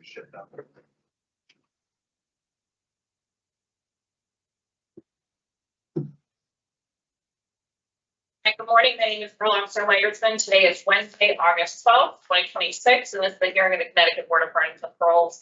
Finally, board members are present this morning by stating their names on the record, certify they have reviewed all statutorily required documents and available pertinent information in preparation of this hearing. Morning, Aileen Keys. Good morning, Alex Saka. Good morning, panel member Barry. Also present this is our board psychologist. Sir, can you please state your name and inmate number for the record? My name is Edwin Colon Perez, and my inmate number is 449130. Thank you. This hearing is being conducted in consideration of the parole application for Edwin Colon Perez, inmate number 449130, serving a sentence of 10 years, execution suspended after 5 years with 5 years of probation to follow for carrying a pistol without a permit, failure to appear in the first degree, possession with intent, illegal possession of a large cap magazine, and sale of a controlled substance. As of today, records reflect a parole eligibility date of January 17, 2027. There's no victim input in this case. There is an offender accountability plan in place that has been reviewed and shows that he has completed new thoughts, smart recovery, domestic violence, voices, embracing fatherhood, tier 2, anger management, people empowering people, and he is currently engaged participating in the young adult offender program. Utilizing the statewide collaborative offender risk evaluation system, the offender's overall score on the SRT falls into the high range risk for recidivism. Mr. Colon Perez, now your opportunity to express to the board why you believe you should be granted parole, and you may begin. Morning. Appreciate y'all. Beforehand, I want to express that English is my second language. I was born in Puerto Rico, so excuse me for my pronunciation is not the best. With that being said, dear members of the parole board, I respectfully submit this letter in support of my request for parole. I am writing not only to ask for consideration, but to take full accountability for my past actions, to demonstrate the growth I have made during my incarceration, and to express my commitment to living a law-abiding and productive life moving forward. I am currently incarcerated for the controlling charge of selling narcotics. I want to begin by acknowledging that my actions were wrong. There is no excuse for the choices I made, and I take full responsibility for the harm that resulted from them. At the time, I lacked the maturity, judgment, and understanding necessary to recognize the broader consequences of my behavior. I now understand that my actions contributed to harm within my community, placed strain on my family, and ultimately then damaged my own future. This realization weighs heavily on me, and it has been a driving force behind my commitment to change. During my incarceration, I made a conscious decision to use this time not as a setback, but as an opportunity to grow and rebuild myself from within. I enrolled in and became an active participant in the TRUE program located at Chester Correctional Institution, which is designed specifically for young men between the ages of 18 and 25. This program has been transformative in ways I did not expect. It provides a structured, therapeutic environment that emphasizes accountability, emotional awareness, decision-making, and personal responsibility. Through this program, I have been challenged to confront the root causes of my behavior. I have learned to examine my adult patterns, recognize negative influences.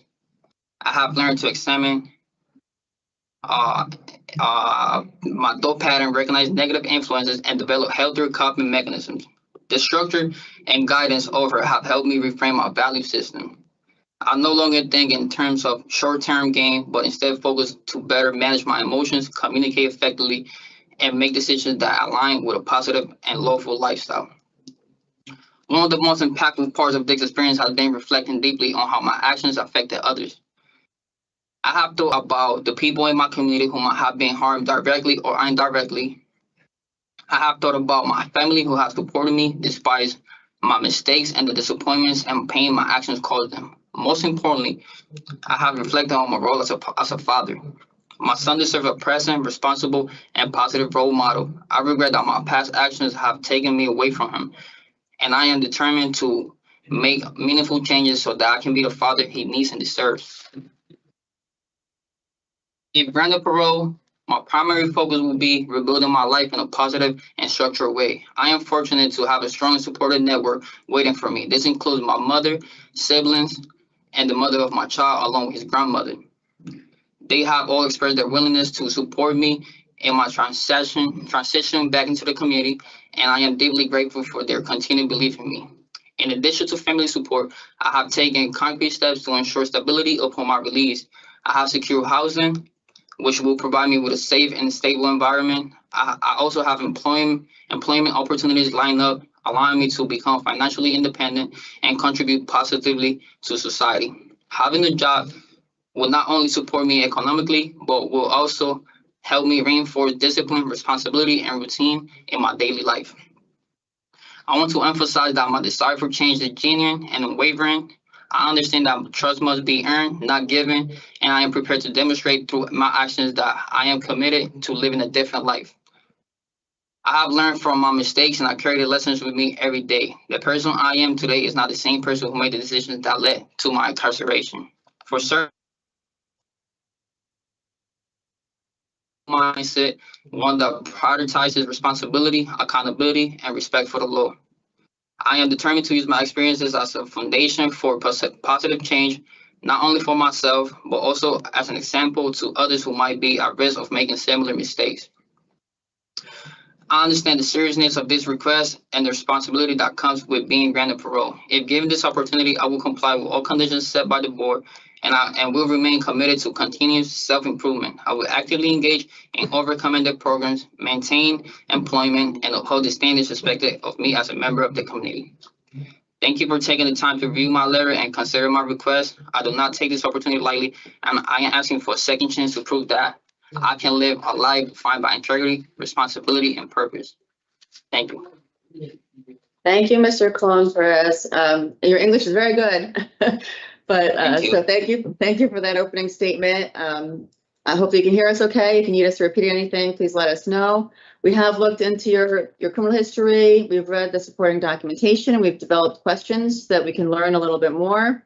And then once we finish asking our questions, we're going to deliberate, and then you'll have your answer at the end of that time, okay? Right. We're going to start with panel member Barry today. Thank you. Thank you, Madam Chair. So, Mr. Perez, I appreciate your taking the time out to write down your statement so that you could convey to the board everything that you shared with us. We heard a lot about the stuff that you have learned in the programs, and you were reading very, very quickly. So I'm going to revisit some of that stuff that you spoke about, okay? For example, you said that you wanted to express your commitment to be basically a better person when you're out in the community, and that you made your decisions based on your immaturity and something else. Can you your immaturity? My lack I'm gonna say right now. Judgment and understanding necessary to recognize the broader consequences of my behavior. Still speaking, you're still going real fast. I'm sorry. Lack of maturity, your judgment, and what else? The understanding necessary to recognize the broader consequences of my behavior. Consequences. Okay. Okay. That's good to know. Actions. Okay. And that's good, because I was happy to hear that you were able to speak about how your poor decisions impacted our communities. We're going to revisit that in a few moments, but I wanted to find out, you said you were participated in the TRUE program, and that you that program provided you with structure.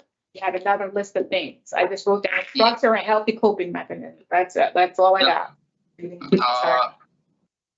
I've learned to examine my thought patterns, recognize negative influences, and develop healthy coping mechanisms.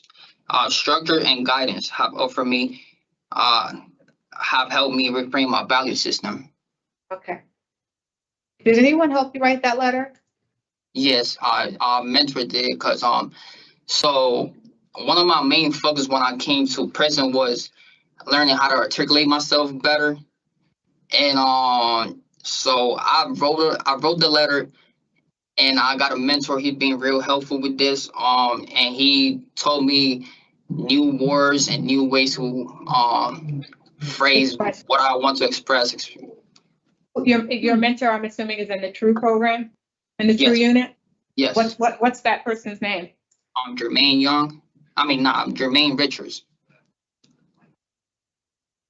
And what is he down? How long has he been down? He's been incarcerated for 14 years, I believe, for the controlling charge of murder. But he been real helpful to me. He's a person that is very educated. He gave me opportunities to take programs with him and also facilitate them. And he just been like a positive role model for me throughout my journey in prison. Yeah. Well, that's good. We visited that unit last year. I think we visited the unit. And so we heard very many positive things about that program, that unit. So I'm happy that you're able to participate in it. There's also a high success rate once people return to community. So we realize and recognize that it has been had a positive impact on our communities. Let's go back to your decision making and how they negatively impacted your communities. You spoke about you had these guns, you were selling narcotics. How does that impact our community? Well, for once, it's a negative. It's a negative. I'm being a negative role model. What kids seeing me out there, it's not a good look for the community. I'm putting in harm, whether it is with the interactions I'm having with the police. It's not a good one.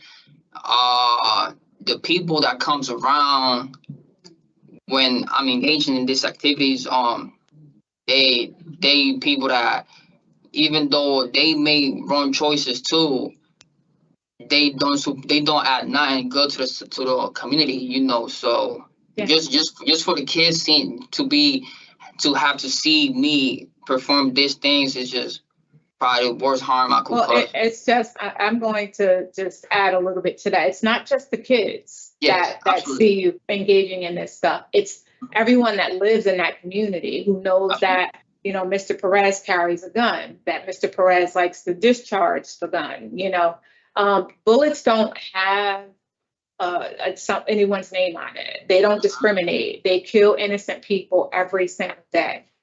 So by you being in possession of a gun and unlicensed and untrained, it puts other people in your community at harm for fatality because, you know, you may be aiming at someone you consider a rival, but, you know, incidentally strike a child, you know? So that's one way. And then when you're engaging in selling drugs in our communities, you're selling to somebody's mother, somebody's father, somebody's sister, brother, child, who are really trying to combat their addiction and they can't get away from it because there's a constant supply.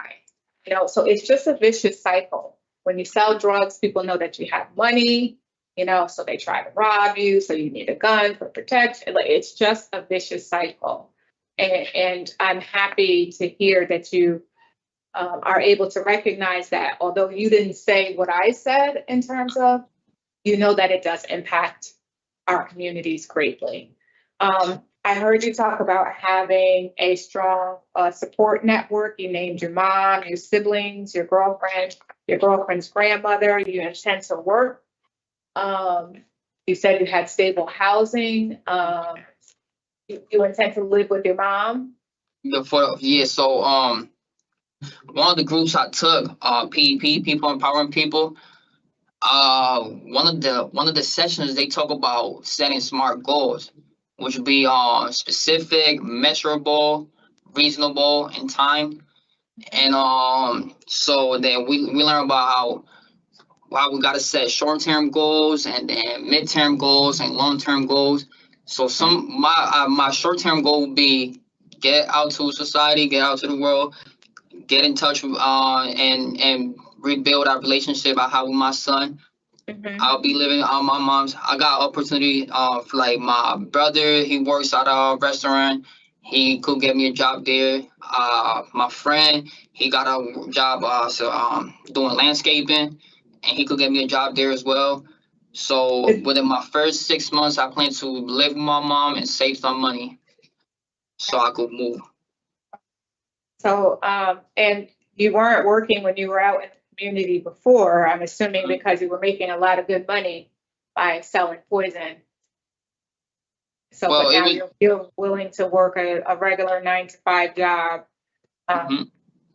So, Mr. Perez, here's the long and short of it. You're very young. You're 26 years old. You rate out high in terms of your risk to recidivate. But, and this is your only criminal conviction. You've had, or your first period of incarceration, you've had some driving issues and you were selling drugs for a while. It's like from 2020, all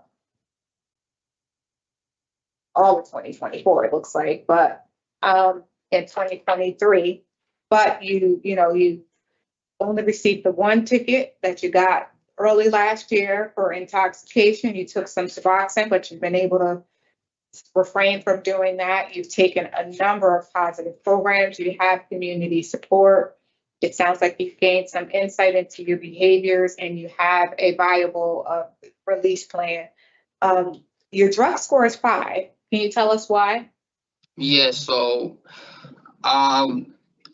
through a period of time when I was home, I was really depressed, and instead of looking for help and talking about it, I turned to the drug habit. So I got addicted to opiates, and so that was like probably my downfall, because after that, that's when I made a decision to go sell drugs to support my habit. That came with carrying a gun because of their environment, and it all led down to the drug habit, which that was one of my main focus when I came to prison. My first 6 months, I was still with the struggling with the fact that I was in prison, and I still made the decision to turn to the drugs again. That's when, after I went to SAG, I self-reflected and understood that I needed help, and I enrolled in programs like Tier 2, Smart Recovery, and those programs helped me in a lot of ways, just to be able to recognize triggers, to be able to find my coping mechanisms for when I'm feeling the need or when I'm triggered to, or when I'm just not feeling myself, instead of turning to drugs, looking for other ways to cope with it. Tell us some of those other coping mechanisms, the healthier coping mechanisms. So for me right now, big one, and since I've been in prison, has been working out. I do a lot of working out. I like sports, so I'll go to like play basketball or play football. Listening to music been a good one for me. Talking to my mother, she been like a real good supporter. She been like probably like the main person, and for her and my son be the two main reasons for me to want to change. I want to be a positive role model for my son. I want my son to be a good man when he grows up, and I know I have not been that example. So that'll be some of my coping mechanisms.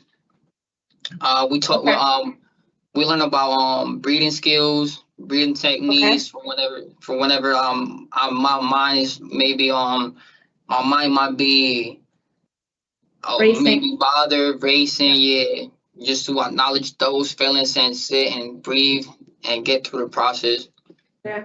You know, all of us may struggle periodically with bouts of depression, you know, things not going our way, you know, we lose loved ones. And it's good to have those healthy coping mechanisms rather than engaging in using illegal substances, which turns to it being a habit, which turns into now I got to support this habit, so I got to steal or I got to sell drugs. So it's good that you're able to reflect on your behaviors, and I'm hoping that you will engage in some additional treatment when you're out in the community to prevent your relapse. So you've done a good job, Mr. Perez. I wasn't sure how I was going to vote today, but I've been impressed. So I appreciate your speaking with me. I appreciate you taking the time. Thank you. Yeah. Panel members are fast. I do guys have one question. How long have you been in the True Unit for? I've been about 18 months now, a year and a half. Okay, so you were there. Okay. Which benefited. I am very impressed with the True Unit, and if you were new to it, or if you've been there for a while, that's what I was trying to assess. All right, thank you. I don't have any further questions. So I think we're all set with our questions. We're going to deliberate now, and then we'll have an answer for you, okay? Thank you. Yeah, I'm there. I think I've stated all the facts of this case. He does rate out high, but that has a lot to do with his age. He's 26 now, brain's fully developed. He has the tools that he'll need and community support, has some work options, lines, and I would be in support of his discretionary parole. Thank you. Mr. Zarkov? I am in support of discretion parole. I am as well. What conditions did you have?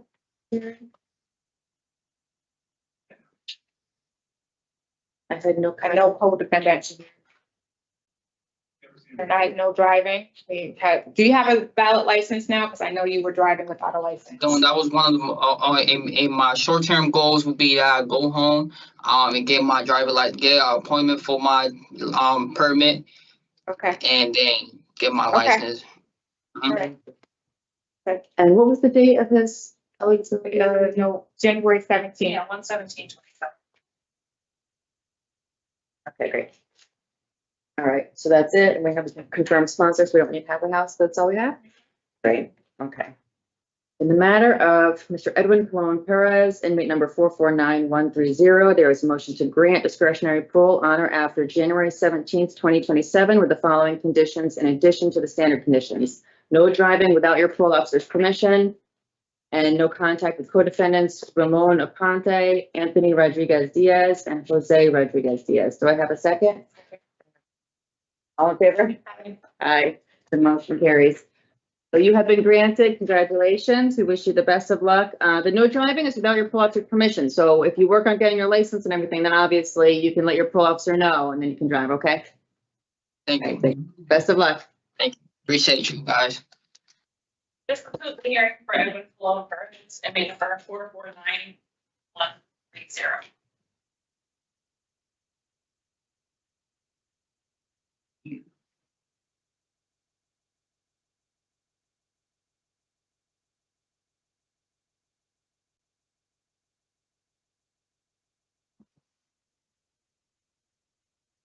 Good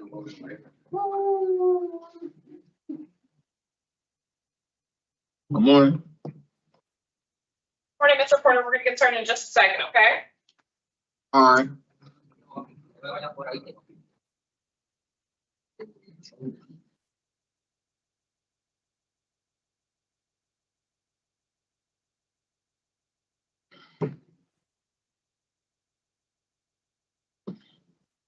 Good morning. My name is Pearl Officer Wangerson. Today is Wednesday, August 12th, 2026, and this is the hearing of Connecticut Board of Pardons and Paroles. Following board members are present this morning and by stating their names on the record, certify they have reviewed all statutory and required documents and available pertinent information and preparations here. Eileen Keys, good morning. Good morning, Alex Starbucks. Panel Member Barry. Also present this morning is our board psychologist. Sir, can you please state your name and inmate number for the record? Kason Porter, 441698. Thank you. This hearing is being conducted in consideration of the parole application for Kason Porter, inmate number 441698. He's serving a sentence of 8 years, execution suspended after 4 years, followed by 5 years of probation for possession with intent, criminal possession of a firearm, legal possession of a large cap magazine, stealing a firearm, legal transfer of a pistol or revolver, and illegal alteration of a firearm. As of today, records reflect a parole eligibility date of July 26, 2026. There's no victim input in this case. There is an offender accountability plan in place that has been reviewed and shows he's completed new thoughts, voices, in Tier 2. Utilizing a statewide collaborative offender risk evaluation system, the offender's overall score on the SRT falls with a high rate risk for recidivism. Mr. Porter, this is now your opportunity to express to the board why you believe you should be granted parole if you begin. Do you have a statement or anything you'd like to say? Yeah, I feel like I should be granted parole because now me being incarcerated helped me learn new things and see things differently. Like I'm not the same person that I came here as. I'm more aware, I'm more focused, and more like determined to get my life on track and to be a better person. Okay, great. All right, thank you. So we have read about your case. We've read the supporting documentation. We've developed some questions to help us better understand the situation and where you are now. We're going to ask our questions, and then once we're finished with that, we're going to enter deliberation, and then we'll have an answer for you then, okay? All right. Okay, so we're going to start today with panel members are up. Good morning, Mr. Porter. Good morning. So looking at your record, looks like you had conviction for a firearm offense in 22. You were released for traditional supervision, looks like in November of 2023. And you came back not even a year later, right? Yes. What happened? Honestly, I felt like after I had got shot, I felt like I needed a weapon to feel safe and feel like protected. But being incarcerated helped me realize that that was the wrong choice. That was the wrong decision. It was all about me and who I surrounded myself with and the environment I was around. I should have. Now I know that I just need to separate myself and no longer need to be around negative influences. Were you selling drugs in the community at that time? I'm sorry? Were you selling drugs in the community? Yes.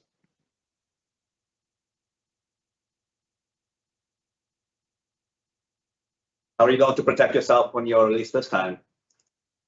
Sorry? How are you going to protect yourself when you're released into the community again? This time I'm not going to like be around them negative temptations. I'm just gonna like find me a job, stay out the way, and just try to be the best version of myself I could be.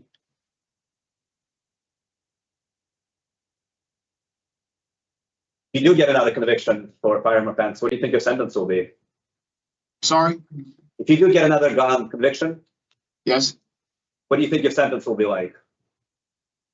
Well, honestly, I don't think I will have another gun sentence. When I get home, I'm not gonna carry no weapons or just anything like that. I don't think I'm gonna get into nothing. You don't have any interest in guns anymore? Not at all. Because your sentences will get longer and longer. You absolutely Right now right. you're 23 years old? Yes.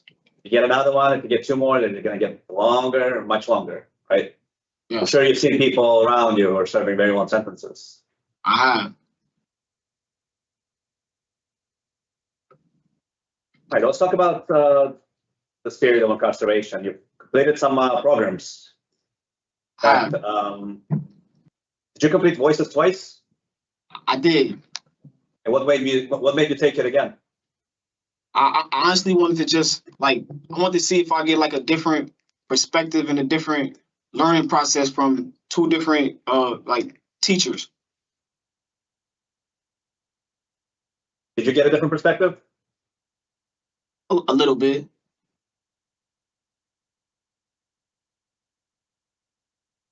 What about tier 2 and your thoughts? What did you learn from those programs?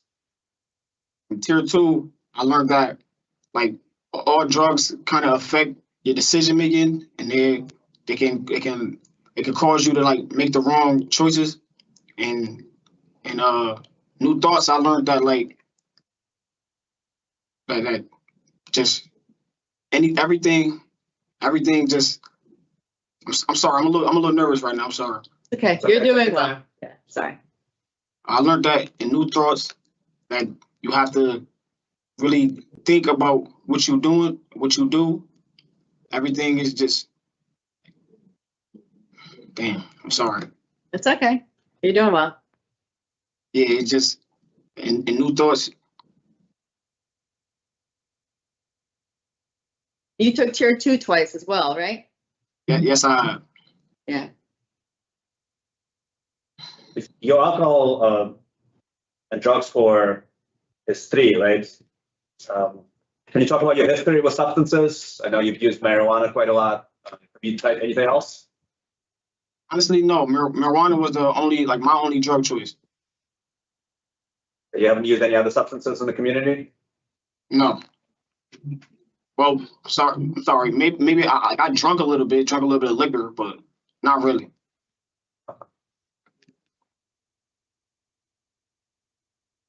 You do have one disciplinary report that was for fighting January of 2025. Yes. But I've read your explanation, and you stated that you were just playing with a cellmate. Is that your position? That is the honest truth. I was just horse playing with my cellmate. You tried to explain that to the correctional officer? Yes, I have, but it looked like we were fighting, so I understand where they're coming from. They just have to do their job. So I'm not mad at them for that, but we honestly were just horse playing. Okay, talk to us about your release plan. What are your plans? Let's talk about the next 6 months once you're released. I'm thinking I want to take up a trade. I want to probably do plumbing or become an electrician, or even get my CDL license. Those are my little short-term goals. Those sound more to me like long-term goals, and they're laudable goals. They're great goals. Each one of those, right? Yes. You're probably going to need to work to get there, right? So, talk to me how you get there. Maybe you need a job in the first few months, right? To get on your feet. Yes. What kind of jobs have you been thinking about? Well, right now I have a friend who's working at a restaurant. He was saying he could try to get me an interview for his job.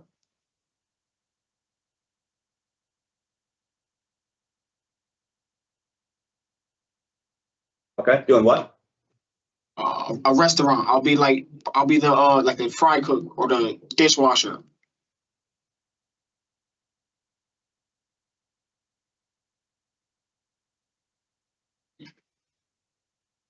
What do you have for support in the community? Sorry? What do you have for supports in the community? I have my whole family. Yeah, I have my mom, my dad, my grandma, all my brothers. They're a big support. You talk to them often? Yes, I do. How often? Every few days I call my family members. I talk to them.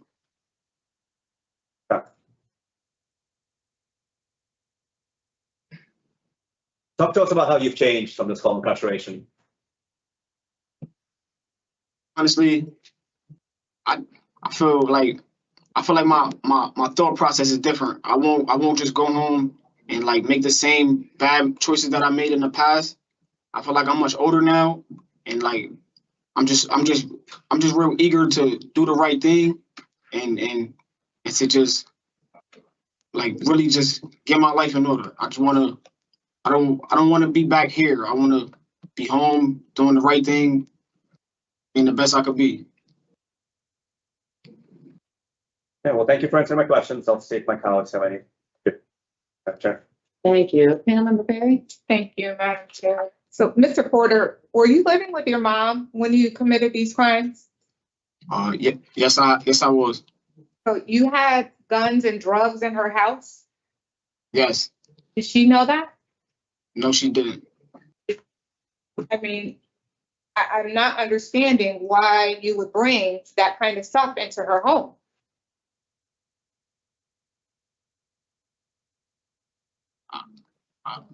I don't know. It was definitely the wrong choice. It was a bad choice, and I think I learned from that. I wouldn't put my mom in those predicaments, in those situations again. I know what I done hurt her, and like it kind of like broke a little trust between me and her. So I honestly don't want to put my mom through that again. So whose house were you living in 2022 when they did a warrant for that house? I was living with my mom, but that wasn't my mother's house. Whose house was it? That was my aunt's house. And so you had two co-defendants with you with that. And who were those people? Like, who are they to me? Yes. They were like friends. They were friends to me. So why was there two illegal firearms in the basement with 500 fentanyl pills? Was that your stuff? One of the firearms were mine. I didn't know there were any pills in there. So why were you hiding a firearm at your aunt's house? Like I said, like when I was younger, and I had thought like the weapon was going to keep me safe.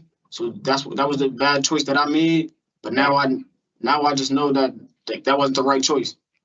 Right. So here's the problem that I'm having, Mr. Porter. This is your second weapons conviction.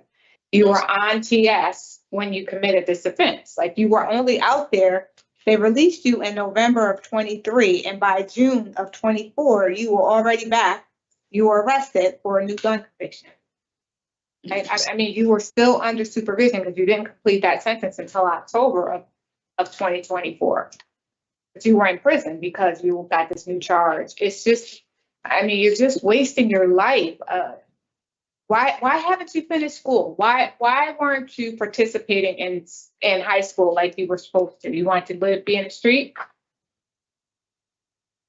Honestly, I was in high school, and then I had gotten in trouble, and I went to detention. And after I left detention, I went to Job Corps. Why wasn't that enough? Like, do you want to grow up in prison?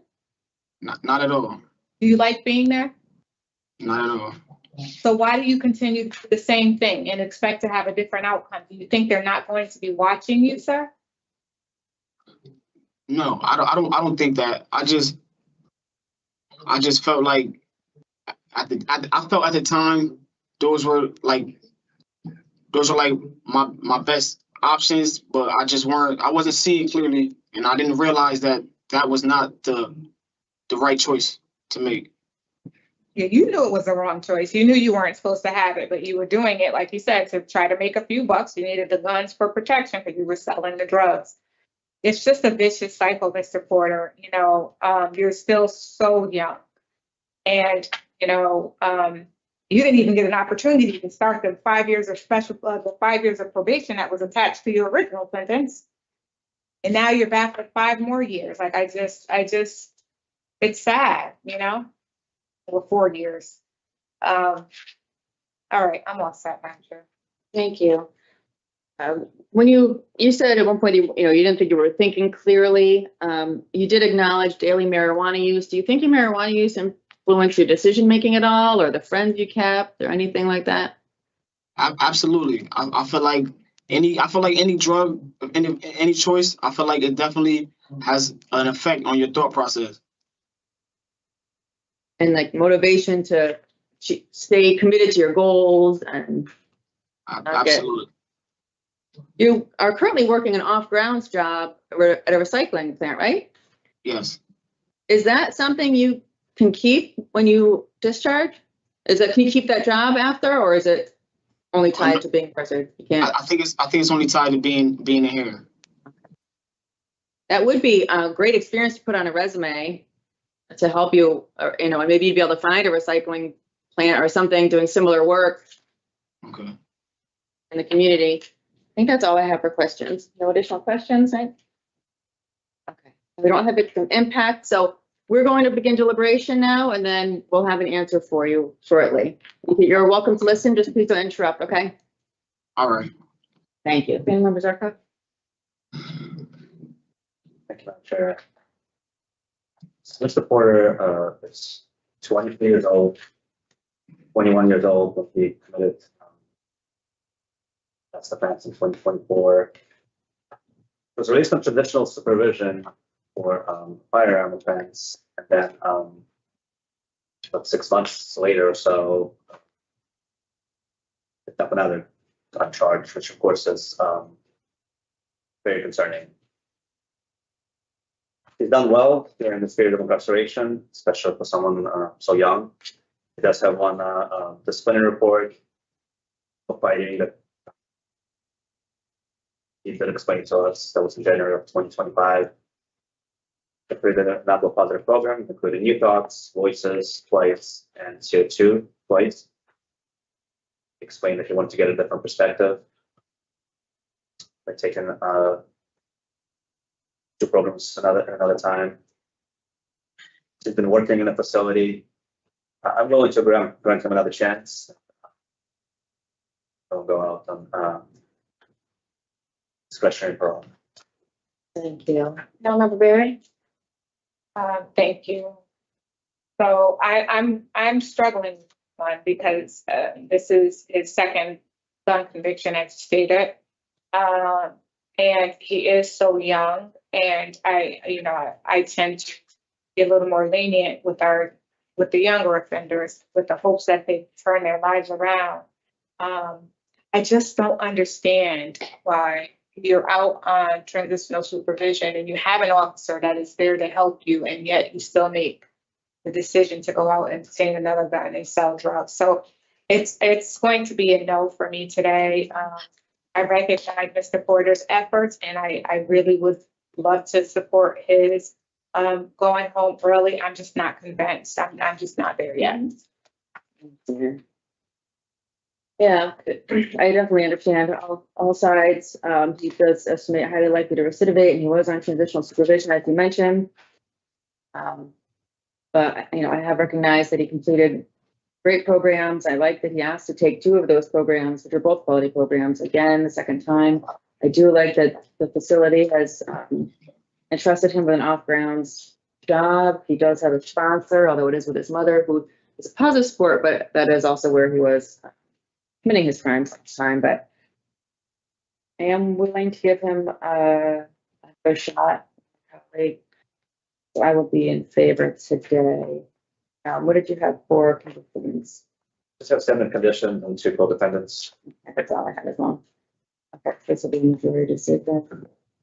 Okay, in the matter of Mr. Kaizen Porter, inmate number 441698, there is a motion to grant discretionary parole on or after July 26, 2026, today's date, August 12, 2026, with the following conditions in addition to standard conditions. No contact with co-defendants Gary Sharp and Tarante Young. Do I have a second? Second. All in favor say aye. Aye. All against? Nay. And so the ayes have it. This is a majority decision, but you have been granted. Please don't prove us wrong. Prove us right. Do this you know, you are still young, which is a little concerning actually, but you have the chance to turn it around. So this is a second chance you're getting after the TS last time. So please.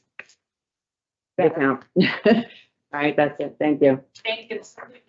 Please, order and number 441698. Mr. Porter, you're all set now. You can leave the room. All right, thank you. Thank you. God bless you all.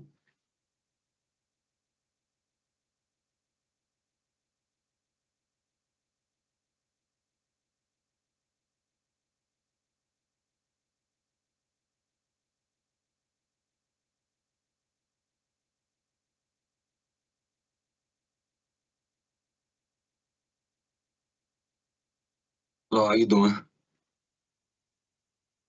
Thank you. Good morning. We'll be right with you. All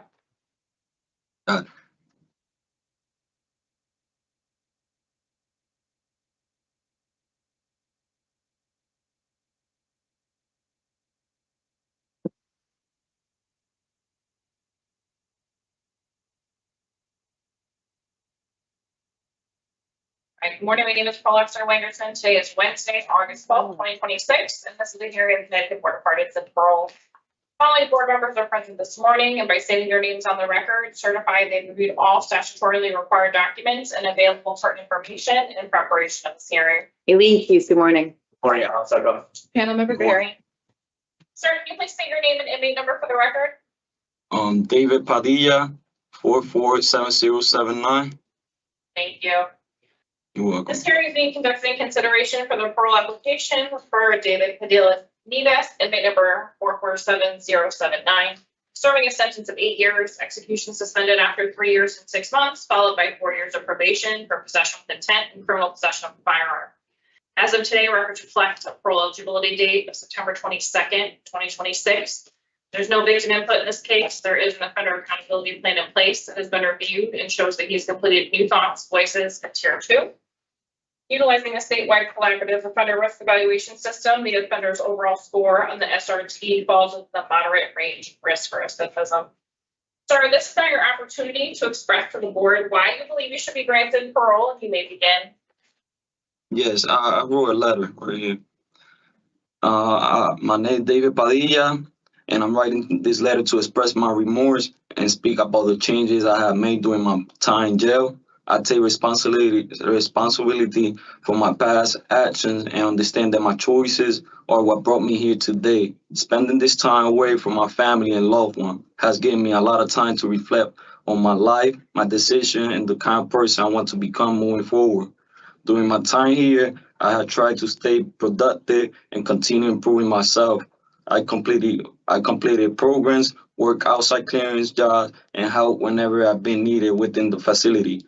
More importantly, I try to change my mindset and the way I respond to situations in life. I learned the importance of patience, discipline, and thinking before reacting, especially during stressful moments.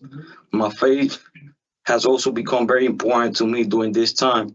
I often encourage other inmates to attend church services and seek guidance when they are struggling because I know how easy it is to lose direction in life. I try to remind others that no matter how far someone has fallen, it is still possible to change and become a better person.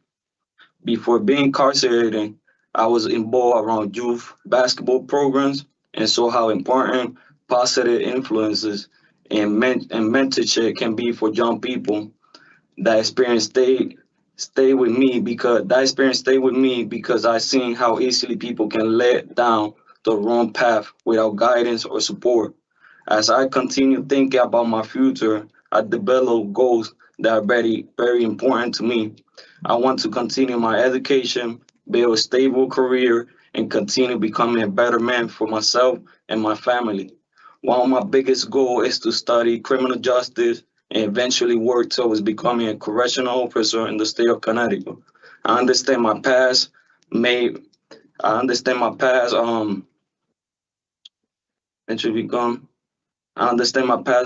that sound unusual, but my experience had changed my perspective in life, accountability, and second chances. I hope one day I could use my experience to positively impact others and help people avoid the mistake I made. I know I cannot change the past, but I truly want the opportunity to continue moving forward and rebuilding my life the right way. I have a strong support system waiting for me, and I am committed to continue on a positive path if given the opportunity. Thank you for your time. Thank you, Mr. Padilla. Appreciate your opening statement.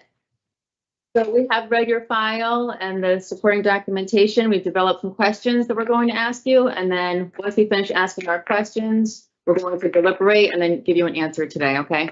Okay, thank you. So we'll start the questions actually with me today. You have completed some great programs, New Thoughts, Voices, Tier 2. How do you think you've changed during this sentence? I think I changed. Those programs have helped me a lot to think better and how to handle my anger, management, how to control myself, and how to think better. I've been like this time that I've been in jail. Like I reflected, I opened my eyes. Like I've been noticing. I've been noticing a lot of things that they are not the same outside. Like I know, I just opened my eyes. And I know like it's not what I think. Like I would just want to do good. I just been staying on my bed, reading the Bible, staying on a positive vibe, and wait for problems. Right. And I read about your fiance and the life she has. You said she just works, goes to the gym, and then goes home. And yes, that sounds like a good plan for you to kind of adopt to her schedule. She did confirm her willingness to sponsor you. How have you, certainly you are going to face challenging situations in the facility. How have you responded to those situations? Have you done it differently than you used to? Yeah, I've been just walking away, staying quiet, and just like when I get mad, I just start praying or I start reading a book or start doing something productive and stay away from everybody.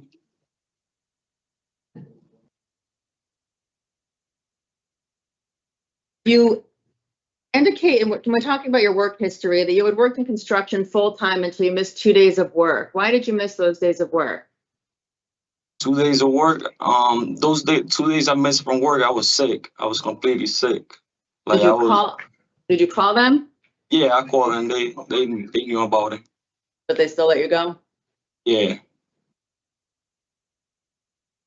I was working on Western for records, and I was doing the kit. Now I'm doing the kitchen and I'm doing the lobby on Cheshire. Yeah, so I was gonna ask, because you said you had an outside clearance job, but I didn't have that in my records. Is that new? Yeah, I've been doing 2 jobs lately. When did you get the outside clearance job? Literally last year. Like I was here in this jail like for 2 months, and then I got the outside clearance job fast. Okay. And what is your outside clearance job again? It's the lotto? I was doing records for 7 months, and then I switched for Cheshire lobby tier. Oh, okay. And now I'm doing Cheshire lobby and kitchen and the kitchen job. Okay, and those are considered outside clearance? Yeah. Well, the kitchen job is inside the jail. Yeah. It's okay. Okay, thank you. So yeah, there was some discrepancy as to whether we were confused as to whether it was like outside, because it was outside your facility, outside your living there. Okay, thank you. So it's a trusted position still, because they're trusting you to go to another facility, another unit. Okay, that's excellent. You had said you thought smoking marijuana helped you to sleep or calm down when you're stressed. But then I did just ask you about other ways, how you've handled difficult situations. Do you think that marijuana, may have influenced your decision-making or ability to just handle things more naturally? Usually I used to like to go to sleep, or when I'm anxious or stressful, like that's when I used to smoke marijuana.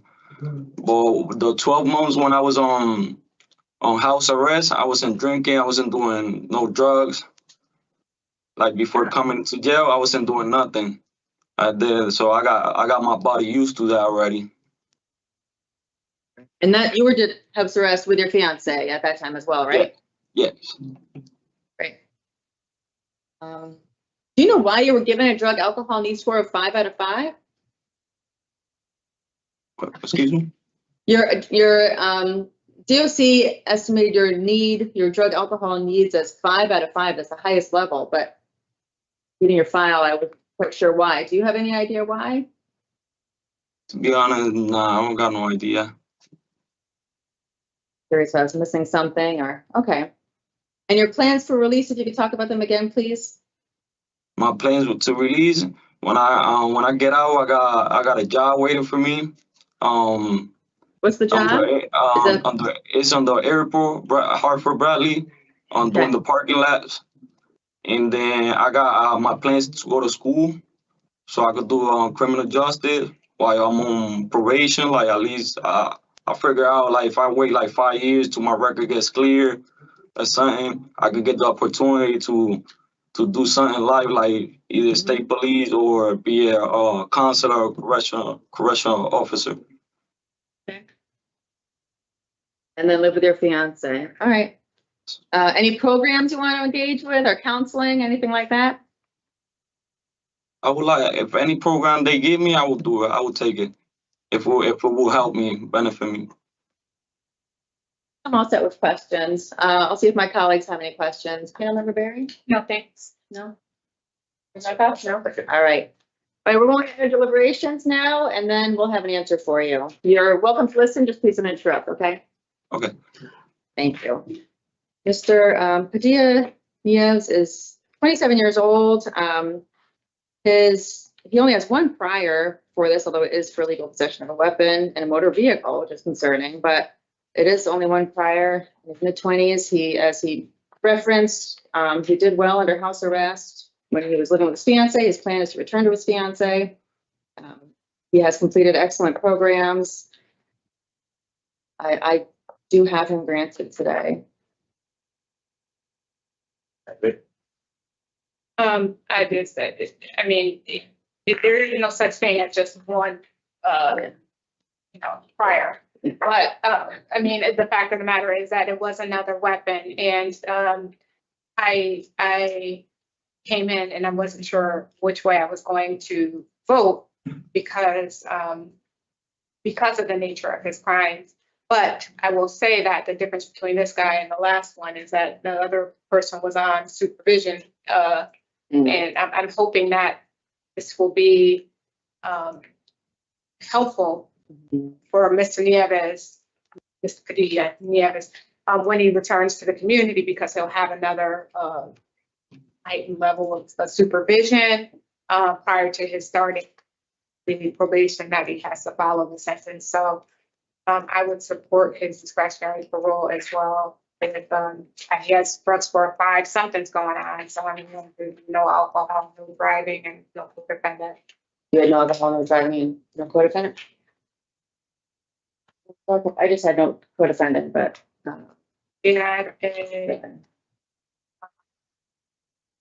The description says that he was operating the, yes.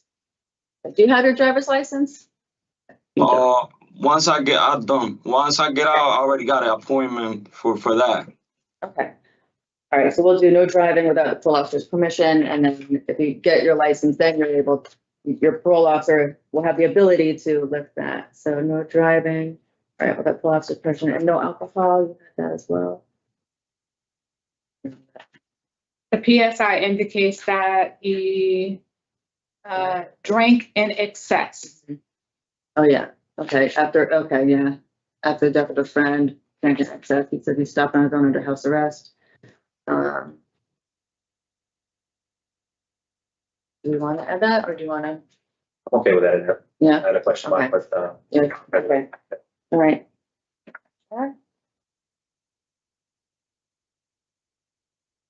Okay.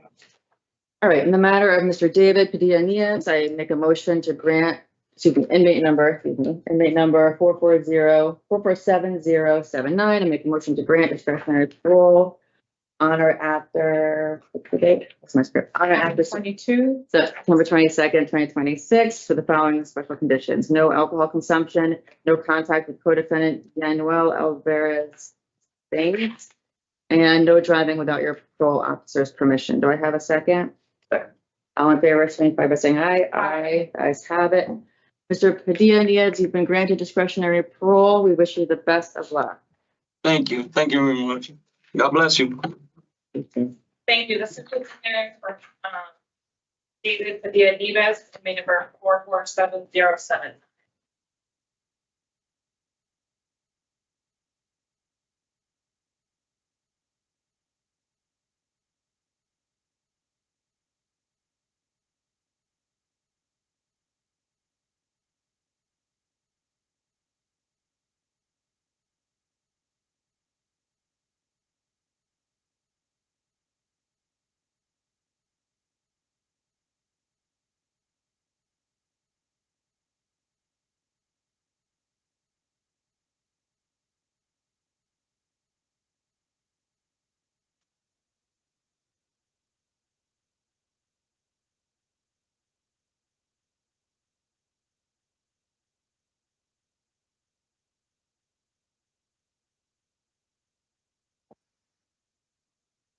Morning, my name is Parole Officer Wengerson. Today is Wednesday, August 12th, 2026, and this is the hearing of Connecticut Board of Pardons and Paroles. The following board members are present this morning and by stating their names on the record, certify they reviewed all statutorily required documents and available for information and preparation of this hearing. Good morning, Eileen Keyes. Good morning, Alex. Councilmember Berry.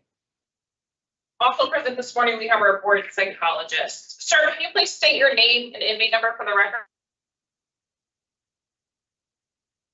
Two. Can you say that one more time? You like cut out a little bit. We didn't hear you. My name is Kason TR.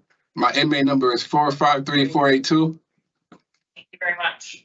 This hearing is being conducted in consideration of the parole application for Kazon TR, inmate number 453482. Serving a sentence of 10 years that can be suspended after 30 months, followed by 3 years of probation for possession with intent to sell narcotics, criminal possession of a firearm. As of today, records reflect the parole eligibility date of September 4th, 2026. There's no victim input in this case. There is an offender accountability plan in place. It has been reviewed and shows he's completed new thoughts. Utilizing a statewide collaborative offender risk evaluation system, the offender's overall score on the SRT falls in the moderate range risk for recidivism. Sir, this is now your opportunity to express to the board why you believe you should be granted parole. You may begin. Can I read my letter I wrote? Yes, that's fine. Thank you. Yeah. Thank you. If you were to grant me parole, it would give me a chance to show the people I let down. I felt the wake-up call this time has given me the opportunity to reflect on my kids and the important role I play as a father to set an example and keep them on the right path. I am willing to take and accept any therapy I can get for help. Thank you for hearing me today. Thank you for your opening statement.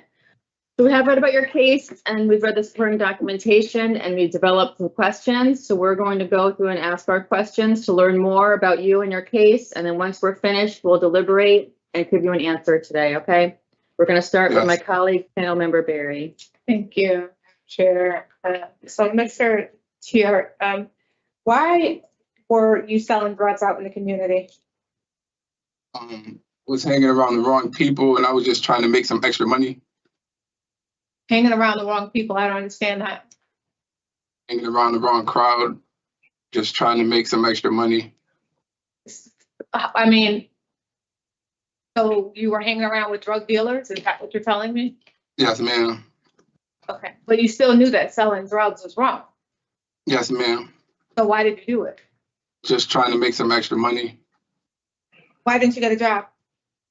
I did have a job. I was just trying to make extra money. Is there such thing as extra money, sir? How do you make extra money? That means that would imply that you already had money. Well, just trying to make more money.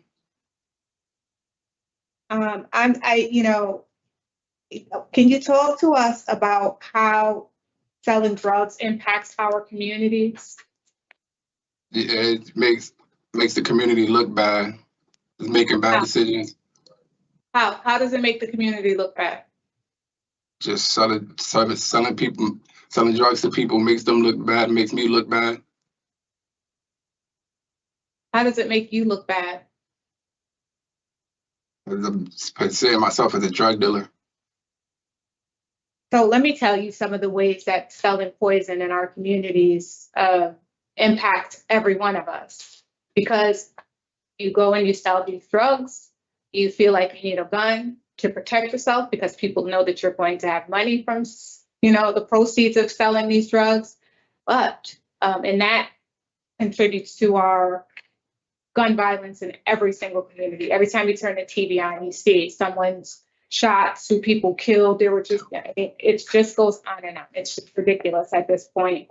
And then you talk about the drug part of it, where you're selling to someone's brother, someone's mother, someone's father, sister, aunt, child, and it just continues the cycle. So the people who are on the drugs have to steal to support their habits or sell drugs to support their habits. And it's just, it goes on and on, and then when you guys get into territory or drug, whatever, you want to start shooting at each other, then someone innocent dies. It's just ridiculous in my, and so I'm curious to know, when you're released from the facility, what do you intend to do for work? Because you can't go back to selling drugs. Yeah, I have a job waiting for me, and I'm gonna continue to finish getting my CDLs. Okay. And do you have a valid driver's license? Yes, I was in, I had a valid driver's license. I was in the CDL program at Brooklyn. And what happened? You were transferred? Yeah, I was transferred, and Mr. Cruz ended up getting fired because he didn't renew his license or something like that. So why were you transferred? I guess because they was redoing the stars or something, so they transferred me here, and I was a level 1, I guess. Did it have anything to do with your getting a ticket? Nah. So you plan on getting your CDL. So what are you going to do in the meantime? My cousin got a job for me once I get out. Doing Price what? Right. At Price Right. Doing what? Whatever they need me to do, whatever they want me to do. And what support do you have in the community? I got my family. I got my aunt, my mom. I got a lot of family out there. Who were you living with when you were selling all these drugs? I was staying with my baby mother. And did she know that you were selling drugs? Nah, she didn't know. So I'm always interested in knowing how people proposition you to sell drugs. So you said you were surrounding yourself around people who were dealing. Yes. And they said to you, Kashawn, do you want to sell drugs? No, they didn't. No, they didn't. But I was just around the wrong crowd. But I was doing that myself. So how did you get into that kind of thing? What did you not care about the possibility of coming to prison, or? No, I wasn't thinking. I wasn't really thinking about the consequences and stuff like that. So here's the thing, Mr. TR. Now you're a multi-state offender, because I know that you were arrested in North Carolina as well. You have a history here in Connecticut. I'm assuming that this is where you will reside until you're done with your sentence. Yes. And I would suggest that you make some new friends and surround yourself around positive people who are doing positive things. Are you aware that your girlfriend's unable to sponsor you at this time? Nah. Well, that we received notification that she was not able to sponsor you, and that you're going to need a halfway house. When was the last time you spoke to her? I spoke to her yesterday. And she didn't tell you that? Nah, she didn't get no call or nothing.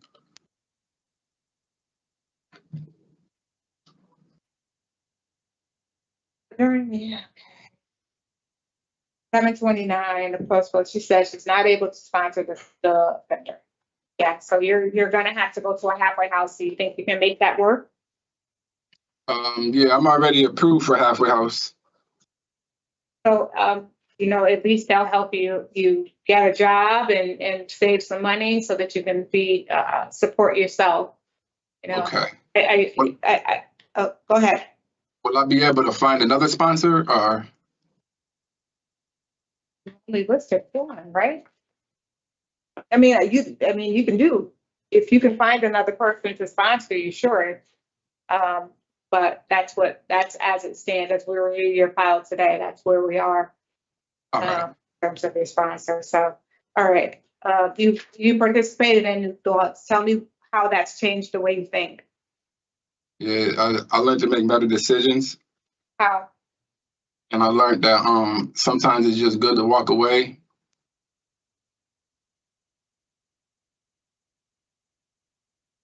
So Mr. TR, you're 33 now. You know, I mean, I just hate to see people such as yourself sitting before us when you knew that what you were doing was wrong. You don't need a program to tell you that what you were doing was wrong. You know, so I'm hoping that going forward, you will make better decisions, and it's all up to you. So I appreciate your speaking with me. I'm all set. Thank you, Member Berry. So, I do understand you're in the CDL program and the instructor, I guess, is no longer working with the state. You have been using marijuana daily, and it sounded as though you were planning to maybe resume use, but if you get a CDL, you will have to be drug tested. Do you have other coping mechanisms instead of using marijuana? Just marijuana. Oh, just marijuana? Yeah. So if you can't have a CDL and smoke? Yeah, I would stop. Yeah, I would stop to get my CDL. Okay. And why did you get a DR for THC last September? Cause when I had came in, they had tested me, and I was trying to explain to them that I haven't smoked since I've been incarcerated, and then they had gave me the urine, and I came back from marijuana, and I was going to send it to the labs, but they told me that if I send it to the labs, I would have to sit in SAG for 30 days, and me not knowing, because this is my first time in jail, that they can't keep you in SAG for 30 days, so I just signed the ticket. Are you okay.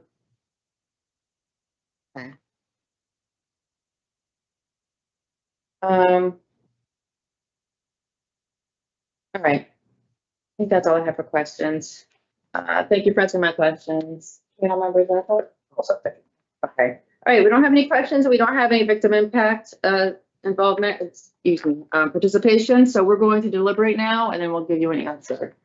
You're welcome to listen. Just please don't interrupt. Panel member Berry. Thank you, Madam Chair. So Mr. TR is considered a moderate risk for recidivity. He does have one prior conviction in the state of Connecticut and another in North Carolina. He has completed the New Thoughts program. He's only received the one disciplinary infraction. He appears to have some support out in the community. Reports having potential employment. I would caution Mr. TR that, now that he is considered a weapon offender, the sentences are just going to get longer and longer should he choose to participate in this kind of behavior. But because he has a limited criminal history and a history of sales, and he does have viable release plan, I would support discretionary parole today prior to his starting his 3 years probation. And I would as well. Member Zarco? I agree. For conditions, halfway house, if necessary. Anything else? Okay. In the matter of Tyson TR inmate number 453482, there is a motion to grant discretionary parole on or after September 4, 2026 for the following conditions, in addition to the standard conditions: halfway house placement if deemed necessary. Do I have a second? Second. All in favor say aye. Aye. Let's have it. Mr. Troy, you've been granted, the only condition is halfway house placement if necessary. If you can work with your parole officer, and if you're able to get another sponsor, then you can do that. This is on here in case it's needed, okay? All right, thank you. Best of luck. You're welcome. This concludes the hearing for respondent terror inmate number 453482.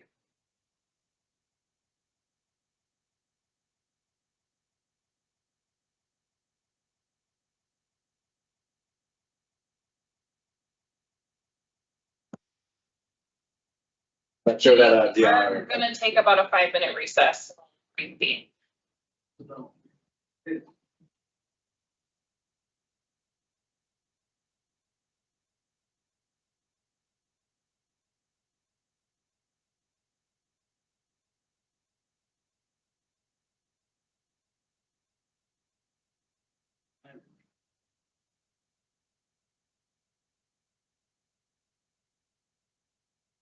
How long do you guys want for a break? We're just gonna take like 5 minutes.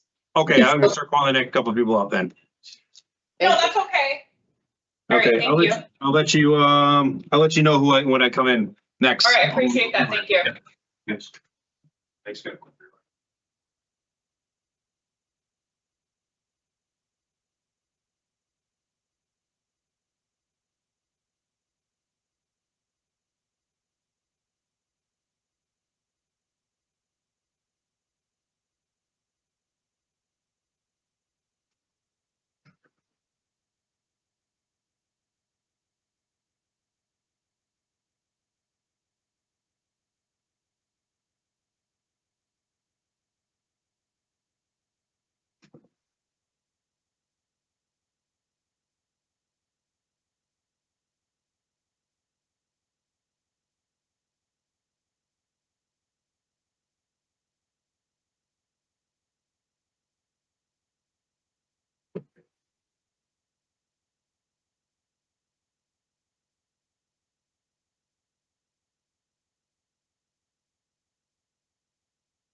I'll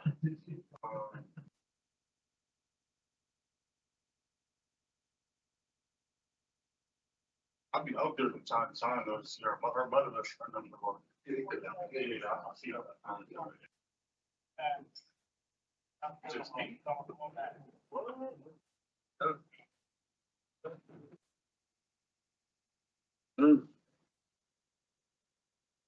Oh, the one that you chose.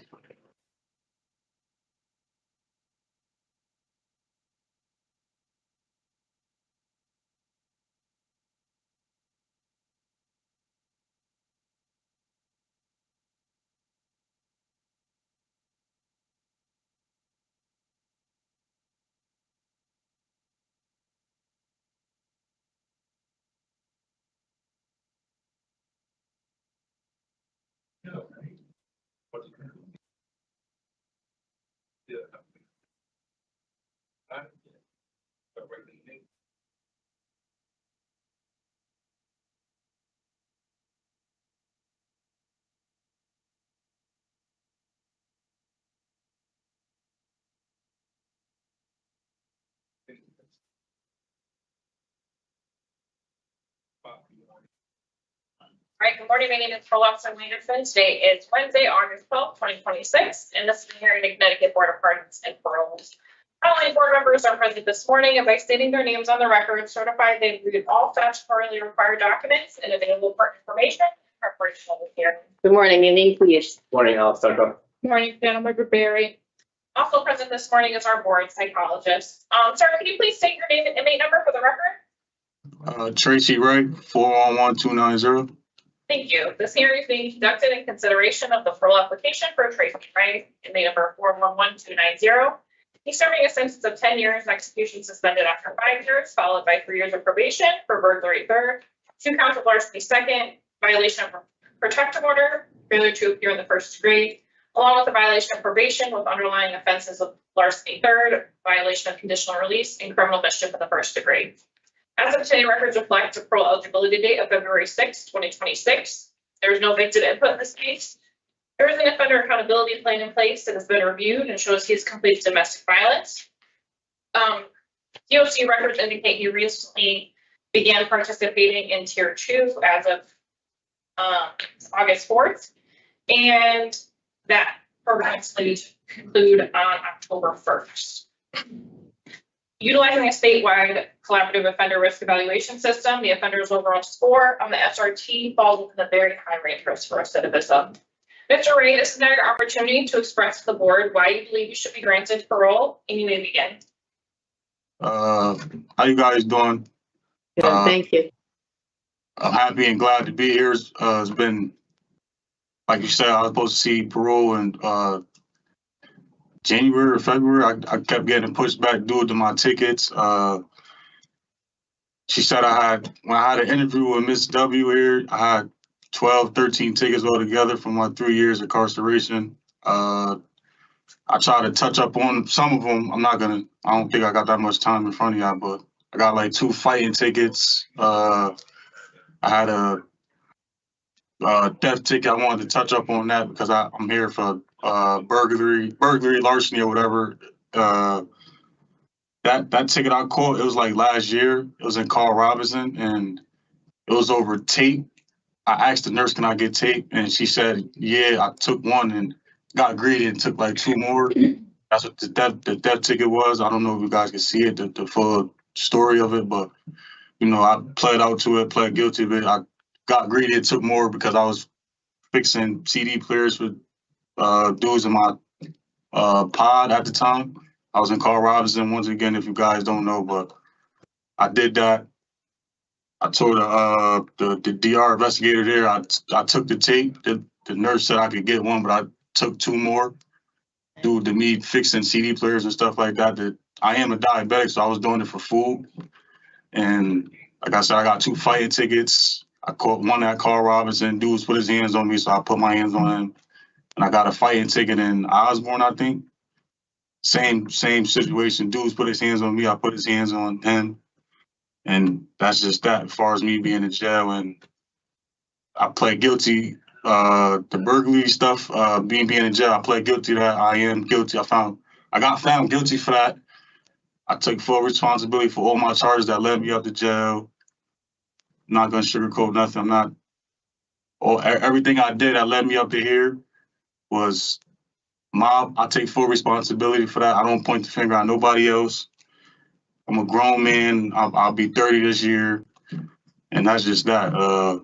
As far as me paroling out to be home, I just want to go out there and get stuff done. I've been in jail for 3 years. I've been in and out of jail my whole life. I don't have a father. I don't blame nobody for me being in jail. I put myself here for the crimes I committed out there. I don't blame my baby mother. And yes, I had kids or whatever. I should have thought about my kids when I was home. I'm not gonna bring my kids up in parole. So I should have thought about all that when I was home. I made my mistakes. I committed my crimes. I got myself here. Now I'm trying to get myself out. As far as me being in the community, what I'm gonna do, it's like I told Ms. W in the interview, I just want to go home and work. That's the best thing I could do as far as being in the community. Just the more jobs I have in the community, the less I'll be in the community. I told her I wanted to parole to the halfway house, New Haven or Waterbury, either or. It don't really matter to me. I got 2 daughters. I got a couple sponsors I could go home to, but I'd rather be in the halfway house. It's beneficial for me more.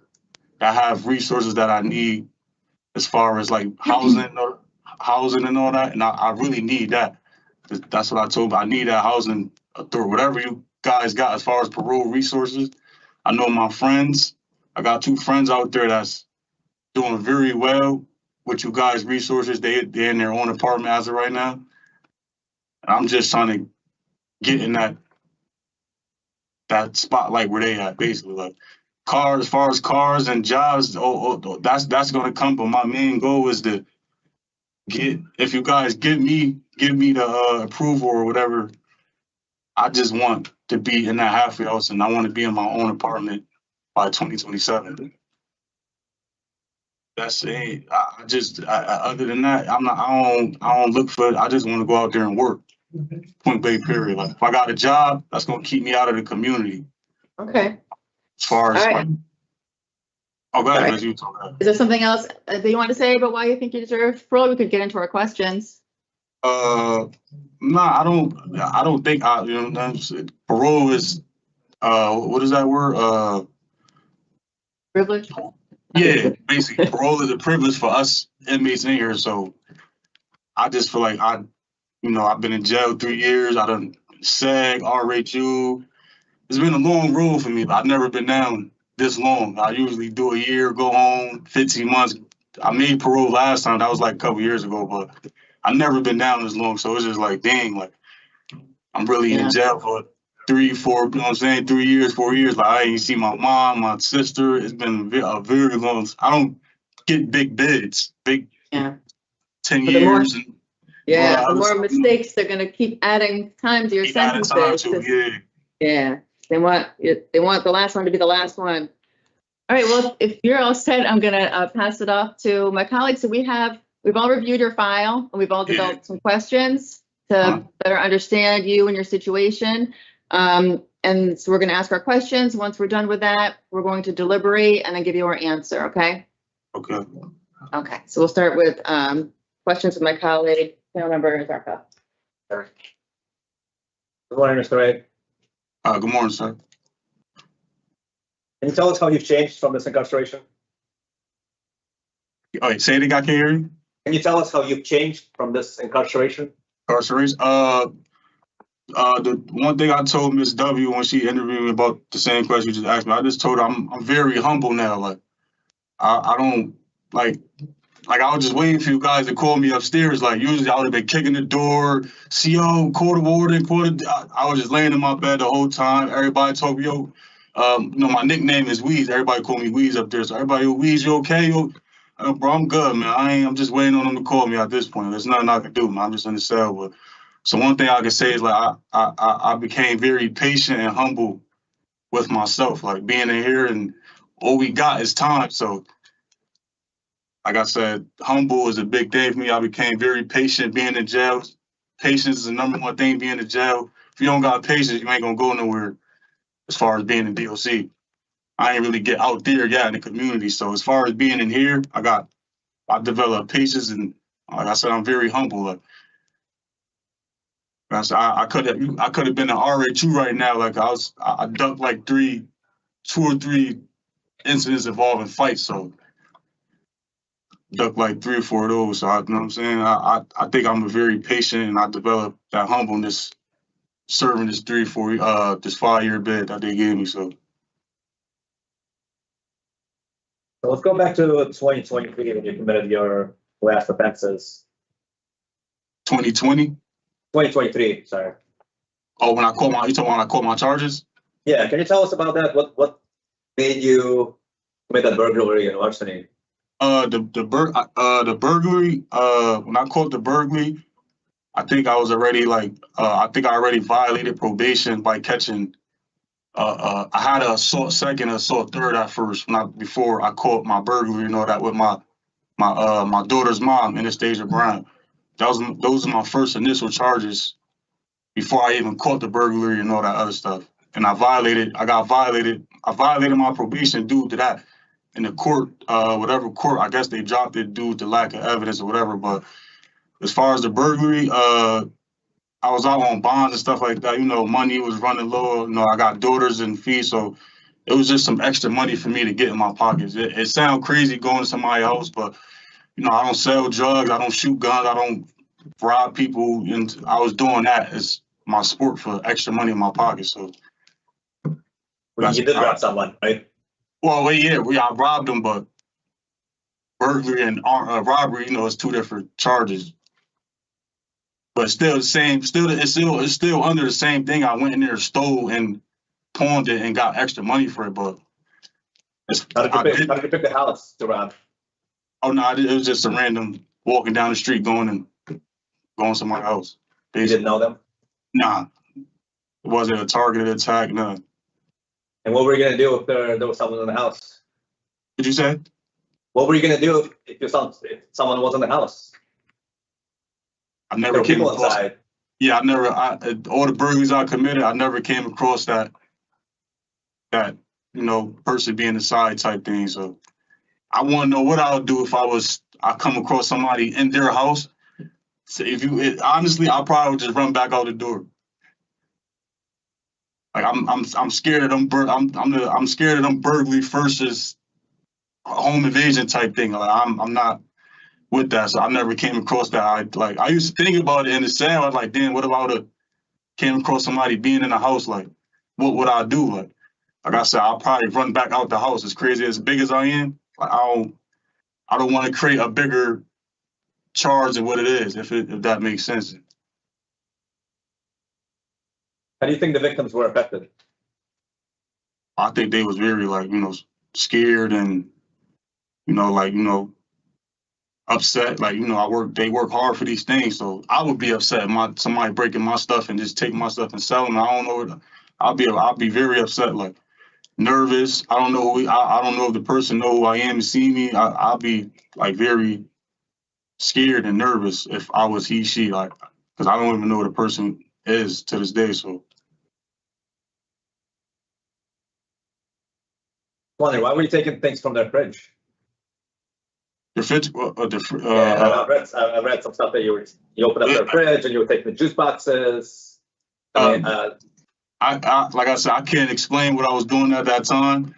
Maybe my sugar was low, maybe my sugar was high. I don't know. I just went in the refrigerator. I think it was a Capri Sun to be exact, but I drank like 2 of those, and I don't know. I don't know what that was.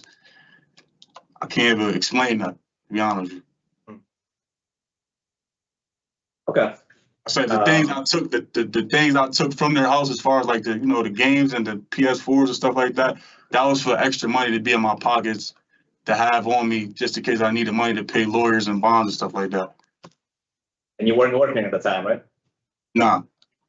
Why not? At that time I had warrants and stuff like that, so it wasn't no point to being at a job with warrants and stuff like that. Because once you get a job, I think parole and police get notified, something like that. I can't that's why I didn't work at that time, dealing with all the charges and stuff like that.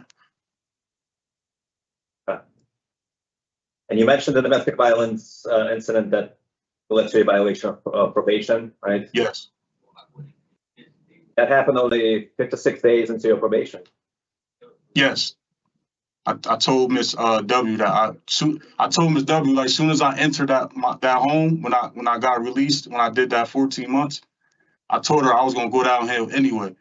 Like, the whole energy in my baby mother, that whole household was like negative energy. I just felt myself going downhill immediately. Like I forced myself into this situation where I didn't need it to be. I was trying to be there for, you know, my kids and her and stuff like that, because she was down bad. Like, so I wanted to be there to help her, but it went left, and arguments every day. Then one thing led to another. I was arguing in front of my kids, and it led to me, you know, pushing her out the way and stuff like that. And that's how all the assault third and assault second came, and violation of protective orders, and I had like 4 or 5 of them, to be honest with you. They just dropped a lot of them. That's where that domestic stuff comes from. But I just felt myself going downhill as soon as I entered that Hartford home anyway. So Now, you've had domestic incidents before, and you've done domestic violence program in the past. Yeah. Why didn't those programs work for you to prevent you from committing another domestic incident? I wouldn't necessarily say they didn't work, because it'd be times I'd be arguing with her like very loud, and I would be the one to walk out, but I'll also be the one to go back and try to de-escalate the situation, and it'll just lead to both of us hotheads, and we, you know, arguing once again, and she's yelling, I'm yelling, and, you know, it's but so much the neighbors can take. So I won't necessarily say they didn't work. It's just I kept going back there to try to, I don't know, be a family, or I don't know, be around my daughters. I don't know what it is. Like I said, I love my kids, and I do love her to this day, but I know we won't work at all. Yeah, she has another son since I've been locked up. My mom told me that like a year ago, but I don't see myself going back to that female, which is my daughter's mom. That's dead. That's dead for good. Look. You've talked a little bit about your disciplinary reports, but according to my records, you have 14 of them. Yeah. It's a lot. And you have several fights in there, with like 3 fights, some other tickets. I mean, how do you explain so many tickets in such a short period of time? You know, like, we do see people sometimes with no tickets at all for some much longer sentences. So it is possible, right? Nah, yeah, I got a couple of friends up there who've been down 4 or 5 years with 1 or 2 tickets. You know, like I say, my other incarcerations, I don't catch these many tickets. I don't know where these tickets came from. All these tickets came. I didn't even know I had 14 tickets. I did an interview with Miss W here a couple weeks ago. But like I said, as far as the fights, like I said, I am in jail at the end of the day, so I'm not gonna let another grown man put his hands on me. That's my #1 rule in the jail. Don't let nobody put their hands on you. Like I said, if you put your hands on me, I'm gonna put my hands back on you. I kind of grew up in here, so it's like all I know is these rules and being around men, and I could tolerate, like I just told you earlier, I could tolerate, like, you know, when you, excuse my language, when you talk shit to me and shit like that, but when you start putting your hands on me and stuff like that, I don't know how to handle that. Cause I grew up in here, so it's like we all grown men in here, like we all over 18. So if you put your hands on me, I'm gonna put my hands on you back. I don't know if these dudes be, I know what I'm saying. I've been raised around grown men, so it's like I've been in and out of jail since CJTS, the Long Lane, Middletown. All I know is this. You know what I'm saying? But the fights, it's like dudes put their hands on me. So what do you expect me to do? Just let a dude just put their hands on me and just stay there till the CO spray us? I don't know. Well, let me ask you this: how do you break the cycle? Because you keep, you're growing up there. Yeah. You keep getting arrested. You keep coming back. You get in tickets. That hurts your chances for getting into programs. Your chances for early release, right? And you know all this. And so how do you break the cycle? As far as like what, staying like the fight, like the jail cycle, or just the tickets and stuff like that? Everything, because when you go to jail, it seems like you get tickets. When you get tickets, that hurts your chances for parole, for early release of any kind, right? It hurts your chances for getting into programs. You hurt yourself, right, by getting these tickets.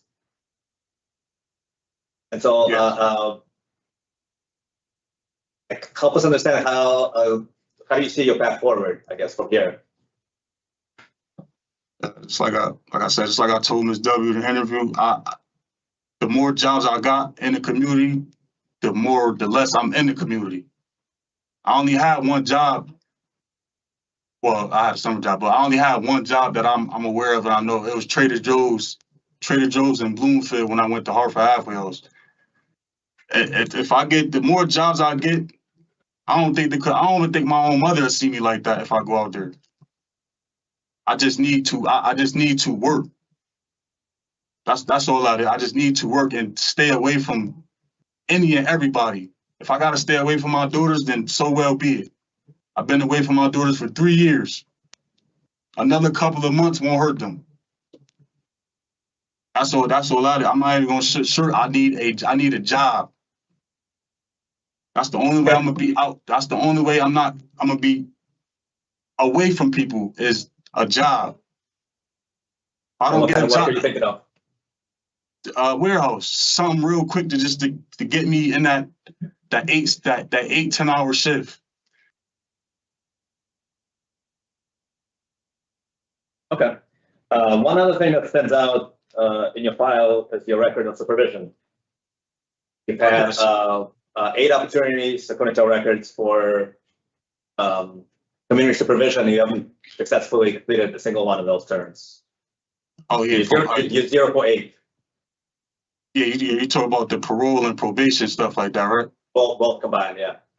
Oh yeah, I agree with you. I am like a little poor candidate when it comes down to, probation and stuff like that. My longest term was probably with parole when I was in Hartford. That was like my longest, and I was in the halfway house. I mean, why do you think you have so much trouble abiding by supervision conditions and following through on what you need to do? To be honest, I don't know. Well, like I said, I only had you guys one time in Hartford, and like probation and stuff like that. I don't know. I get domestic. I get a couple programs completed, but I don't know why I be going left when it come down to me being supervised and stuff like that. Like I said, as far as parole in the halfway house, that's my longest term being on. I was like 9. I gave out like 10 months, I think, when I was in Hartford. Might be 9. I don't know. Mr. Ray, I think that's all the questions I have for you. Thank you. Thank you, Madam Chair. Thank you. Councilmember Berry? No questions, thank you. All right, we're going to deliberate now, and you're welcome to listen. Just please don't interrupt, and then we'll have an answer for you. Thank you. Mr. Ray rates very high for recidivism. Here are a number of very concerning offenses. Violation of probation, its underlying was also concerning as well. He did complete a couple of other programs. Did voices, and I think he's in tier 2 now. He also does have a extensive criminal history that's 2015. I mean, the disciplinary reports are just too much to overlook. 14 of them, with a number of fights. Pay denial. Councilmember Berry? I was actually on Mr. Ray's last panel discretionary parole hearing, and we granted him parole, and it says that he received 9 misconducts, 1 incident report, and 7 drug admissions. And you know, I'm disappointed to see him again because, you know, I'm sure he was saying a lot of what he said here today back then. So it's a no for me as well. And for me as well, what conditions did you have? Excuse me, I'm sorry, reasons. I had criminal history, poor performance, and poor institutional adjustment. Criminal history to mention for performance of community supervision. Yes. Yep. And poor institutional adjustment. Yes. That's it? Yes. Okay. In the matter of Mr. Tracy Ray, inmate number 411290, there is a motion to deny discretionary parole due to his criminal history, his poor performance on community release, and poor institutional adjustment. Do I have a second? Second. All in favor, signify by saying aye. Aye. All opposed, none. Ayes have it. Sorry, Mr. Ray, we weren't able to grant you discretionary parole today, but we wish you the best of luck. Okay. This concludes the hearing for Tracy Ray, 411290. I'm all set, right? Yeah. Good Yeah, luck, you're sir. all set, Mr. Ray. Thank you.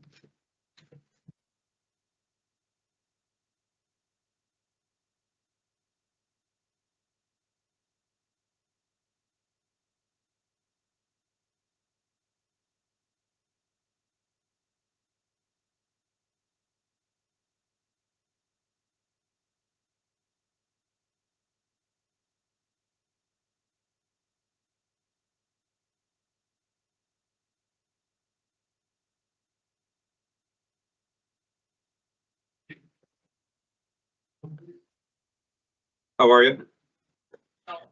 So I'm gonna have Dayton Morgan first. Actually, is Mr. Atkins down there right now? Is Atkins down here? No. Oh, okay. All right, that's all right. I have Dayton Morgan, Sanchez, and then Downey. Okay. Can we see Sanchez first since we're continuing? Yeah, can we see Sanchez first, if you don't mind? It's gonna be Okay. really quick. Okay, Sanchez. Thank you.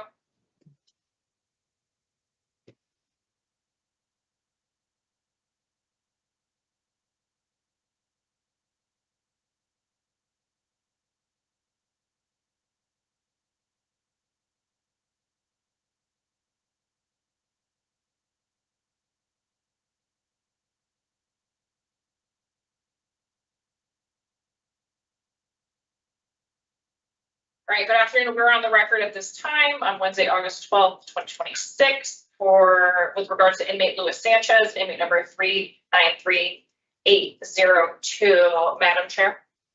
Thank you. So, Mr. Sanchez, we actually need to continue this case till next month so that we have an opportunity to conduct victim outreach. So we're going to continue it and we're going to continue it on the record in a minute, take a vote, but I wanted to let you know that, okay? So I'm sorry if you've been sitting there for a while. No, I just, good morning. I just got here. It's okay. Oh, okay, good. Okay, good. So, Mr. Sanchez, this is Parole Officer W. I do appreciate your patience. I've talked to you a lot throughout this process leading up to this hearing. I'll be at the facility later this week, either Thursday or Friday, and if you need to talk to me any further about your continuance, I'll come and meet with you, okay? All But right. you should anticipate having a hearing next month on the 9th, okay? You guys know that I only got our OEOS on the 30th? Yes, we're aware, We do not. okay? Sorry, it's policy or procedure we have to follow, so thank you, but we'll just go on the record now. Yes. So in the matter, Louis, Sanchez. All right, thank you. Have a good day. thank you too. In the matter of Luis Sanchez, inmate number 393802, I make a motion to continue his case till next month to conduct victim outreach. Do I have a second? Second. All in favor, aye? Aye. Aye, the ayes have it. His case is continued till next month. Thank you. Well, Officer Wangersman, can you put us back on so we can say our names? It's okay.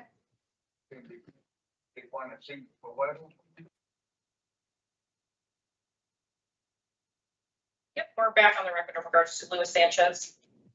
Okay, so, Just say your name. okay, my name is Aileen Keys. Alex Tucker. Panel member Barry, and we continue the matter. Yes. Thank you very much. I only got 2 more. All right, Mr. Dayton Morgan, give us 1 second. We'll be right with you, okay? Yeah, supposed to keep in and feel going. They keep.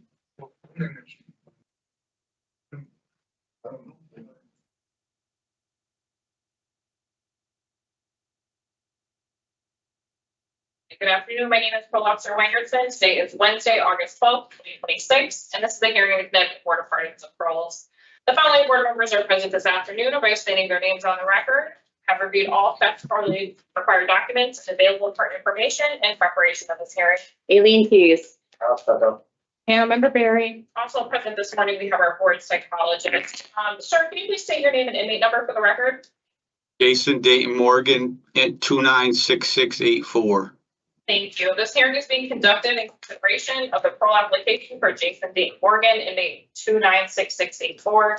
He's starting a sentence of 7 years for violation of probation with underlying offense of evading responsibility, serious injury, and operation of under the influence. He has noted he has 5 years of probation to follow, stemming from separate convictions for which he received a suspended sentence for. As of today, records reflect a parole eligibility date of October 30th, 2026. There's no victim input in this case. There is an offender accountability plan in place that has been reviewed and shows that he has completed voices, tier 1 and tier 2. Utilizing a statewide collaborative offender risk evaluation system, the offender's overall score on the SRT falls within the very high range for recidivism. So this is now your opportunity to express to the board why you believe you should be granted parole, and you may begin at this time. Hi, good afternoon. How are you guys doing today? Good. Thank you for the opportunity to be here. I know I made some mistakes. I've had poor decision and judgment in some of the things that I've done. And I'm currently striving now to be a better and productive person for myself and for my society. I've done the programs. I had an alcohol problem. A lot of my this case stems from alcoholism. I've done the tier 2 program to learn tools and to help me identify my triggers. I'm currently enrolled in school. I'm doing a trade class. I'll be done with that. I'll be graduating from that at the end of this month. I'm doing commercial cleaning. I took up that trade because I want to, I said, be productive, and I want to have something that's going to help me when I leave jail, that could help me be a better, productive member of society. As I said, I regret the actions that I've made. I've made some poor decisions. I take responsibility for my decisions that I made. And ultimately, if I could take them back, I would. They were decisions that were uncalled for, that I shouldn't have did. I had no business doing it. As I said, I was drinking. It seemed like a good idea at the time, and now I regret doing it, because I've hurt other people doing what I've done, and I've also hurt myself basically because I've tarnished myself and less accountable for some of the things that I do.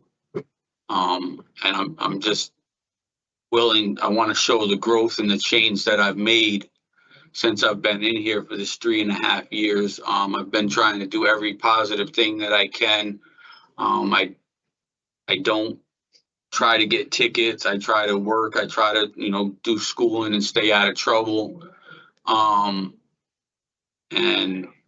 I'm just striving every day to be a better person. Great, thank you.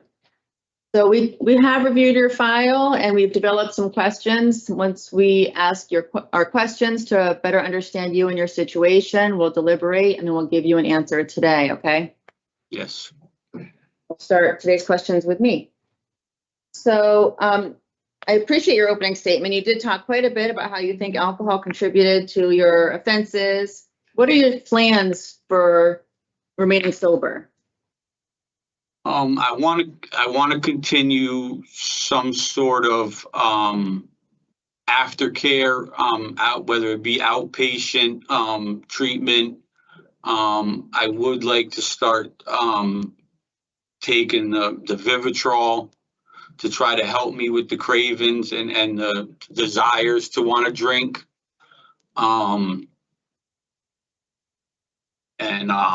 It's just drinking's not good for me. Okay. I've ahead. come from a family of alcoholics. So for me, part of it was I thought it was normal to do that because everybody else was doing it. And it wasn't. So I'm just trying to do what I can to sustain myself from drinking and relapsing and ending up in the same situation. All right. Are you participating in AA in the facility? Yes, I'm currently doing AA and NA. When do you meet? AA's, it's every other week. So one Monday it'll be AA, the next Monday it'll be NA. Oh, okay. So every other week, because the jail's so big, so they split it up between the north blocks and the south blocks. Oh, okay. Okay. Have you tried AA in the community before or any, I know you did some programming before. You had successfully discharged from a program in February of 2023, but then admitted drinking again within a few weeks due to life stressors. And what could you have done differently? I could have went to a meeting and asked my probation officer for some help in getting some kind of treatment. And that's like the biggest thing was I don't like asking for help sometimes, because sometimes I feel like in that aspect I felt like I had it under control, but I didn't. And the best thing was, and I had told my probation officer, hey, I have a drink here and there, and they said that's okay as long as you don't go overboard, but I kind of hid the fact that I was already overboard. Okay. So asking her for help and trying to get some kind of treatment would have probably been the best thing I could have did. I appreciate that self-reflection and recognition of asking for help, and you already were overboard, just not maybe acknowledging it to yourself and needing the help. Have you done AA in the past? I know, like I said, you've done programs in the past. Have you done AA? I did do AA, and I didn't do it long enough. I did grow up in the rooms of AA with my father, going to those meetings, because my father was an alcoholic and then he was in recovery for 8 years. So I used to go to meetings with him when he went. And at that time I knew what the meetings were, but I didn't know what they were. And now I've went to them since I've been an adult. And I just didn't keep up with it because I started drinking again. And then, I ended up locked up again. And for me, it was like the drinking.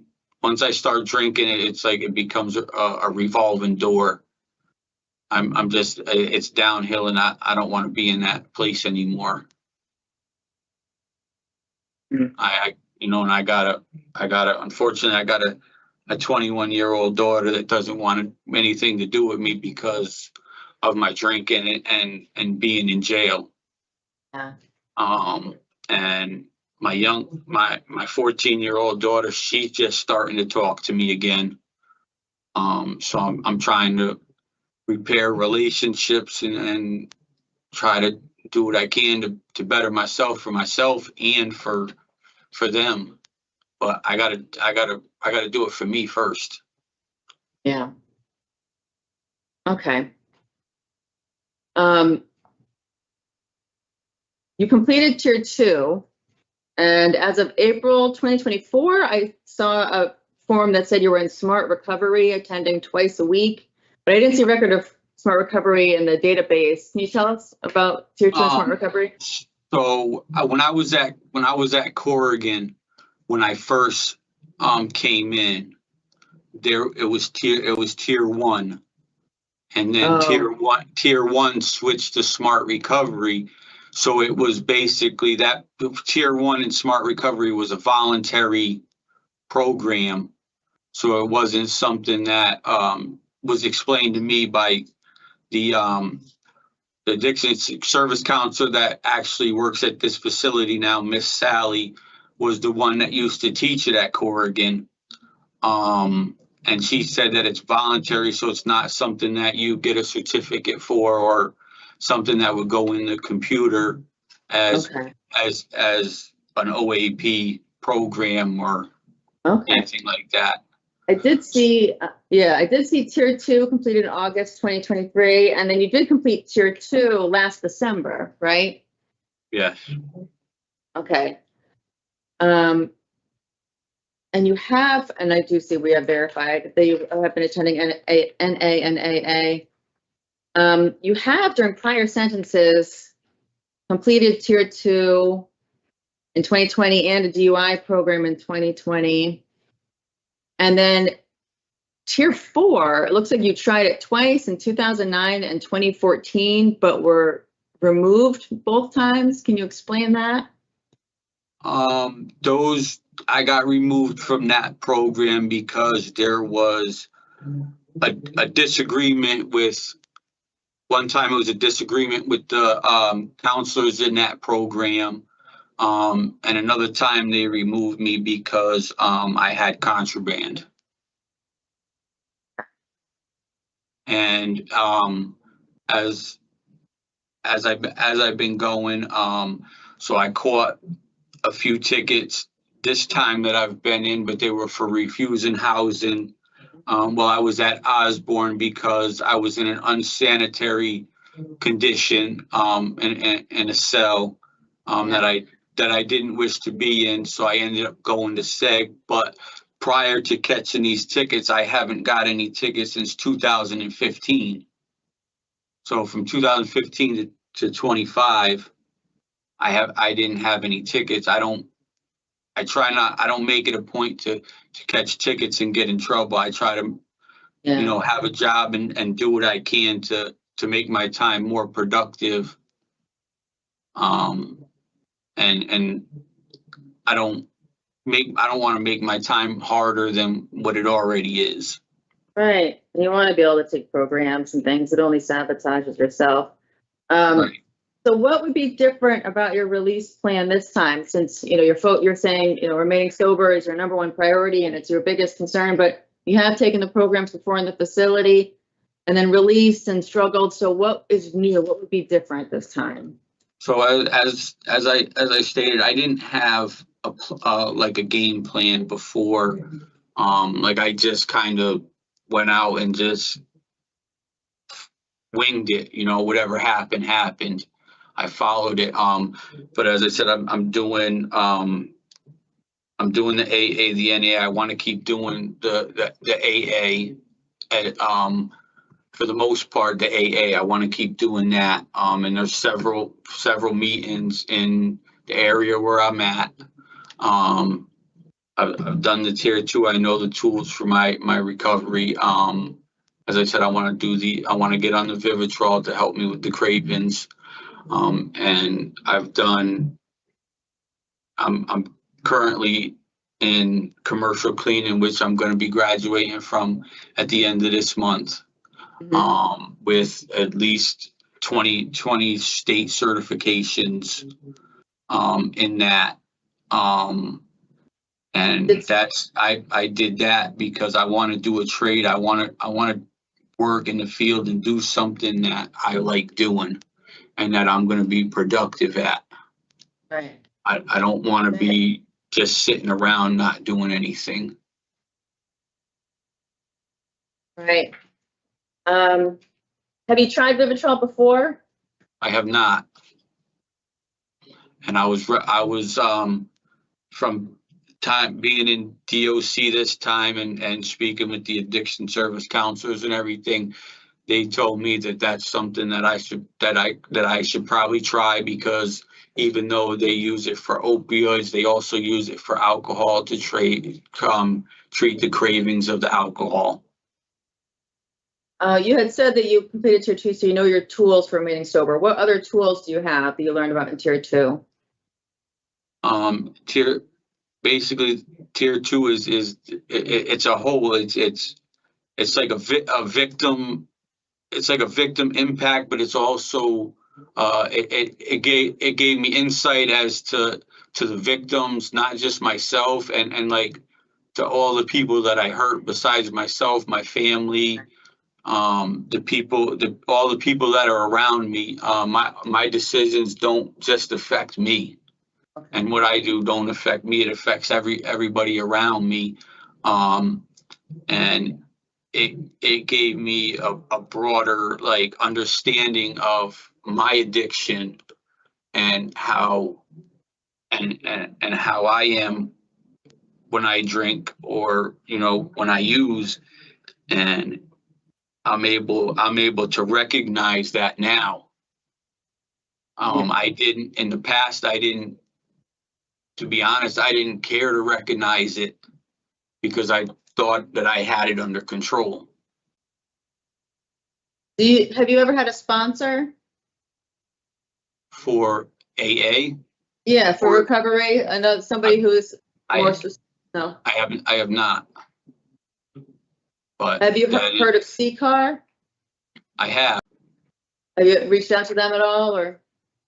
I have not.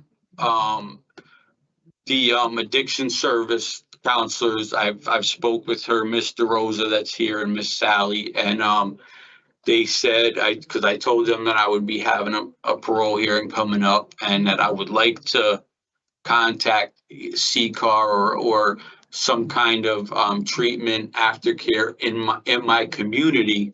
Yeah. And they told me that upon whatever the results is of my hearing, to let them know, and that they would be able to give me information on those places that are in my community, so that I would be able to reach out to them. Okay. Okay, yeah, I think having more support, maybe more personal support, rather than, I mean, the meetings are excellent and you'll get to know people there and everything, but having a dedicated sponsor might be helpful. So when you're starting to feel, whatever your stressors are, whatever your triggers are, you can contact them. And then CCAR is sounds more of like a social group as well, where it would just be more embedded in a sober network of peers, and maybe that would be helpful just to give you more supports and more resources. Right, and I spoke to my cousin who said she was going to be my sponsor, and that she told me that she'll make sure that I get to a meeting whenever I need to go to the meeting. And she really wants to help me be successful at not coming back to jail again. That's excellent. Okay, that's all for my questions. I'll see if my colleagues have any questions. I don't. No. All right, we don't have any further questions. So, Mr. Ditton Morgan, we're going to deliberate now. You're welcome to listen. Just please don't interrupt, and then we'll have an answer for you. Okay. Okay. Thank you. So, struggle with this one because, he scores very high on likelihood to recidivate. His alcohol drug need score is 4 out of 5. He's in for a violation when he was arrested for a violent offense, a very frightening, very offense. That I should talk about. He has an extensive criminal history. He's failed 8 out of 10 community supervision opportunities in the past. But he has completed tier 2 on voices, although he has completed excellent programs during prior imprisonments. He is developing vocational skills through the cleaning program, which we received records of, which I think is great. He does have a positive sponsor in the community where he could reside, who, according to him, has offered to help support his attempts in maintaining his sobriety. I like that his entire focus really is his sobriety. He knows that's number one. He knows that needs to be his number one priority. And like we're asking for help, and we came in with a no, but maybe you can be here so he has more time to develop a relapse prevention plan in the community, because he has until January 2030. I wish he had more connections in the community already to help transition his sobriety, his attempts at sobriety, but I'd like to hear from my colleagues and see where you guys are at.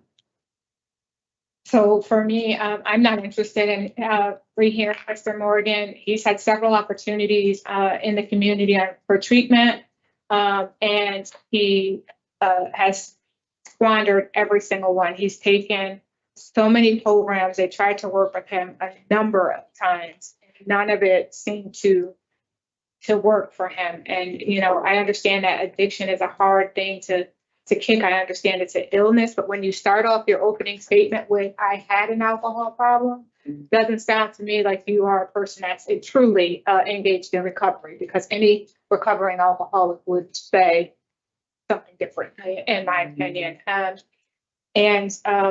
I mean, even if he were to come out and get on the Vivitrol shot, that's not going to stop his mentality of what, it will stop the cravings, but, there's something else underlying that needs to be addressed that I don't have the time to try to sift through, but I think that he has a lot more work to do, and he needs to do it while he's there, so that when he is done with his sentence, he can go out and be productive. So it's no for me.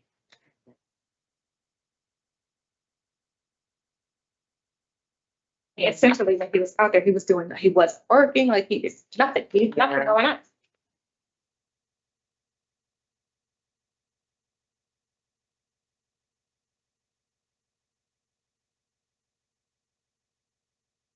Probably on this case too. Yeah. It's certainly denial for me today. So, I think the potential to be here. It's 1:30.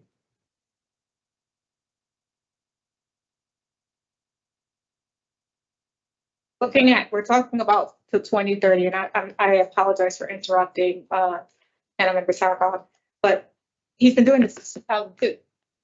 All history, plenty of chances.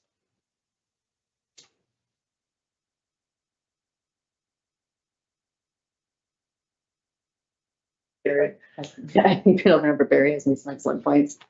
I'm not surprised by it.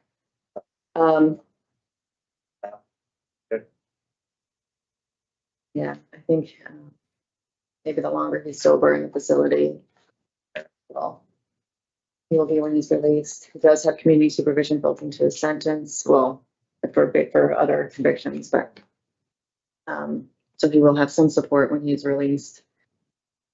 So denial reasons, criminal history, inadequate institutional program participation, inadequate release plan, poor performance, or those are fine with me. Okay.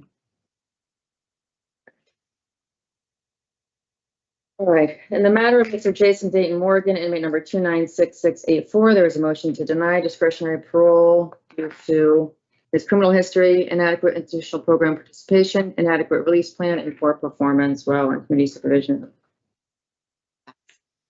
I apologize. Inadequate program participation. He took. What would you have liked to see? His offense, he stabbed somebody, and he has anger management still on his OAP, but I do understand when I take that out, because I know the underlying, according to him, is substance abuse, and he did take addiction services programming. Did they remove that? Yeah, I would just do criminal history. I don't know if you said nature and circumstance. I didn't. No, but outside of that, okay. So criminal history, nature and circumstance. I had inadequate release plan. Poor performance. Yes. Is that okay? Okay. I thought I'll start over. Sorry. Thank you. In the matter of Mr. Jason Dayton Morgan, inmate number 296684, there's a motion to deny discretionary parole due to his criminal history, his inadequate release plan, the nature and circumstances of the current offense, and his poor performance. Do I have a second? Second. All in favor, signify by saying aye. All opposed? None. The ayes have it. Sorry, we were unable to grant you today. We wish you the best of luck, though. Keep working on it. All right, thank you. Here, Yes. Jason Dayton Good Morgan, day. and James, 660.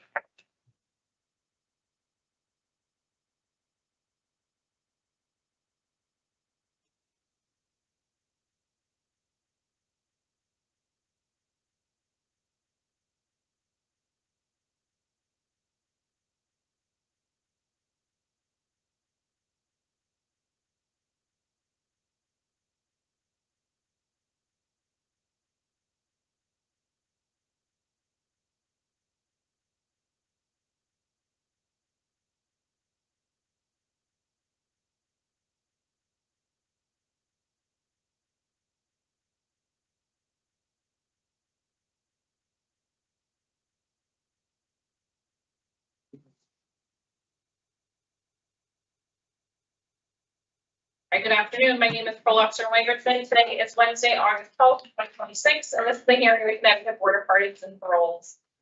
Good afternoon. Present this afternoon, by sitting for meetings on the record, certified they keep all statutorily required documents and available current information and preparations. This afternoon. Good afternoon. Aileen Keys. Good afternoon, Alex Sarkoff. Panel Member Barry. Also present, we have our board psychologist. Sir, please, can you please state your name and IMEI number for the record? Jacob Downey, 447232. Thank you. This hearing is being conducted in consideration for the parole application for Jacob Downey, inmate number 447232. Serving a sentence of 10 years, execution suspended after 5 years, followed by 5 years of probation for evading responsibility, resulting in injury and property damage, 3 counts of violation of protective order, assault in the 3rd degree, and threatening second. As of today, records reflect a parole eligibility date of July 21st, 2026. There's no victim input in this case. There is an offender accountability plan in place that has been reviewed, shows that he has completed domestic violence. Utilizing statewide collaborative offender risk evaluation system, the offender's overall score on the SRT falls within the moderate range risk for recidivism. Mr. Downey, this is now your opportunity to express to the board why you believe you should be granted parole and you may begin. Okay, I wrote something. Do you mind? Not at all. All right, excellent. All right, so since becoming incarcerated, I have chosen neither stagnation nor to dive deeper into the badness of what is prison life and politics. I have instead remained dedicated to the goal of rehabilitation, self-betterment, and community building. If you look at my file, you'll see I've not only completed 15 programs through both the DOC and external sources, as well as my Blackstone's paralegal schooling, but also my lack of disciplinary history and criminal conviction.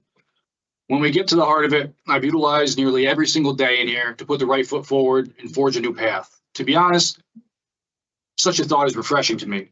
While in custody, I remained ticket-free for nearly my entire duration. I've been housed in high security units with the most violent offenders the state has to offer for nearly my entire duration, with no realistic end in sight. Still, I remain dedicated to the process and my rehabilitation as well as education. I mention this because when one thinks of punishment matching a crime, they probably don't envision a level 2 inmate with nearly no disciplinary issues being perpetually locked in a level 4 and 5 unit. My time has been very hard, very real, very dangerous, and most importantly, very sobering.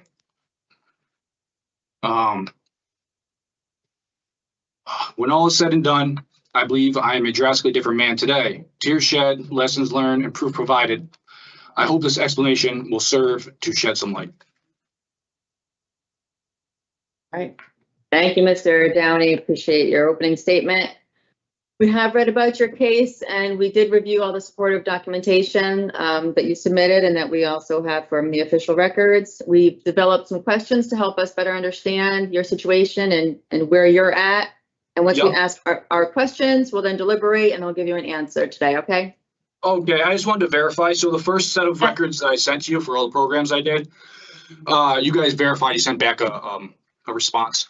I sent the new set out. I didn't get a response. I don't know if you received them.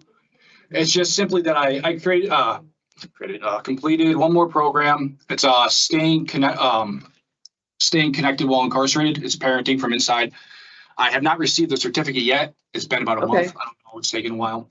And I am on the list which I sent for commercial cleaning as Okay. well as a tier job because, you know, I can't get a job anywhere else within the system.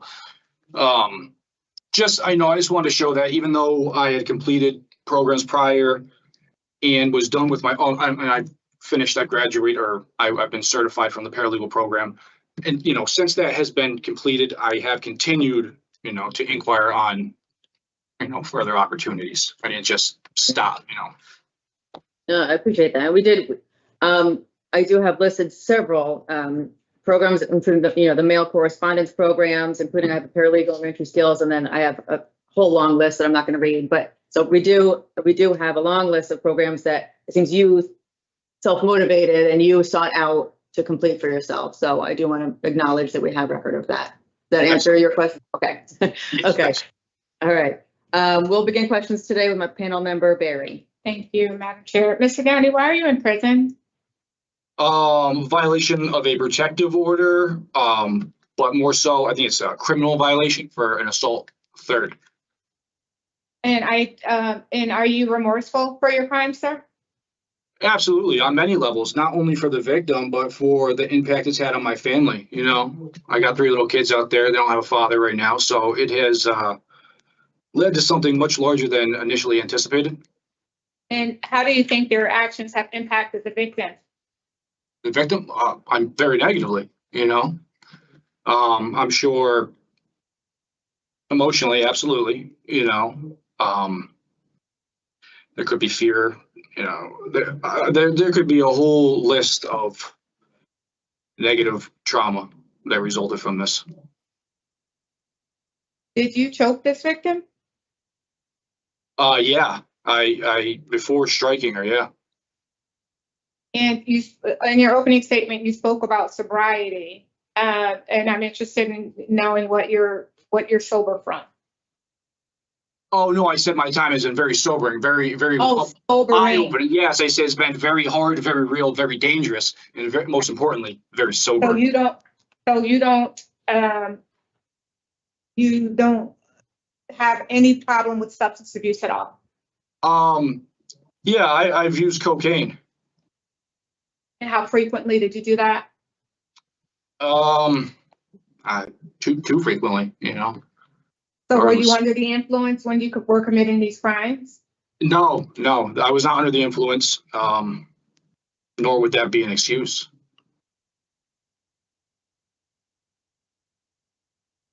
So in your PSI, the officer noted that you were evaluated by Wheeler's Clinic and you were diagnosed with cocaine use disorder severe? Yes. Okay. And what have you done to maintain your sobriety since you've been in the facility? Because we know drugs are there. Yes. Well, besides obviously maintaining sobriety, and you can verify through any disciplinary lack of.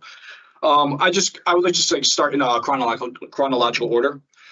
So in regards to that, prior to coming in through Wheeler, I did SAGE, which is a substance abuse group, and then I did continuing sobriety, as well as other programs. And then since coming in, I wrote many times for programs. Nonetheless, while waiting, I had many sent in through a company called ACCI Life Skills.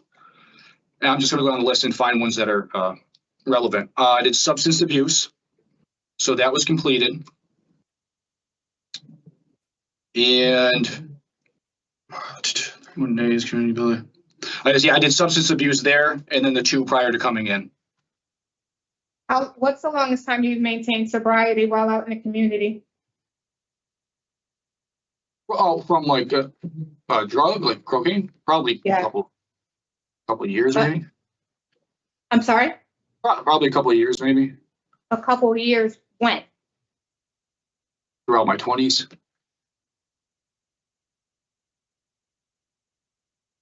And I have to be honest with you, Mr. Downey. So when I asked you specifically why you were in prison, because when you were explaining, when the officer asked you about your crimes, it really came across as a minimization of your participating in these crimes. For example, when she asked you about the evading responsibility, you told her that you blacked out and you got back in your car and drove away because you had to go to work the next morning. She asked you why, about the violation of protective order, the harassment and assault third. You said that you got into an argument with her and she wanted to go out and you didn't want her to. I mean, it was always, it seemed like you were putting a lot of blame on other things other than accepting responsibility for it yourself. Do you care to speak to that at all? Yeah, no, if that's the way it came off, then that's, I guess that's my fault for coming off that way. No, it is 100% on me. You know, I committed these crimes. I am responsible for them. I'm not trying to, you know, brush it off or sidestep at all. And, you know, as I've shown since being in here, like, you know, I've really just put the next foot forward to try and, you know, correct that mentality. Well, I mean, honestly, I don't know if you're coming across as confident or arrogant, but it sounds as if you feel like you've done so much that, you know, now it's time for you to go. When the reason you're in prison is because you committed several crimes, all in a long period of time to this involving the same victim, and there's a protective order still in place with her. So, I mean, while I appreciate your efforts towards your rehabilitation, this is not a given that you're granted parole here today just because you did outside programs. You have to show us or demonstrate to us that there's evidence of change. So I mean, I'm hoping that you're taking this exercise seriously because, you know, with a drug score of a 3 and your history of violence that you've demonstrated towards this victim, it's important for me to understand how you intend to avoid these behaviors in the future. So sobriety is not a given, you know, and I'm hoping that you have some sort of plan in place to address that. The domestic violence piece, you'll have to continue when you're released out into the community as well. So can you tell me what your next relationships look like in terms of, you know, if the person wants to leave, let them leave. And absolutely. So talk to me about that. Well, for one, you have to accept responsibility, you know, for your actions. And, you know, I'm not trying to argue that it's a given. I understand this is not a given. I just would like to put forward, you know, what I have done to try and shed some light on all of that. You got to identify triggers, you know, certain people, places, activities, things, you know, things that you do. You got to be able to identify that. You can't let anything bottle up. One of the programs, it was relating it to a flask, right? And the flask overflows. So you can't bottle things up. You know, you don't want to explode. And you have to have empathy. You know, it's not always how you feel, regardless if you're right or wrong. You have to see where other folks are coming from in order to understand the entire situation. Because if you don't, it's always one-sided and it's always going to lead to the same result. And that result has been very negative. So, I think another program was saying that obviously you have to change your thoughts before your actions. And if you put those actions into place for about a year, roughly, you should be able to develop new mental patterns. And, you know, it's been a couple of years that I've been practicing that. So I'm happy to hear that. I mean, that sounds a little more, you know, down to earth than you know, what you've been saying previously, I have to say. And I'm glad that you have some tools so that you can avoid abusing drugs in the future. Tell me about the domestic violence piece with this that you're in for. Was it just this victim, or was it, what played a role in your physically assaulting this victim? Was it a toxic relationship? Was it a control thing? What was it?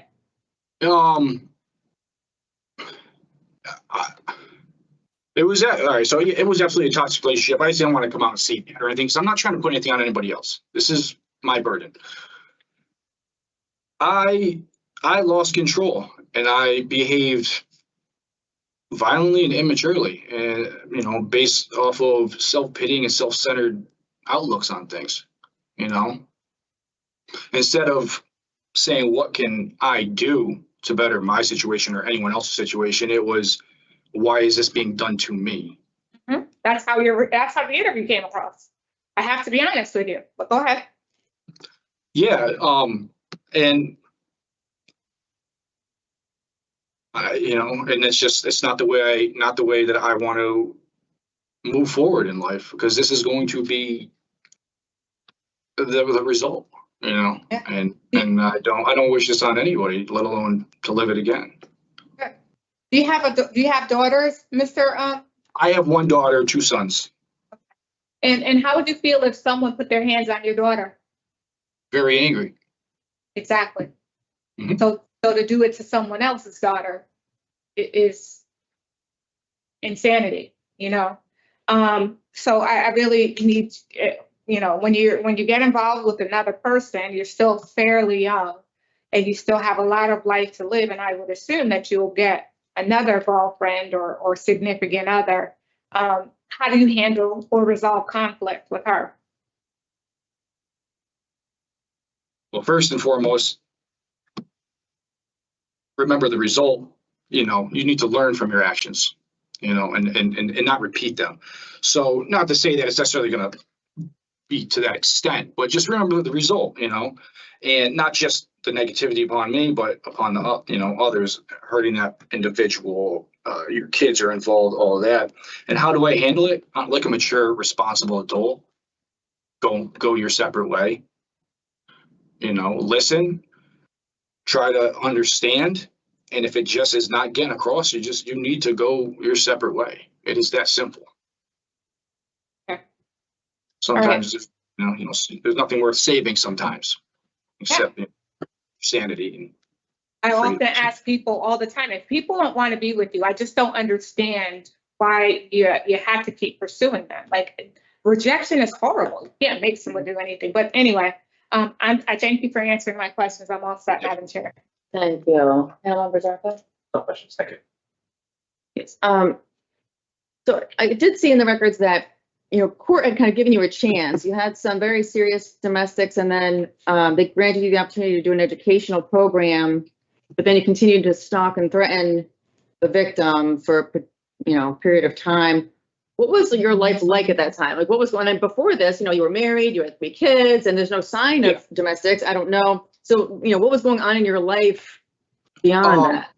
So just quickly, it was the Explore program the court wanted me to do. I didn't complete it, but regardless, what was going on? Well, I was self-imploding, I suppose, is a way to look at it. And like I said, it's not an excuse. It's just that's the reality. That is the reality of it, and I handled it poorly. And it was a prolonged balance for a long time. You go through divorce and losing a house, and then the custody with the kids, and then a new relationship, and then the end of that, and then an apartment, and you lose that, and then next thing you're living in your mother's basement with an ankle monitor.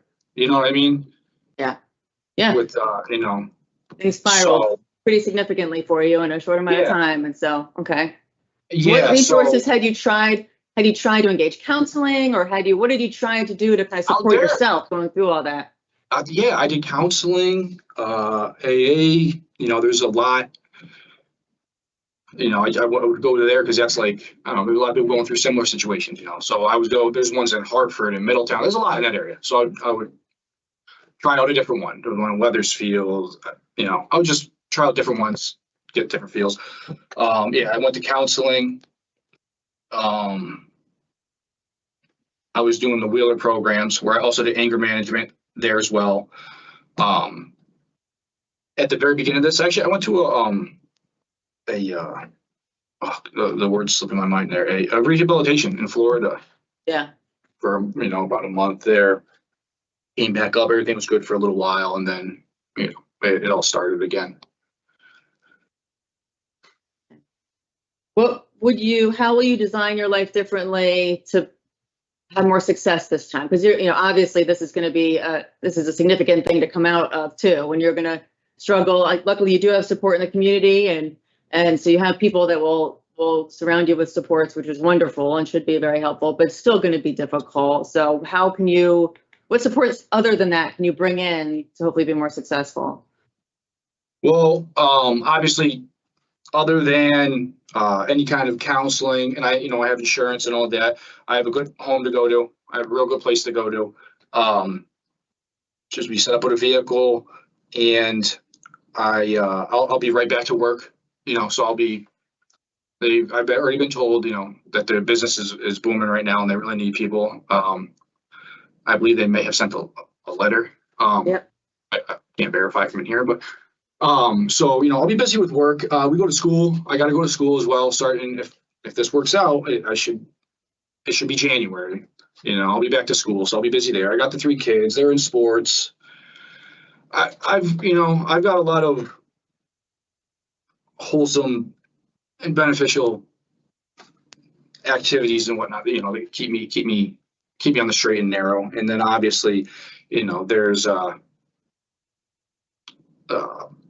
therapy or any kind of meeting, really. I mean, there's AAs and NAs. They got everything A's out there. If you look it up on the internet, you can go and be with like-minded people and just clear your mind. Yeah. All right. I think that's all I have for questions. So we will begin deliberation, and you're welcome to listen, but please just don't interrupt, and then we'll have an answer for you. Understood. Thank you. Member Berry. Thank you, Madam Chair. After speaking with Mr. Downey, I'm a little bit ambivalent about his suitability for discretionary parole today. While I appreciate all the programs that he's completed through the mail, there is still a number of programs left on his offender accountability plan. Given the nature of this offense and the serious nature, I'm not sure that I can support parole today. I would like to see a little more effort in place, a little more Department of Correction programs completed. I know that they're not it's not going to fix him. Right. But you said he took Explore. Now you're back and you're still on a DB. The addiction service piece sounds like he has some tools for that too. I honestly just don't. This is all so concerning to me. So I'm interested in hearing your positions. Yeah, I share some of the same concerns. I have a question mark going into this hearing. Very concerning offenses. At the same time, it really seems like he's making the effort. He's talking about all the things that he's tried to do, and given the aspect of being able to take the addiction services program in the facility, I would prefer that he does with that program. Billy tells us that he's not under the influence when things occurred. That makes it worse for me. Almost makes it worse that he was sober when this happened, but he was a little bit more confident staying for the addiction service program. Okay. Yeah, I find it interesting that the DOC removed several programs from his OAP, which originally one of my cousins and everything knew why, but because he has all those things that he's mailed in to us too. So yeah. So I'm a bit on the fence as well. I've been thinking of Grant. The domestic violence is very concerning and frightening. What's interesting is he was married before and didn't have any reported anyway that I could see in the record with his ex-wife. The victim of the domestic violence actually felt that a 5-year sentence was too long, considering he has kids, and I just pulled up, he's been in since May. 2024. Right, so it's been over 2 years. You know, she did not participate, so we don't know how she would feel at this time, but he did not have any criminal history prior. He does have support in the community as demonstrated by letters that were received. He does have a sponsor. He does have a job he can return to. So, you know, I would feel better if there was a substance abuse program on there as well, and he did some prior. He doesn't have any tickets for using, and he has been in for over 2 years. I'm willing to give him a shot, but yeah, I think that's.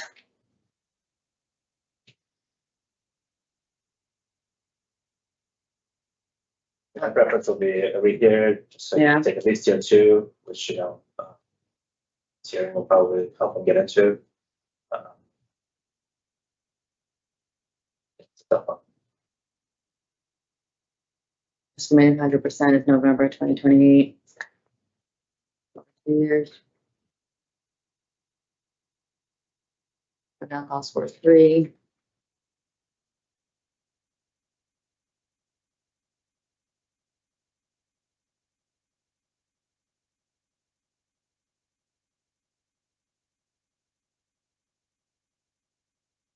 Yeah, I mean, I'm not going to support parole today.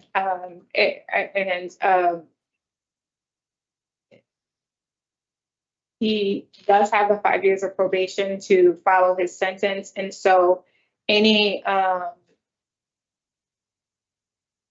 additional supervision in the community would be beneficial for him. And I would encourage him to continue working on himself, and I would support his return for another hearing. And I'm just not sure that the addiction service piece is going to be the deal sealer for the next panel. You know, I mean, especially since he's completed so many other programs that he submitted to us. The officer went through so many of them to explain some of the things that he's learned in her interview with him. So,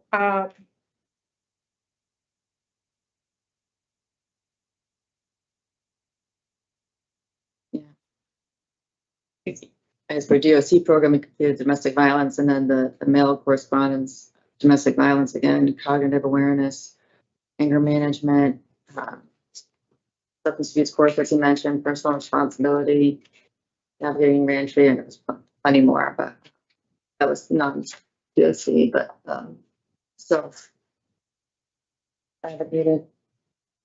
I mean, honestly, for me, he comes across as if he has it all together. You know, like, you know, I know what it is that I need to do, and I need to do it. But in the same vein, he hadn't done it. So I don't know. I mean, favor of a rehear? I would not be opposed to a rehear. I really am just trying to determine whether it's by looking at the behavior or the way he presented. Yeah. Yeah, I think yeah,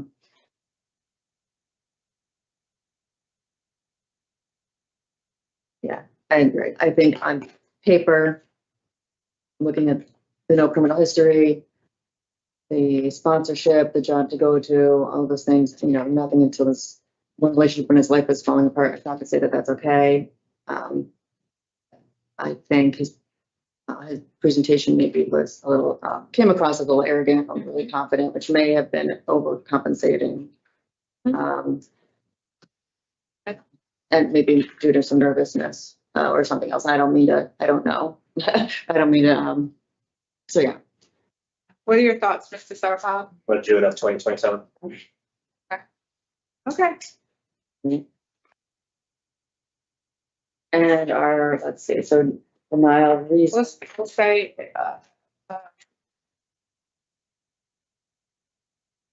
I mean, honestly, based on the interview and the documents that we reviewed, it really didn't sound like a person who had any evidence of offender change.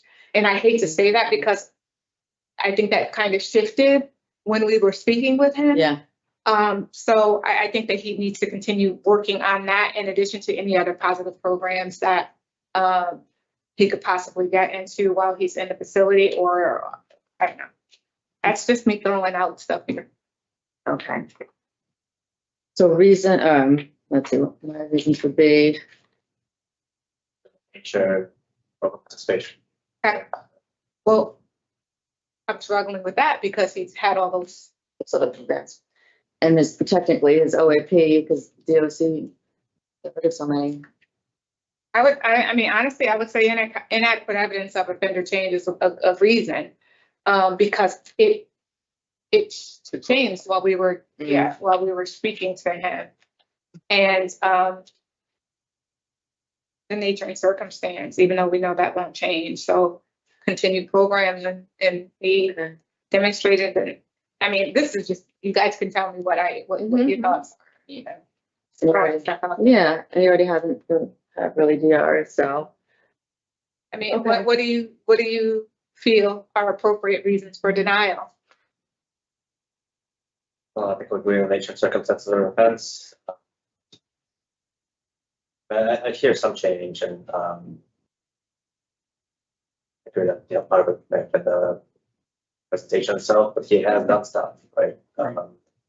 And I think he is trying to do stuff, and it's only one DR from what, 2 years ago. Yeah. For less, but I think he's making efforts. Okay. And I think he acknowledged, he didn't hide from his. He said, "Yeah, I acknowledged the worst of it. I did. I choked her and I punched her. You'd acknowledge that stuff." I think it was literally just the way things were presented and spoken. But yeah, I think it's. Oh no! When the officer asked him, he did not. That wasn't his response to the question. So, so I grapple with whether, I mean, he took all those programs, but you still answered the way you did when you were interviewed. So that to me, what is the change? Which one is real? So. Okay. Nature and circumstance is fine with me. And the nature and circumstance is not going to change. So that's not a reason to rehear it. Right. So inadequate program participation. Did you program participation too? Really for the, I think we'd feel bad. I feel better than a tier. Okay. I'm good. Yeah. All right. Sorry, but it did took so long. No. We want to make sure we get it. All right. In the matter of Mr. Jacob Downey, inmate number 447232, there's a motion to deny discretionary parole due to the nature and circumstances of the current offense, the inadequate institutional program participation, and inadequate evidence of offender change. We will rehear this matter in June of 2027, at which time we recommend they participate in any positive programming, ideally a tier for addiction services, and not earn any DRs. Do I have a second? Second. All in favor, signify by saying aye. Aye. All opposed, none. Ayes have it. All right. I know you heard our deliberation. It was a bit of a difficult discussion or decision. Hopefully, hearing the discussion helps with how you move forward and with your next rehear. Okay. Best of luck. All right. Thank you. Jacob Downey, number 447232. Sorry about that. No.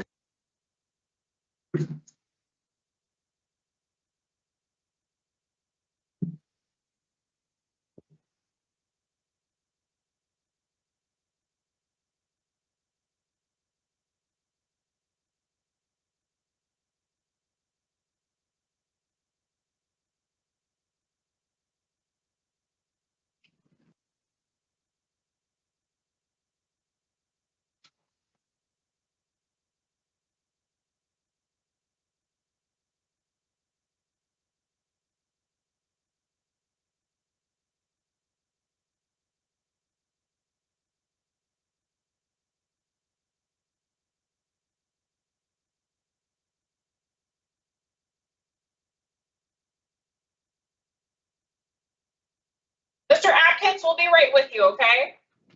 Yes, ma'am.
Good afternoon. My name is Pearl Officer Wangerson.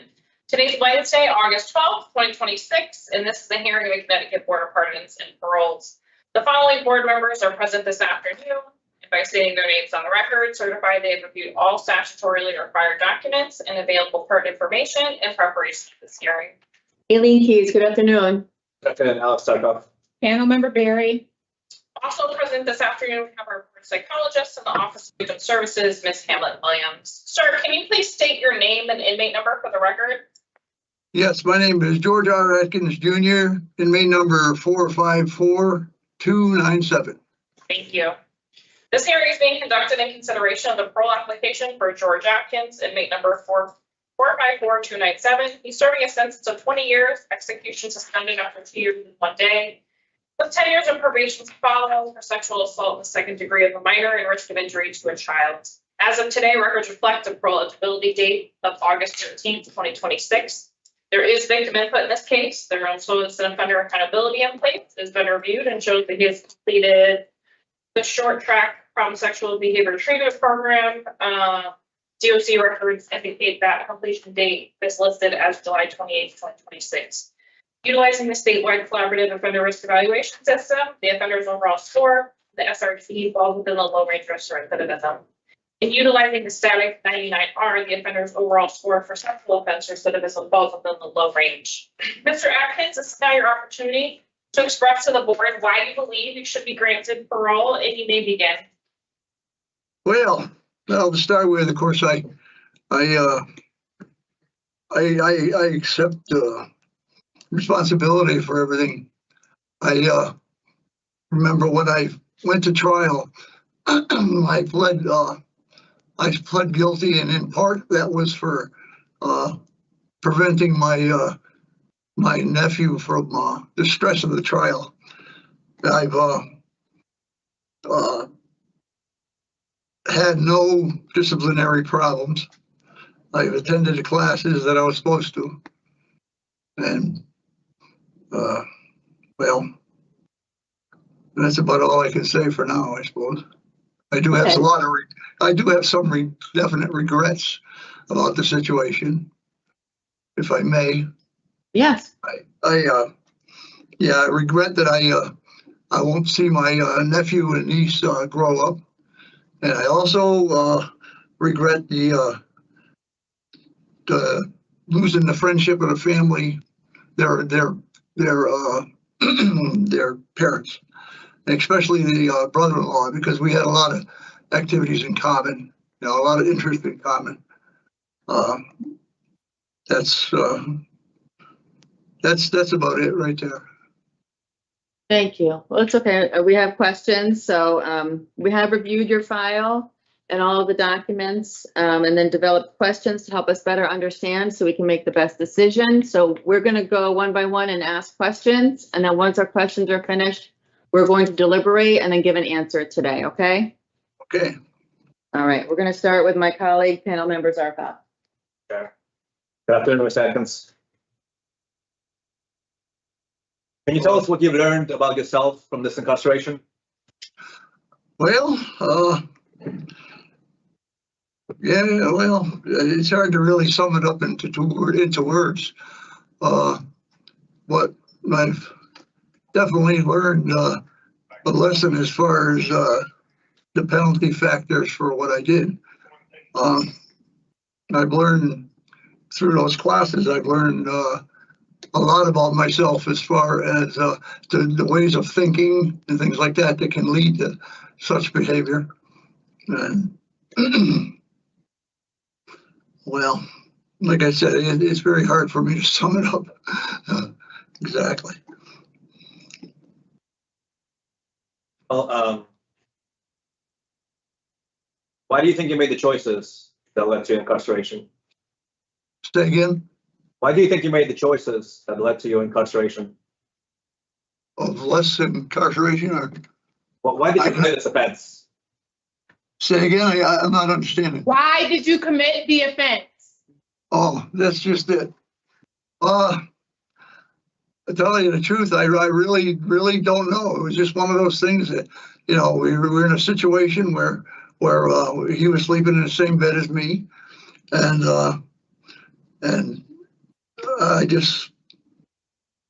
I really can't explain why, because I've never did that before with minors, you know, or even adults, you know, that type of thing.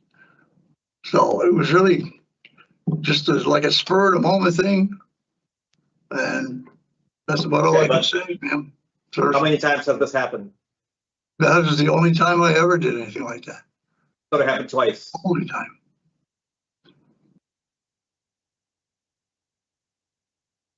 I can't read my documents, but I thought it was 2 instances There was. Yeah. this happened. But you're saying that only happened once? Yeah, it was the only time. I never did anything like that. I think you may misunderstand what you're asking him. How many times have you assaulted this child? How many times? What? Have you assaulted this child, the victim? Just this time. Okay, I'll move on. You see how, from our perspective, it is problematic that you don't know why you did what you did. Because we don't know if you're going to do it again if you don't know the reason why you did it in the first place. No, I don't believe I'm ever going to do anything like that again, I'll tell you. Like I said, it just, I don't know, one thing led to another. I was touching them, and then the next thing I knew, I was committing the assault. You know, and I don't know, I never, like I said, I never did anything like that before. Never going to put myself in a position like that anymore. That's about all I can say.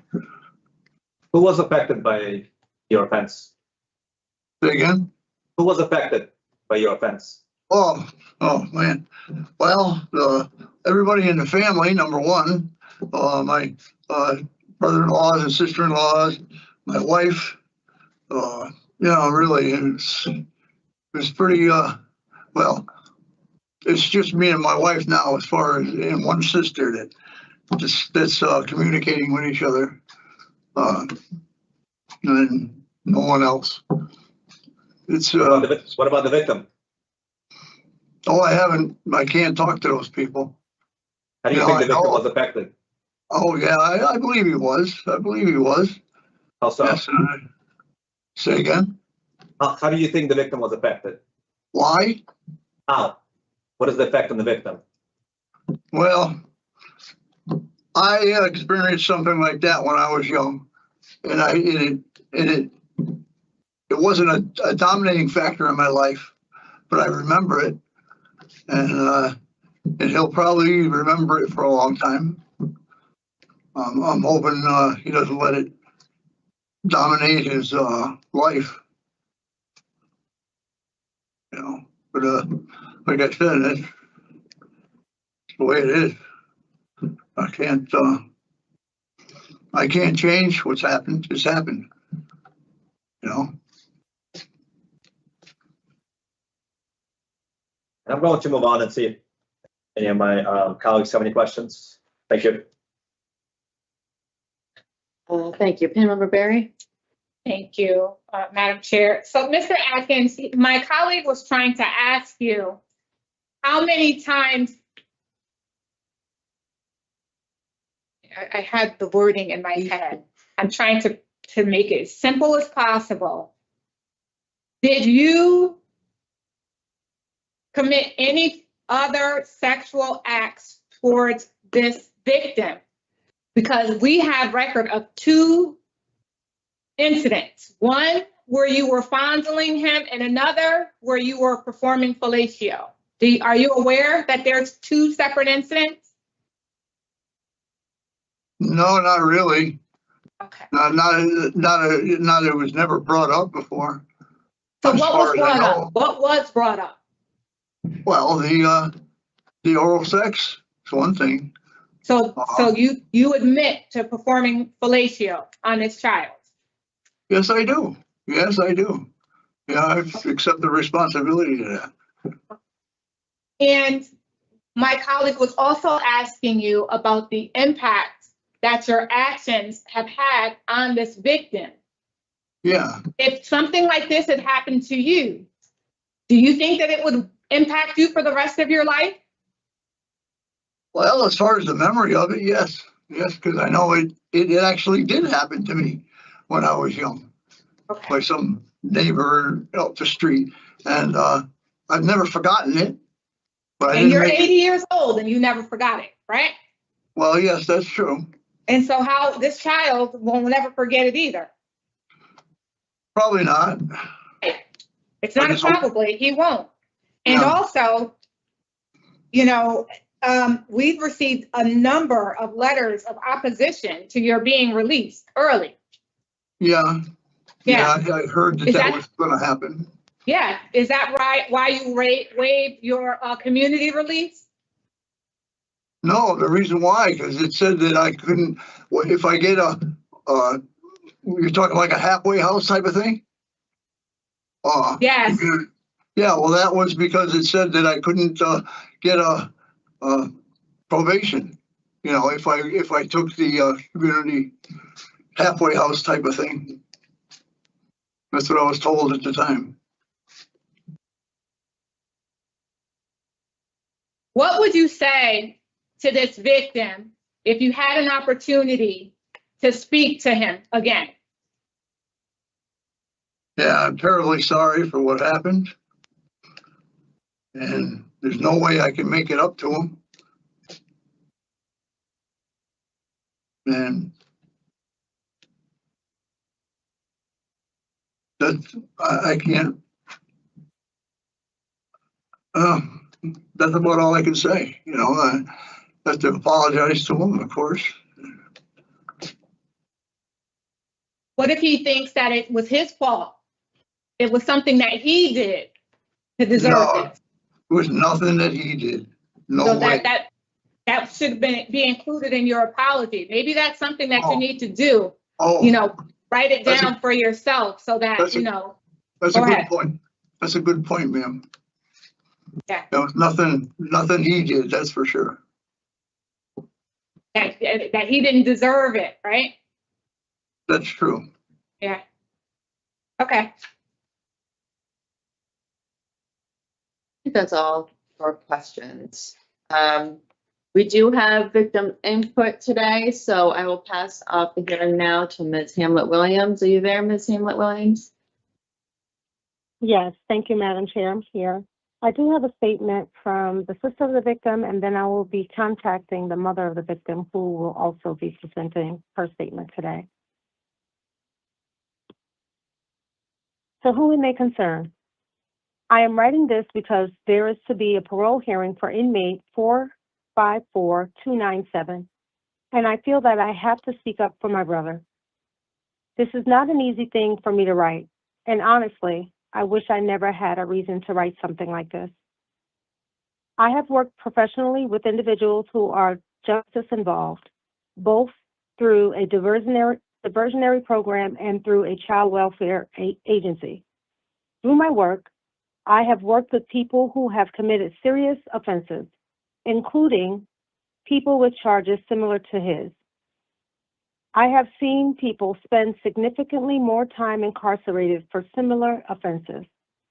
I have also seen firsthand how race and socioeconomic status can affect the way people experience the justice system. Because of my work, I understand that people can make terrible choices and still have the ability to change. I have seen people take accountability, work on themselves, and try to build better lives. I believe people deserve the opportunity to change when they have truly demonstrated that they have done so. But I also know that serving time does not erase what happened to a victim. It does not give a family their sense of safety back, and it does not undo the trauma that someone has to carry after being sexually assaulted. This is where this becomes much more personal for me. The person who was sexually assaulted was not just another victim I have worked with professionally. He is my little brother. I have had to watch someone I love carry something that he never should have had to experience in the first place. I cannot put into words how painful it is to know that someone who was supposed to be a part of the family is the person who caused that harm. What happened to my brother did not end when the assault ended. The consequences have continued. They have followed him and they have affected our family. There are things that people outside of our family may never see or understand. There are feelings, fears, and memories that do not simply disappear because years have passed or because someone has served time. As his sister, one of the hardest parts for me is knowing that I cannot take this away from him. I cannot go back and protect him from what happened. I cannot undo it. The only thing I can do now is stand beside him and make sure his voice and his safety are not forgotten. That is why I'm asking that his uncle's release not be looked at simply as a question of whether he has served enough time. I ask that consideration also be given to the person who has to live with what happened for the rest of his life. I also want to be honest that I struggle with the idea of him returning to the community. I know people change. I know rehabilitation is possible. But when the person who committed the offense is someone who sexually assaulted my own brother, it is very difficult for me to feel that our family should simply be expected to move forward and accept his return. I am not writing this because I want revenge. I am not writing this because I believe that nobody deserves a second chance. My career has actually taught me the opposite. I have spent a significant amount of time working with justice-involved individuals, and I believe in rehabilitation and second chances when they are earned. But I also believe that the victim deserves a second chance at feeling safe. My brother deserves the opportunity to move forward without having to worry about seeing the person who sexually assaulted him back in the community. He deserves to know that his safety and well-being matter. He deserves to know that what happened to him has not been minimized simply because the person responsible has served time. I understand that this decision is bigger than my feelings or the feelings of my family. I am simply asking that when this decision is made, my brother is not forgotten. Please remember that there is a person behind the charges and the court documents. There is a person who has had to live with the consequences of what happened to him. That person is my brother. I respectfully ask that you take my concerns seriously and carefully consider the lasting impact this offense has had on my brother and our family before making a decision regarding parole. Thank you for allowing me to have a voice in this process and for taking this time to hear what this has meant to my family. Sincerely, sister of the victim. And now I will contact the mother of the victim. One moment. Thank you.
Thank you. You may begin with your statement. Okay. To the chairperson and members of the board, I'm sorry. Excuse me. Of pardons and paroles. I am writing to you as the mother of Nick, the minor victim. Can you not hear me? We can hear you. Okay. I am writing to you. I'm sorry, let me start over because you guys couldn't hear me. To the chairperson and members of the Board of Pardons and Paroles, I am writing to you as the mother of Nick, the minor victim who was preyed upon by this inmate. I strongly oppose to the early release or parole of this offender. He must be required to serve his full sentence behind bars. As a survivor of a similar trauma during my own childhood, I know firsthand the grueling, lifelong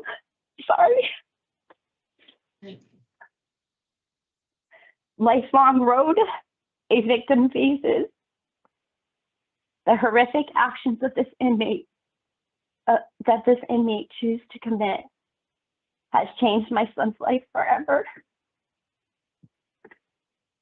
This trauma alters how Nick reacts to situations, how he navigates relationships, and how he views personal safety.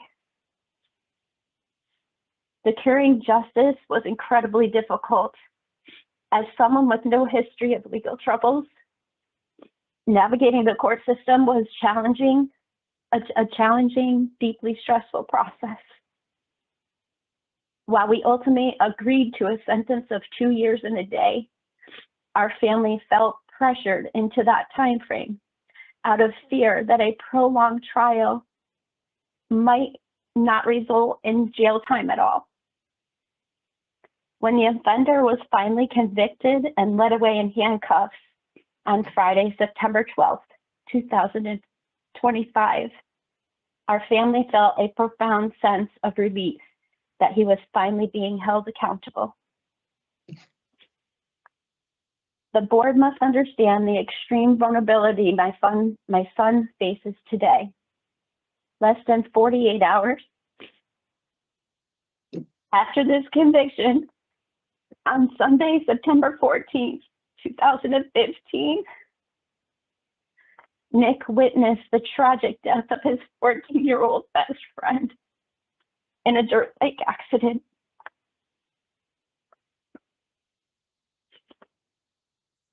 My son has endured an unimaginable amount of psychological and emotional trauma in a short window of time.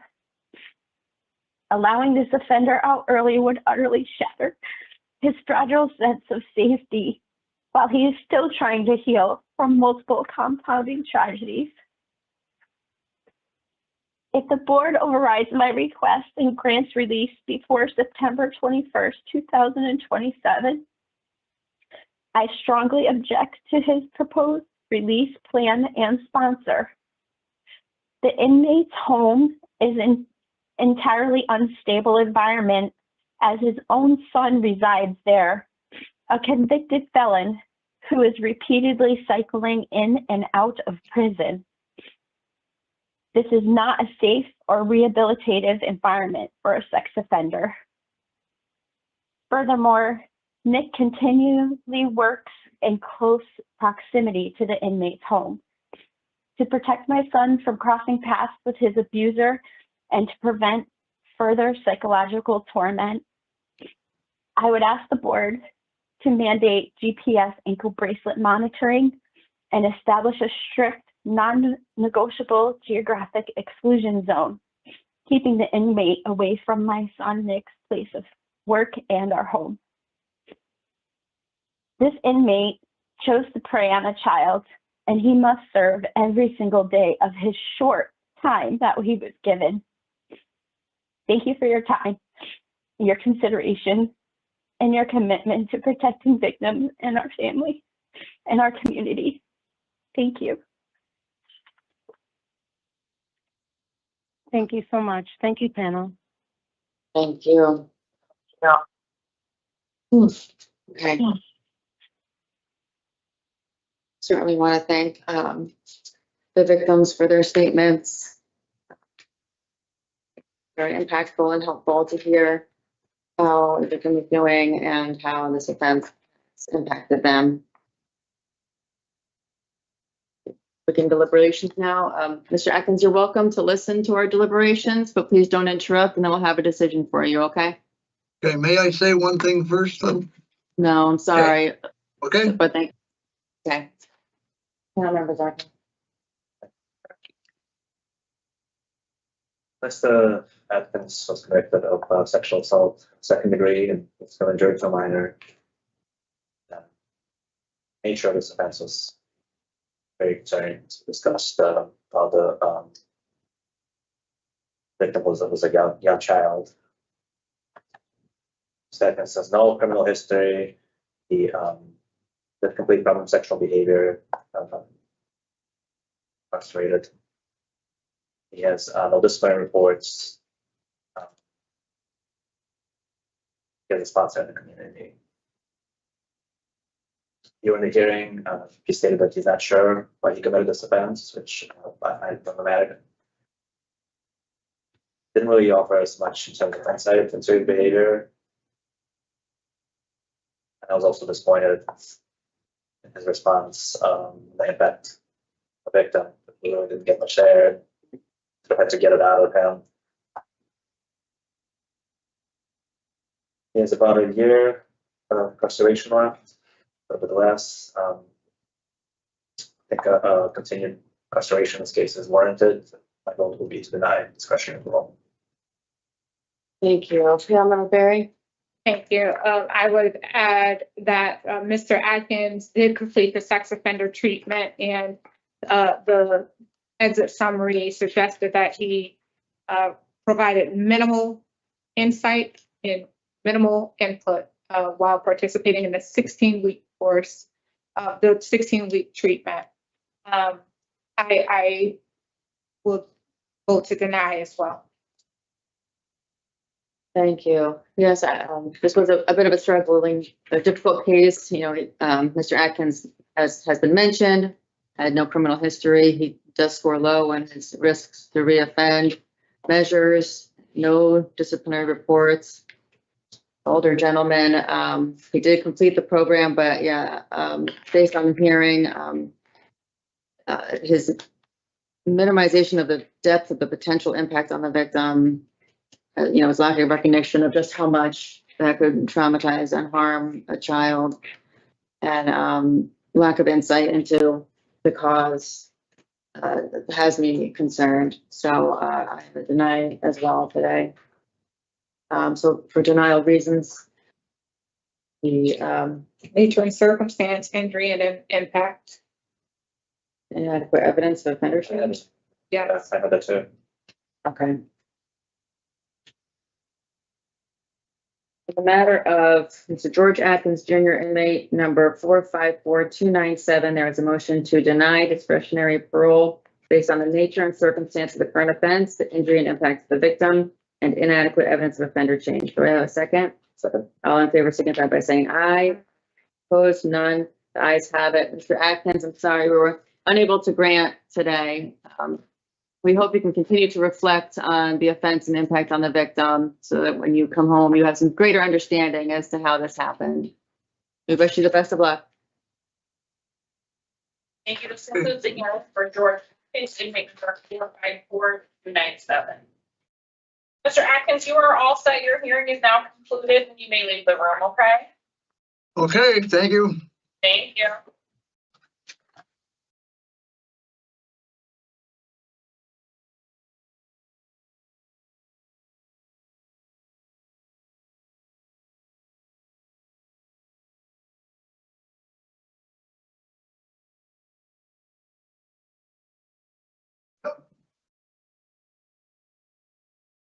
Again? Okay.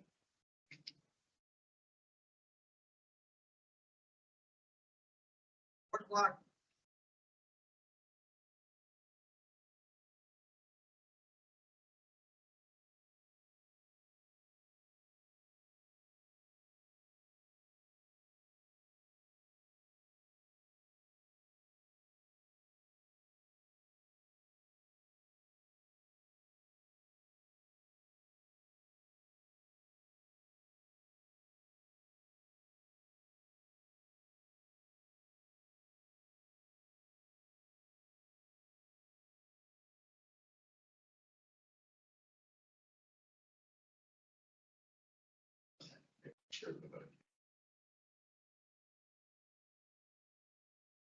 That should be it for us, correct?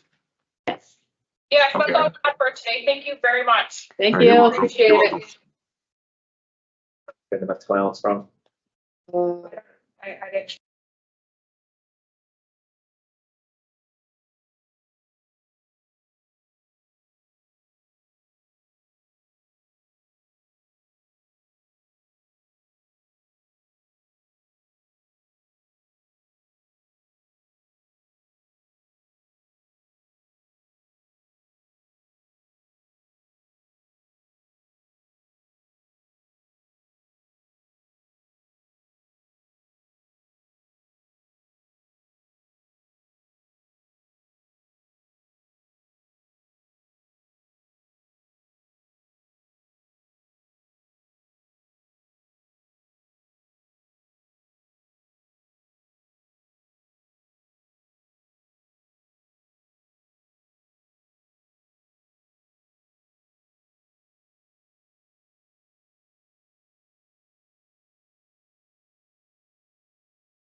Good afternoon. My name is Parole Officer Wagerton. Today is Wednesday, August 12th, 2026, and this is a case review hearing to set special parole stipulations for Xavier Battle, hearing number 436071. Board members, can you please state your names for the record? Aileen Keys. Alex Sarko. Yeah, member Barry.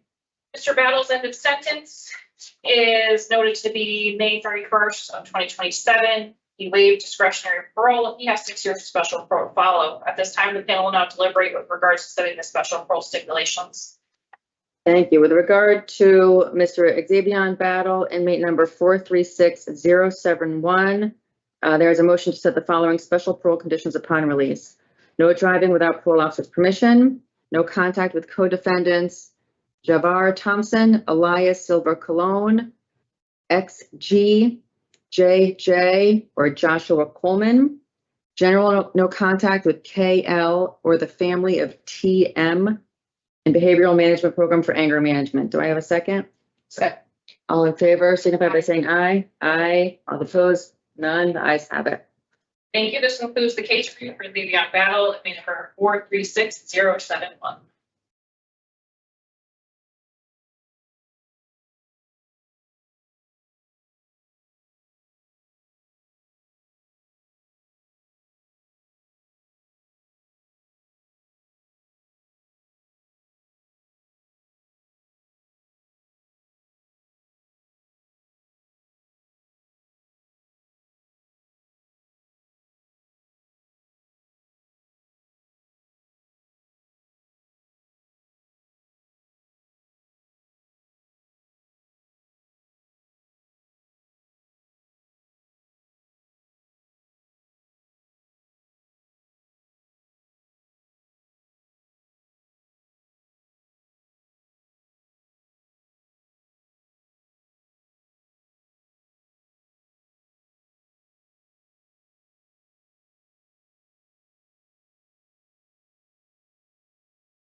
Negative, sir. And that's a whole list. Give me a couple mics, I'll call you back. All right. Good morning. Hey, good morning. Who you guys here to see? Anthony Beckman. Beckman, give me 1 second, please. Yep. Laptop list.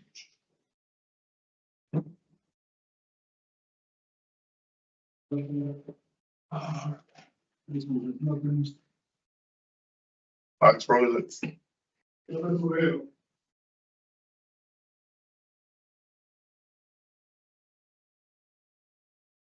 Give me 1 second. I just got to hear Cruz Bredo. I'm gonna see if I got the list. All right. Say again.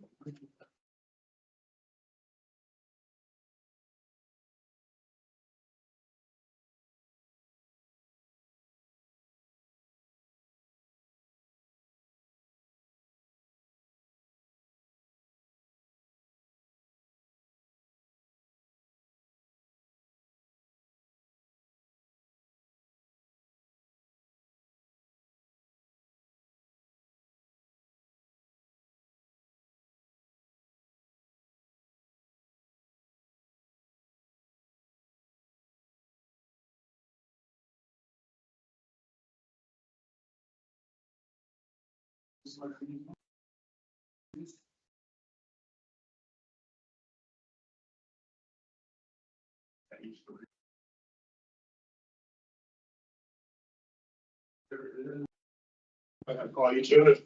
This is for regular lessons. That's what I think so too. This is yesterday's list on this one.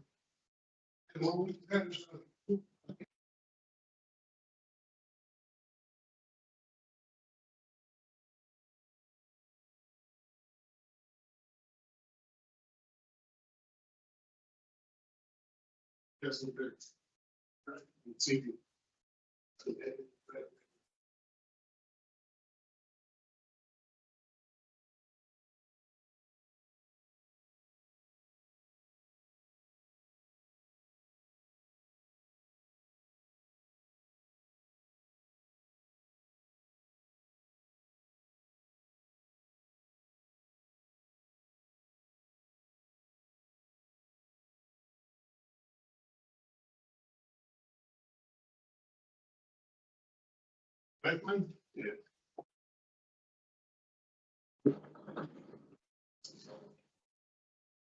And we don't see Anthony Beckham in our list. But Brash just called about him. But let me try to find out where he is, okay? Okay. For yesterday.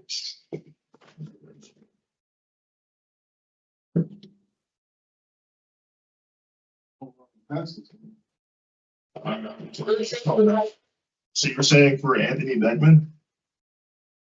Is Harley there?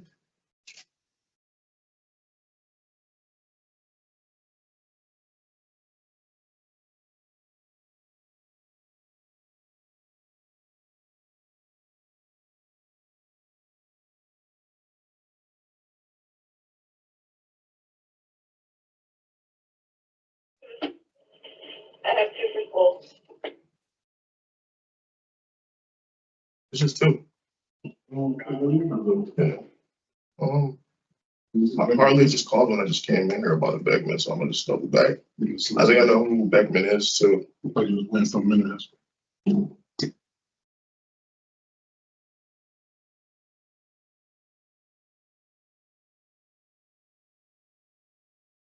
I mean, P334, which is not out there.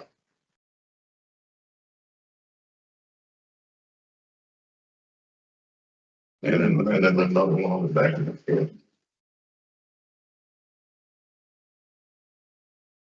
And that one's in 11.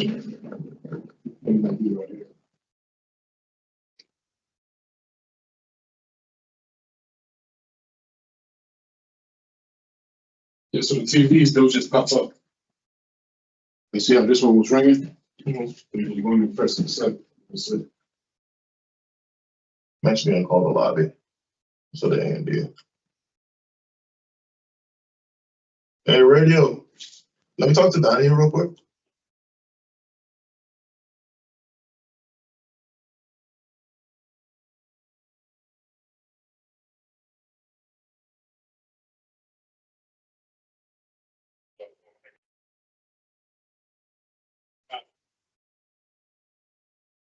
Donnie, can you locate Anthony Beckman for me? That's the world. That's the one on these. I don't have a number, and he's not on the list, but Brass was calling about him in the report. Beckman, Beckman. Let's see whatever it is. Anthony.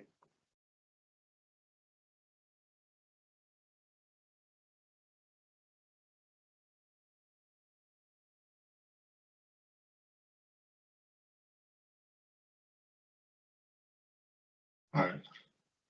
Yeah, so I was gonna say, you have 4 of them, because I have 4 guys who passed it back here.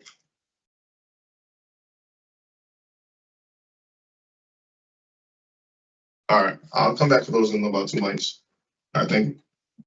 Yeah, the other one bro has 3 of them, and then an attorney for the other one. Yeah, I'm about to call super right now. Thank you. Just I got down here late. I think I relieved. And when he's done here, then the next one would be At 11. it says this video proof is probably gonna be right here. Pop up. GD. Raya, yeah, Raya C334, send them down. Thank you. Thank you, man. I'm gonna call Dorm. Just have them send down.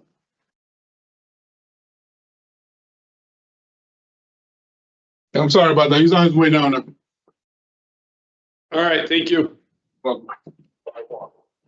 Hey, do you have a Beckman in 60 bed? Go ahead. Beckman, 60 bed? Go ahead. Can you send them down to Provos ASAP? Thank you. Thank you. I'm on my way now.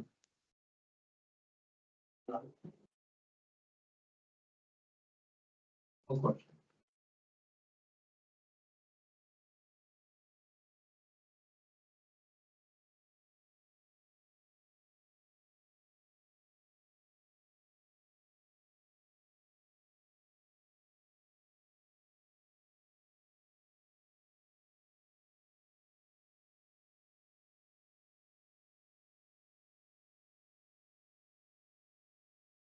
Yes, you can grab from the counselors, right? So it's usually, this is usually on Counselor's Green porch, so.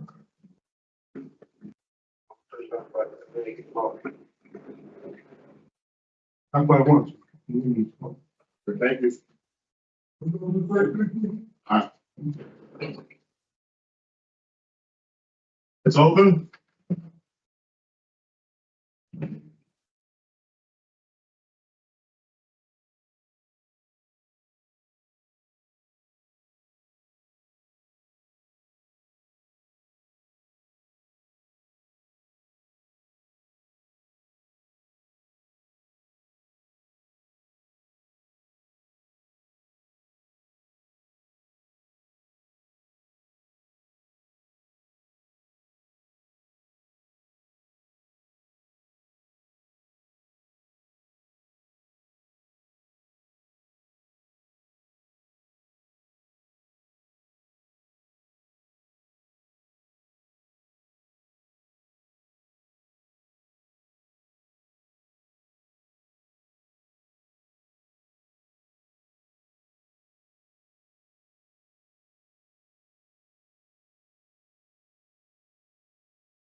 On the 15th, gotta postpone.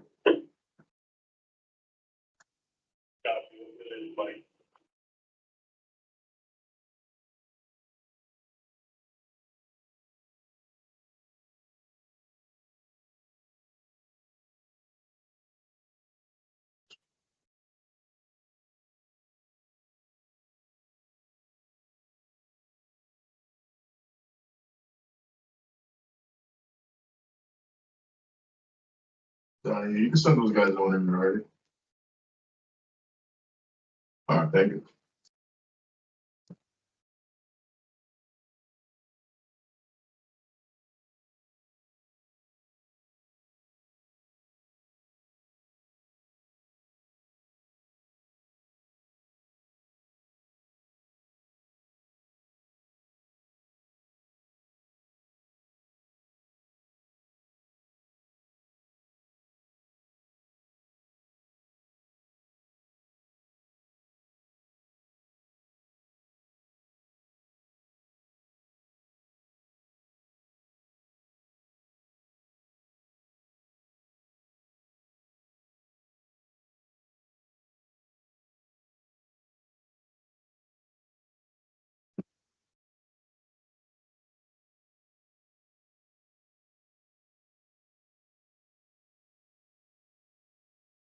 All right, let's what we saying now?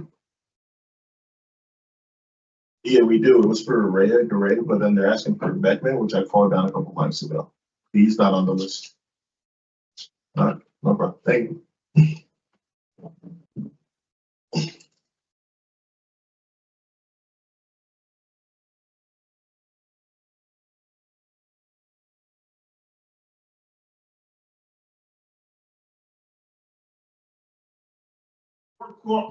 Like 3 codes went on. I was. I love you, my bad. Huh?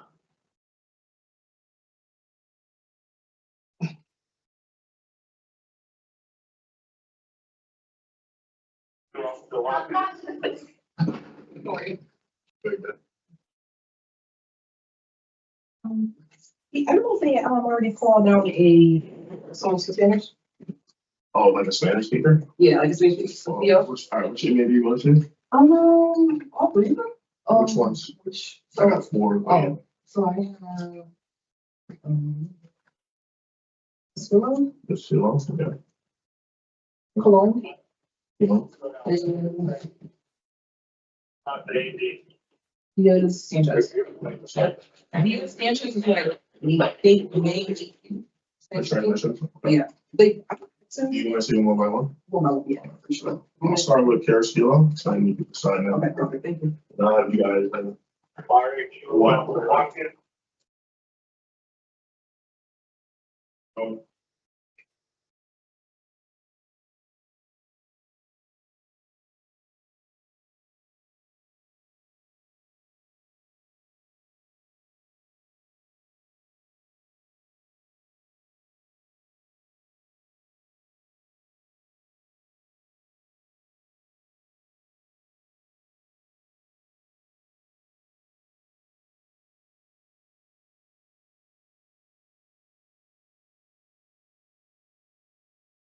Yeah. No, English.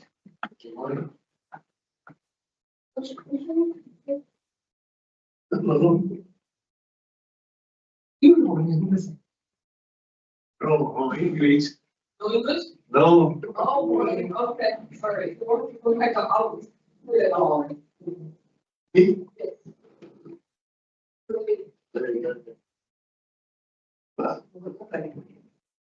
I need it. Yeah, so I think the next one. I'll swap you out, I'll translate. Okay. No way. Give them my lucky. Thank you.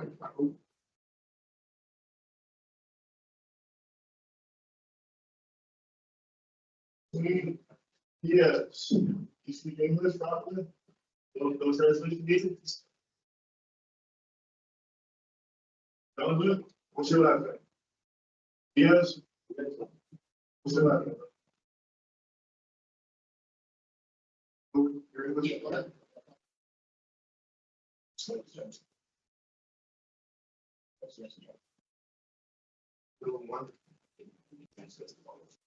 I believe so too.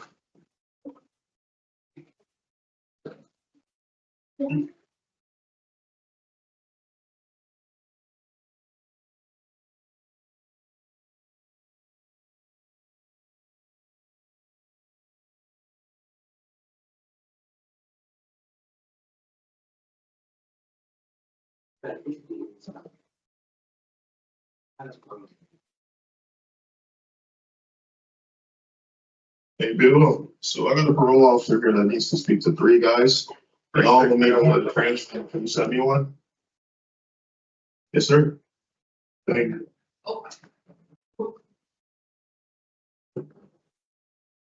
Good morning. Good morning. So, Mr. Beck will be here in a couple minutes. I'm sorry for the delay.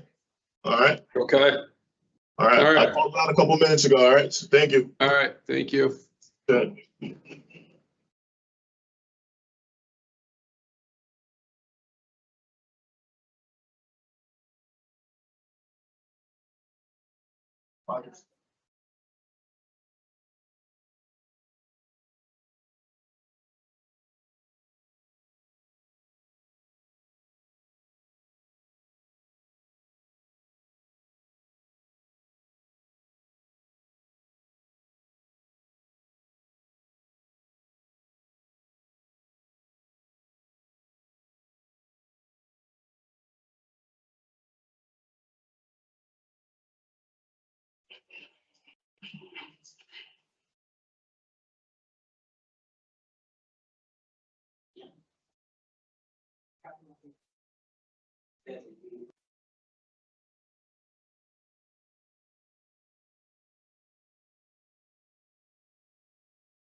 Is it? Oh, it's us.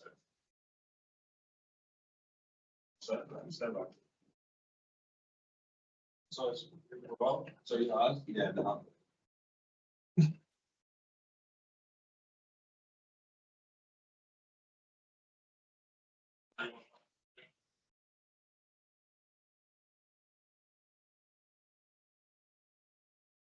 Yeah, bring those two first. No, I'm saying bring the Spanish.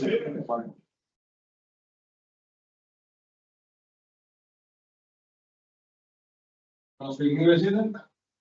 Un poquito. Como que va a hablar rápido.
That's why I was making sure I was looking. There, this is the finger. Let me go. Where you want to go, Greg?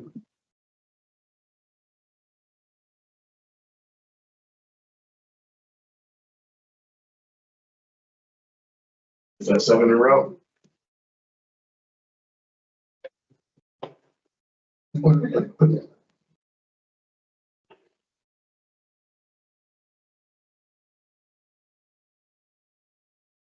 Thank you.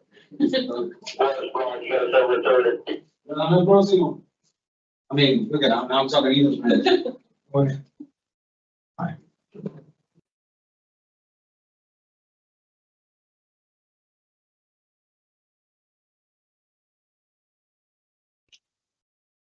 Thanks. No, a little different. So I guess so.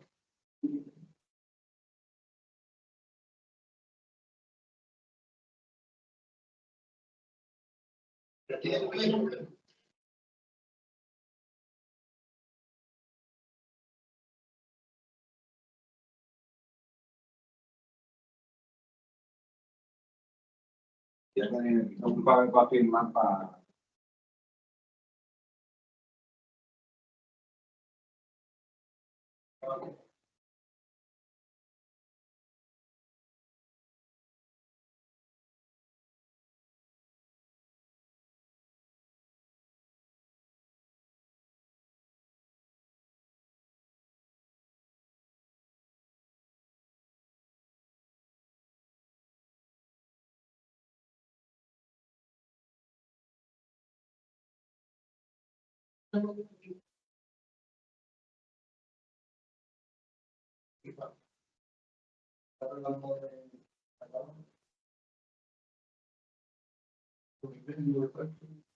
I'm here, we'll have a full.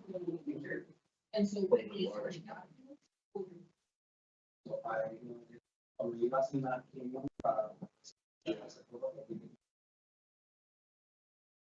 This would be like.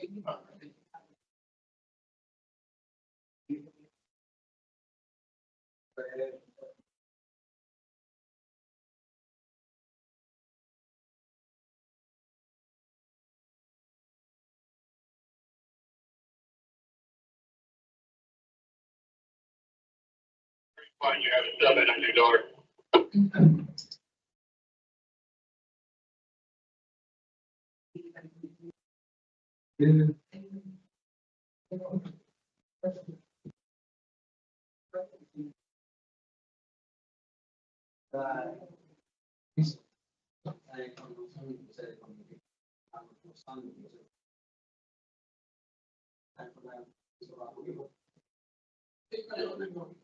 The initial cars. Oh, it's not that.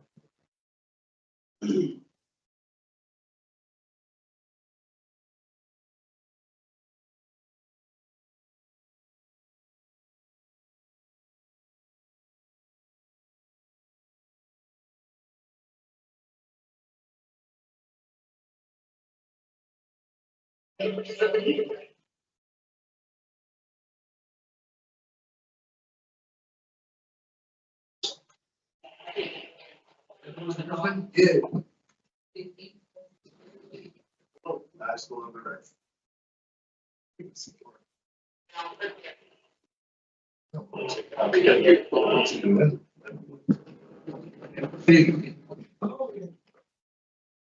Sit right. Sit right here, right? Yep.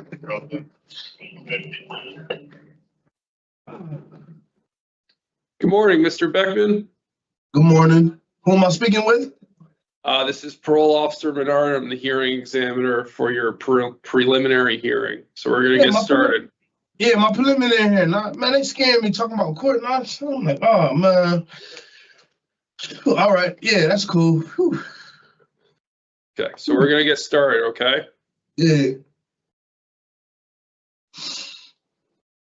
Mm.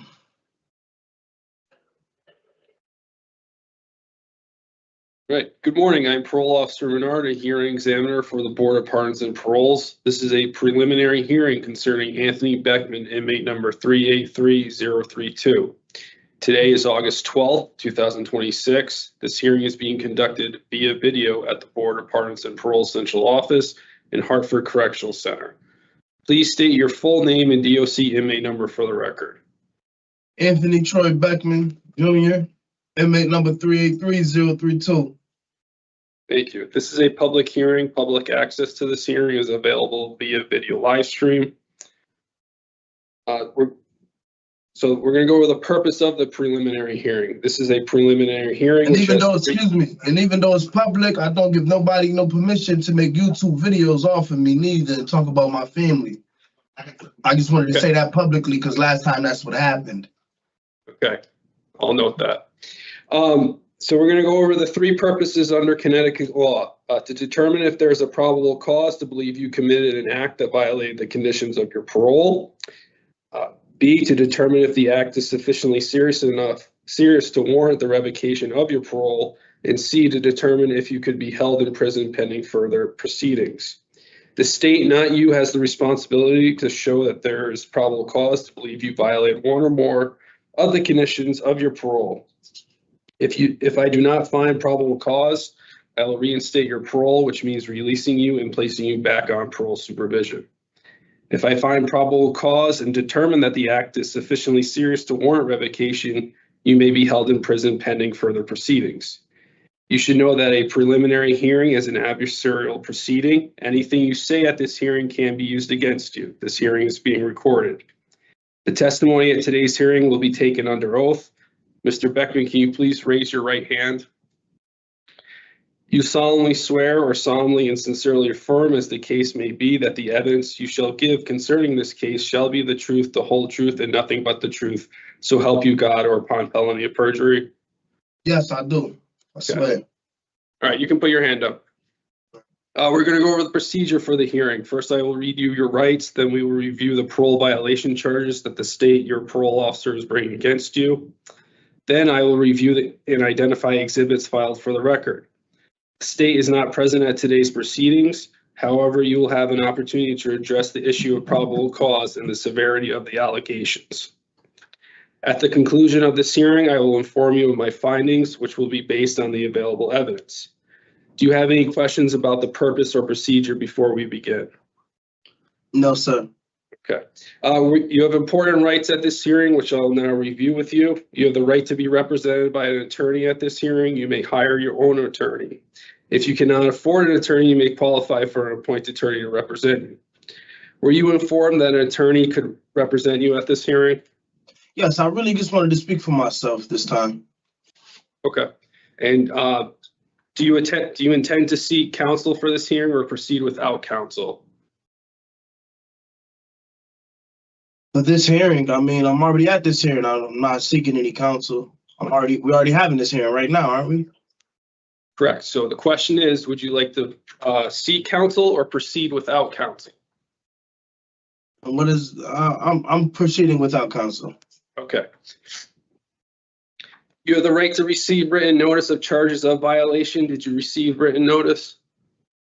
Yes. You have the right to review the evidence against you before this hearing. You have the right to submit evidence in support of your case. At this hearing, you have the right to call and examine voluntary witnesses and to cross-examine adverse witnesses. Do you understand these rights and are you ready to go forward? Yes, I'm ready to go forward and I understand these rights fully.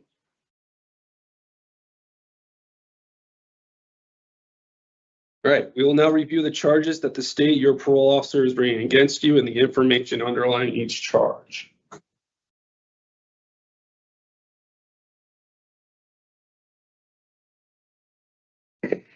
For charge number 1, GPS, on June 30th, 2025, you signed and acknowledged that you understood your GPS conditions. On June 30th, 2026, you signed an initial GPS agreement number 4 stating, I am responsible to ensure the GPS tracking device remains charged by connecting the charging cable to the tracking device and plugging the charging cable into the electrical outlet for at least 2 hours each day. On September 12th, 2025, you had a GPS shutdown during your Allied Universal Electronic Monitoring Weekly Review. Your GPS shut down at 2:23 a.m. and did not clear until 6:45 a.m. On September 30th, 2025, you had a GPS shutdown during your Allied Universal Electronic Monitoring Weekly Review. Your GPS shut down at 10:42 p.m. and it did not clear until 4:38 a.m. on October 1st, 2025. On November 20th, 2025, you had a GPS shutdown during your Allied Universal Electronic Monitoring Weekly Review.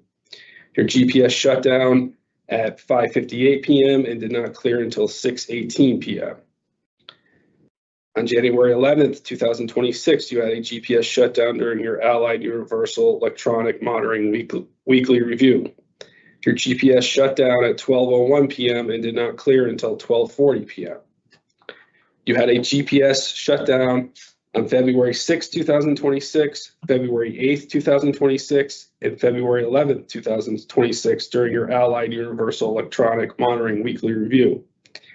Your GPS shut down on February 6, 2026 at 3:55 p.m. and did not clear until 4:22 p.m. Your GPS shut down on February 8, 2026 at 1:57 a.m. and did not clear until 3:03 a.m. Your GPS shut down on February 11th, 2026 at 3:10 a.m. and did not clear until 6:07 a.m.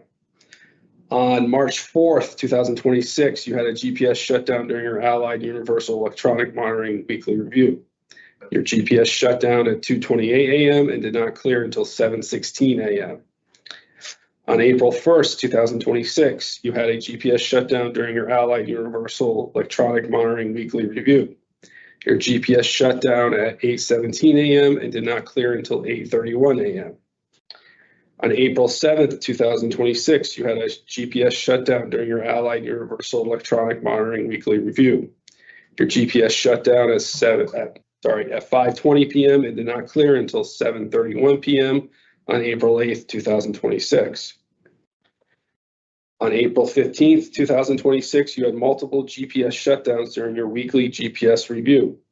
You allowed your GPS to shut down on April 15th, 2026, on April 17th, 2026, and April 18th, 2026. On April 15th, 2026, your GPS shut down at 8:49 p.m. and did not clear until 9:20 p.m. On April 17th, 2026, your GPS shut down at 6:41 a.m. and did not clear until 7:43 a.m. On April 18th, 2026, your GPS shut down at 10:28 p.m. and did not clear until 12:46 a.m. on April 19th, 2026. On May 1st, 2026, you had a GPS shutdown during your Allied Universal Electronic Monitoring Weekly Review. Your GPS shut down at 2:34 p.m. and did not clear until 3:00 p.m. On May 2nd, 2026, your GPS shut down at 5:53 a.m. and did not clear until 7:26 a.m. On May 12th, 2026, you had a GPS shutdown during your Allied Universal Electronic Monitoring Weekly Review. Your GPS shut down at 4:09 a.m. and did not clear until 6:59 a.m. On May 14th, 2026, your GPS shut down at 9:20 a.m. and did not clear until 9:39 a.m. You did not follow directions from your GPS agreement number 4, stating I am responsible to ensure the GPS tracking device remains charged by connecting the charging cable to the tracking device and plugging the charging cable into an electrical outlet for at least 2 hours each day. For charge number 2, curfew, On June 30th, 2025, you signed and acknowledged that you understood your 9 p.m. to 6 a.m. GPS curfew. You had a curfew violation on September 15th, 2025 at 11:45 p.m. that did not clear until 4:33 a.m. on September 18th, 2025. On September 18th, 2025, you had a curfew violation at 9:50 that did not clear until 11:34 p.m.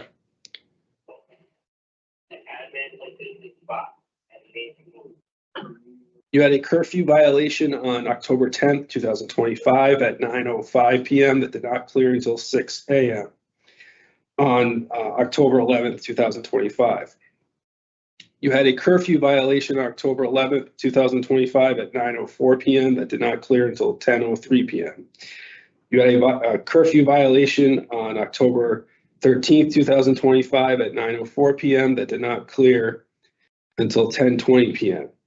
You had a curfew violation on October 14th, 2025 at 9:05 p.m. that did not clear until 11:08 p.m.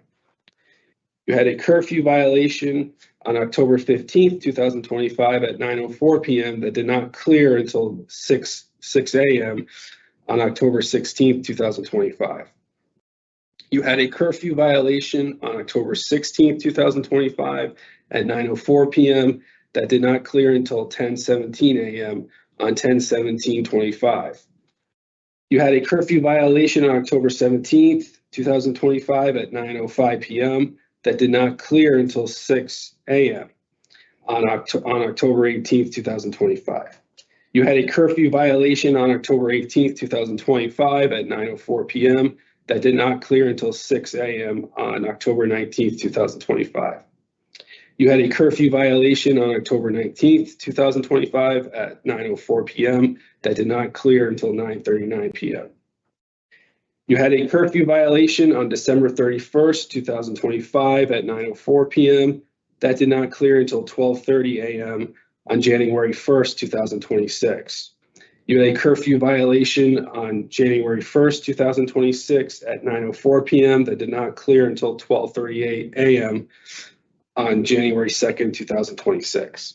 You did not follow directions from your GPS agreement number 11 stating I will remain at my approved residence between the following hours, 9 p.m. to 6 a.m.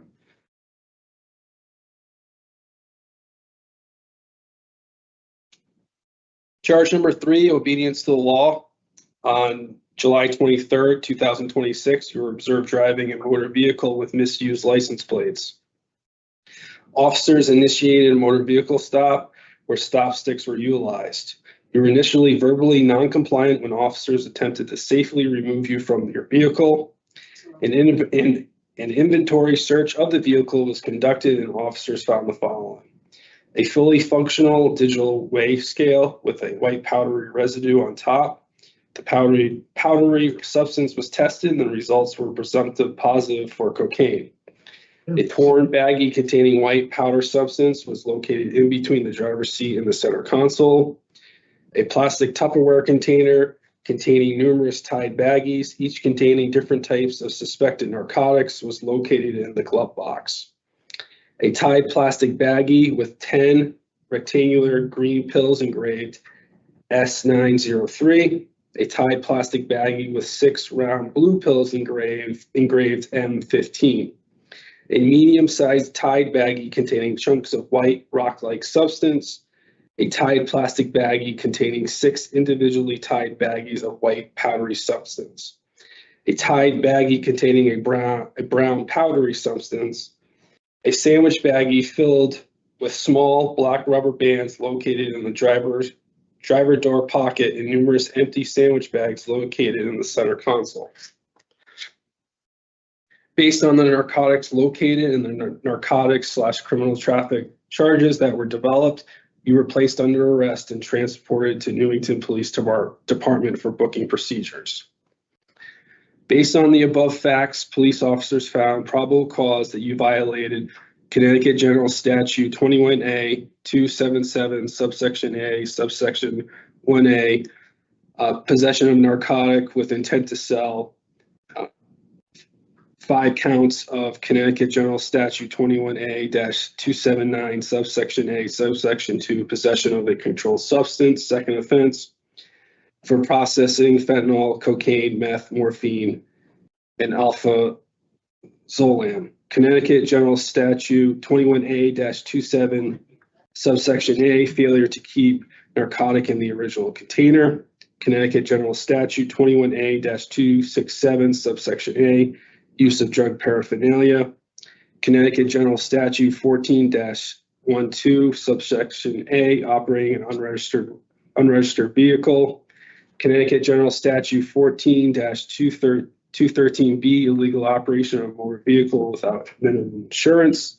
Connecticut General Statute 14-147, subsection C, misuse of plates, and Connecticut General Statute 14-36, subsection operating a motor vehicle without a license.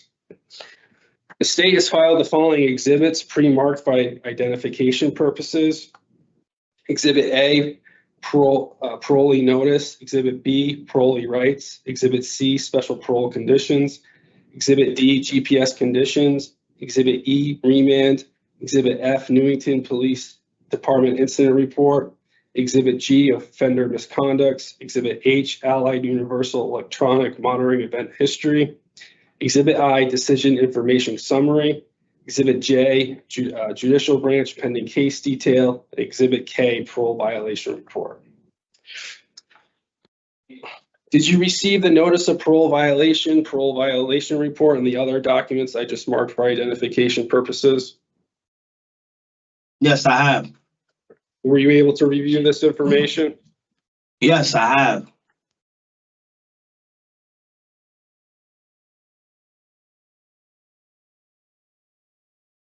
Okay. Can I respond back on what I reviewed off that information? Is it regarding the charges? It's regarding everything that you just said. My curfew violations. Hold on. I will give you that opportunity. I just have to, there's a process that we got to go through, okay? Oh, okay, all right. Do you have any exhibits that you would like to present? Yes, exhibits on the, on what can I present exhibits on right now? On the police charges or my curfew violation or me not charging my bracelet? I have 3 different things. I have 3 different exhibits I have to respond on. Okay. So now is your opportunity to respond to the parole violation charges against you.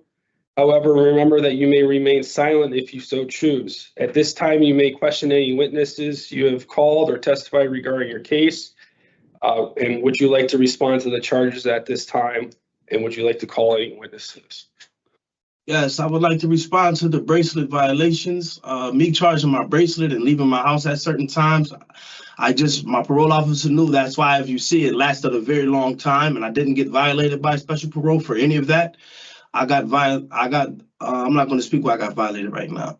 What I'm saying is I have an autistic child who stays up and cries for 4 hours straight at any time of night. In my house at 163 Clark Street, there is everybody is over 70 years old in that house. So I leave out. I had permission to leave out long as my bracelet was fully charged.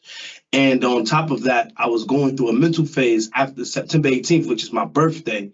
Somebody I was talking to, Shaylin Pierce, who was going to actually let me parole to her house, had passed away. The appendix busted in her stomach on my birthday date. And after that, I just mentally wasn't right for a while.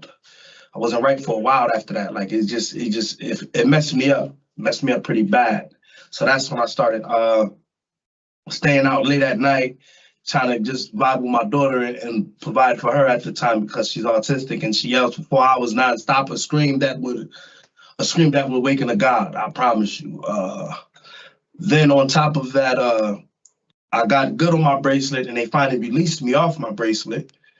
And I was released from my bracelet and I bought a car. And when I bought the car, I didn't know the issues of previous ownings of the car or anything like that. The guy offered the car for $1,500. I was working in the table at the time, and I was working for a landscaping company named JJ Buses busts out a lot of landscaping. And I bought the car from him, didn't know the previous history of the car. My wife family moves to 70 City Avenue, Britain. July 12th, I stayed the night there. You'll see me on a ring camera that early morning. Police chases the Lexus to the house or around that area, and the person who was driving the car tells me, yo, the police just chased the car. That's the first time I ever thought anything suspect about this car. Next thing you know, the day that I get arrested, the night I get arrested, I'm driving to bring my wife milk and diapers to 70 City Avenue, Britain. And they flatten my tires, they surround me with guns at 12:45 at night. So, you know, before I got out the car, not knowing what's what, yes, I called my lawyer, Amanda Sullivan, didn't get an answer, so I waited for my wife to pick up because I was nervous for my life. I'm surrounded by police at 12:45 at night in Newington. In Newington at 12:45 at night, where I've never done anything at. I'm surrounded by police with guns drawn on me. So yes, I wasn't getting out my car till somebody knew I was only 4 minutes away from my ETA and what was going on with me. And once I had that done, I got out my car with my phone in hand, and I felt like I was going to be shot. Then on top of that, my phone ended up missing from all the recordings that I had because the main police officer of the case or whatever had my phone on top of the police car. It slid off the car, he put it back, and then when they arrested me and drove off with me, they just left my phone linger on top of the hood of the police car. My $2,000 iPhone, just missing, unreplaceable. And then for the drugs in the car, my parole officer was already giving me an inpatient or outpatient drug program because he knows that I've been using a little bit. I talked to him and told him I was using. I was going through a phase of life where I just found out I had 3 kids. 3 kids I know. I got an autistic child. I got a child being born right now. And then I was going through a DNA phase with another woman and found out the child wasn't mine. Thank God, because I wasn't ready for that. You know what I'm saying? A lot of things happen fast in life for me. Fast. It was happening fast, and I didn't know how to handle it. I haven't been in any shootings. I would like to report no shootings. I've been on my bracelet. I've been on time for mostly everything that I can be on time for. I never really missed meetings with my parole officer or probation that much. And if I did, I communicated on why I'm missing and I rescheduled and made it on the reschedule. And this time I'm not the same person I used to be. And I'm on special parole. Special parole is for sexual offenders and violent crimes. I have none of that in my history. I understand I have a few gun charges. I don't have any violent crimes. I'm not a violent person. So I've been regaining my ability and becoming a proper member of the community. And I've been doing very well at it. I just had a relapse on drugs and I'm hoping to get the App Foundation program again or something in that discourse. I would like that noted. That's why I'm mentioning it. I really would like the program. I'm not in a rush. I'm in a rush to get this case beat. They pulled me over for a shooting, saying my car was using a shooting. That gave them permission to search my whole car. And they found what they found. They didn't find anything that they was looking for. No guns, no weapons, and I'm not even the person that they're looking for. My parole officer already told them that. So now they're going to expedition search, and yesterday they called me back to court to hit me with a warrant for July 12th. I just got served with a warrant yesterday for July 12th for taking the police. And I have a ring camera showing me on the porch of 70 City Avenue, July 12th. You understand? It wasn't me in my car. You just understand what I'm saying? Somebody else had the car. That has nothing to do with me, and I'm still sitting here. And I'm fine with why I'm sitting here because I know I've done a lot of my life to where, you know, I probably shouldn't be alive or whatever, back in the day. But I'm a totally different person now. And for the bracelet, and as you see, my parole officer never violated me for the bracelet thing because I went and I talked to him about all of that. I talked to him about all that. I never got violated. This is my first or second violation on parole. This is really my first violation to me. My first violation was for some iPhones. I thought I had a real job. Guys scammed me thinking I had a job, and they said I scammed the AAA Bell Bondsman Company. I never did scams in my life. I always had drug charges and gun charges. Mr. Beckman, let's just keep it to the 3 charges that I just read. Yeah. Well, the three charges, parole, the violations, I never got violated for anything that got to do with curfew or leaving my house at a certain time because it was explained to my parole officer. That's why I would like to know what my parole officer recommended, because I have a good communication with my parole officer. I communicate with them well, and whatever my parole officer recommended me to do, I'm fine with it. If he recommended me to do some time, cool. If he didn't, perfect. Right now, I'm really worried about the court case at hand for the small amount of drugs that I had in the car that was personal use. And I understand I had sandwich baggies and all of that in the car, but at the time, I used to deal with weed, smoke weed. I had mad things that have sandwich bags. I had a kid that I have to change things, put diapers in. Once they use, I put them in the sandwich bag to tie them up so you wouldn't smell them, because I wouldn't throw diapers out the car.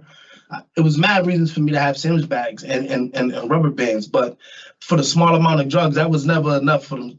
I had a small amount of drugs, and it was personal use. It was all in one Tupperware thing. It was small little Tupperware, my personal use drugs, and it was in my glove box. So I really don't know where I'm supposed to be right now and what I'm supposed to be doing, but I'm just happy to be alive and happy to be here at this point.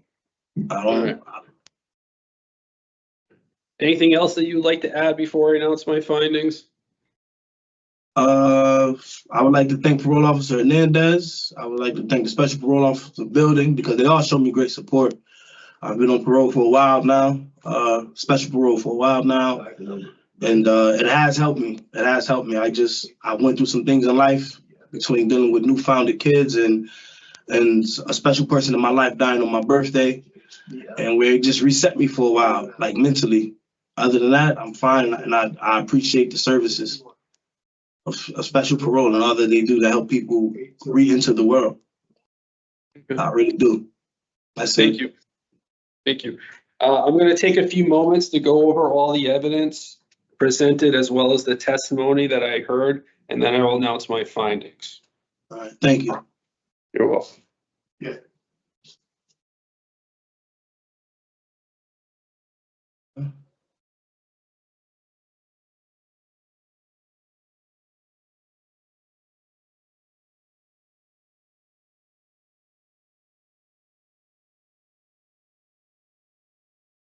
I was actually going to try on a different laptop over there.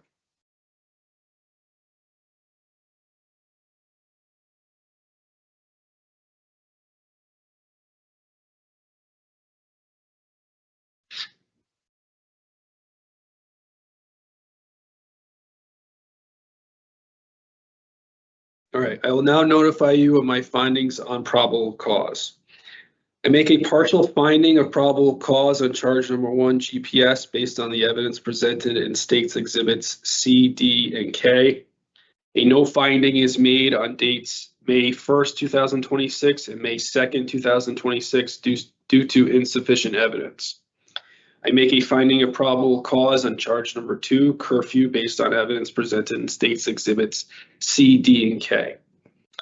I make a partial finding of probable cause on charge number 3, obedience to the law, based on the evidence presented in State's Exhibits C, F, and K. A no finding was made on charges of operating unregistered motor vehicle, Connecticut General Statute 14-12, subsection A, illegal operation of motor vehicle without minimum insurance, Connecticut General Statute 14-213B, improper use of marker, Connecticut General Statute 14-147, subsection C, and operate a motor vehicle without insurance, Connecticut General Statute 14-36, subsection A. All are infractions and do not meet the elements of the offense. I find that the acts are serious enough to warrant revocation. I have also determined that you should be detained while you wait for your revocation hearing. The records office at this facility, as well as your parole officer, will be notified. At the revocation hearing, myself or another hearing examiner will determine if you violate the conditions of your parole. If so, the hearing examiner will make recommendations regarding whether your parole should be revoked and what sanction should be imposed. Once your case is disposed of, then you will be scheduled for a revocation hearing, okay? Thank you. And that concludes the hearing. Am I able to bond out now, or no? I can't bond out. I have to sit. That's what you were saying? I have to sit here until the case is done. That's what you were saying, right? Well, you have, yes. All right, thank you. I would like to To Teresa Figueroa, my fiance, soon to be wife, I just want to say I love you. I know you're watching. All right, you're all See you set, soon. sir. Thank you. Thank you. Appreciate it.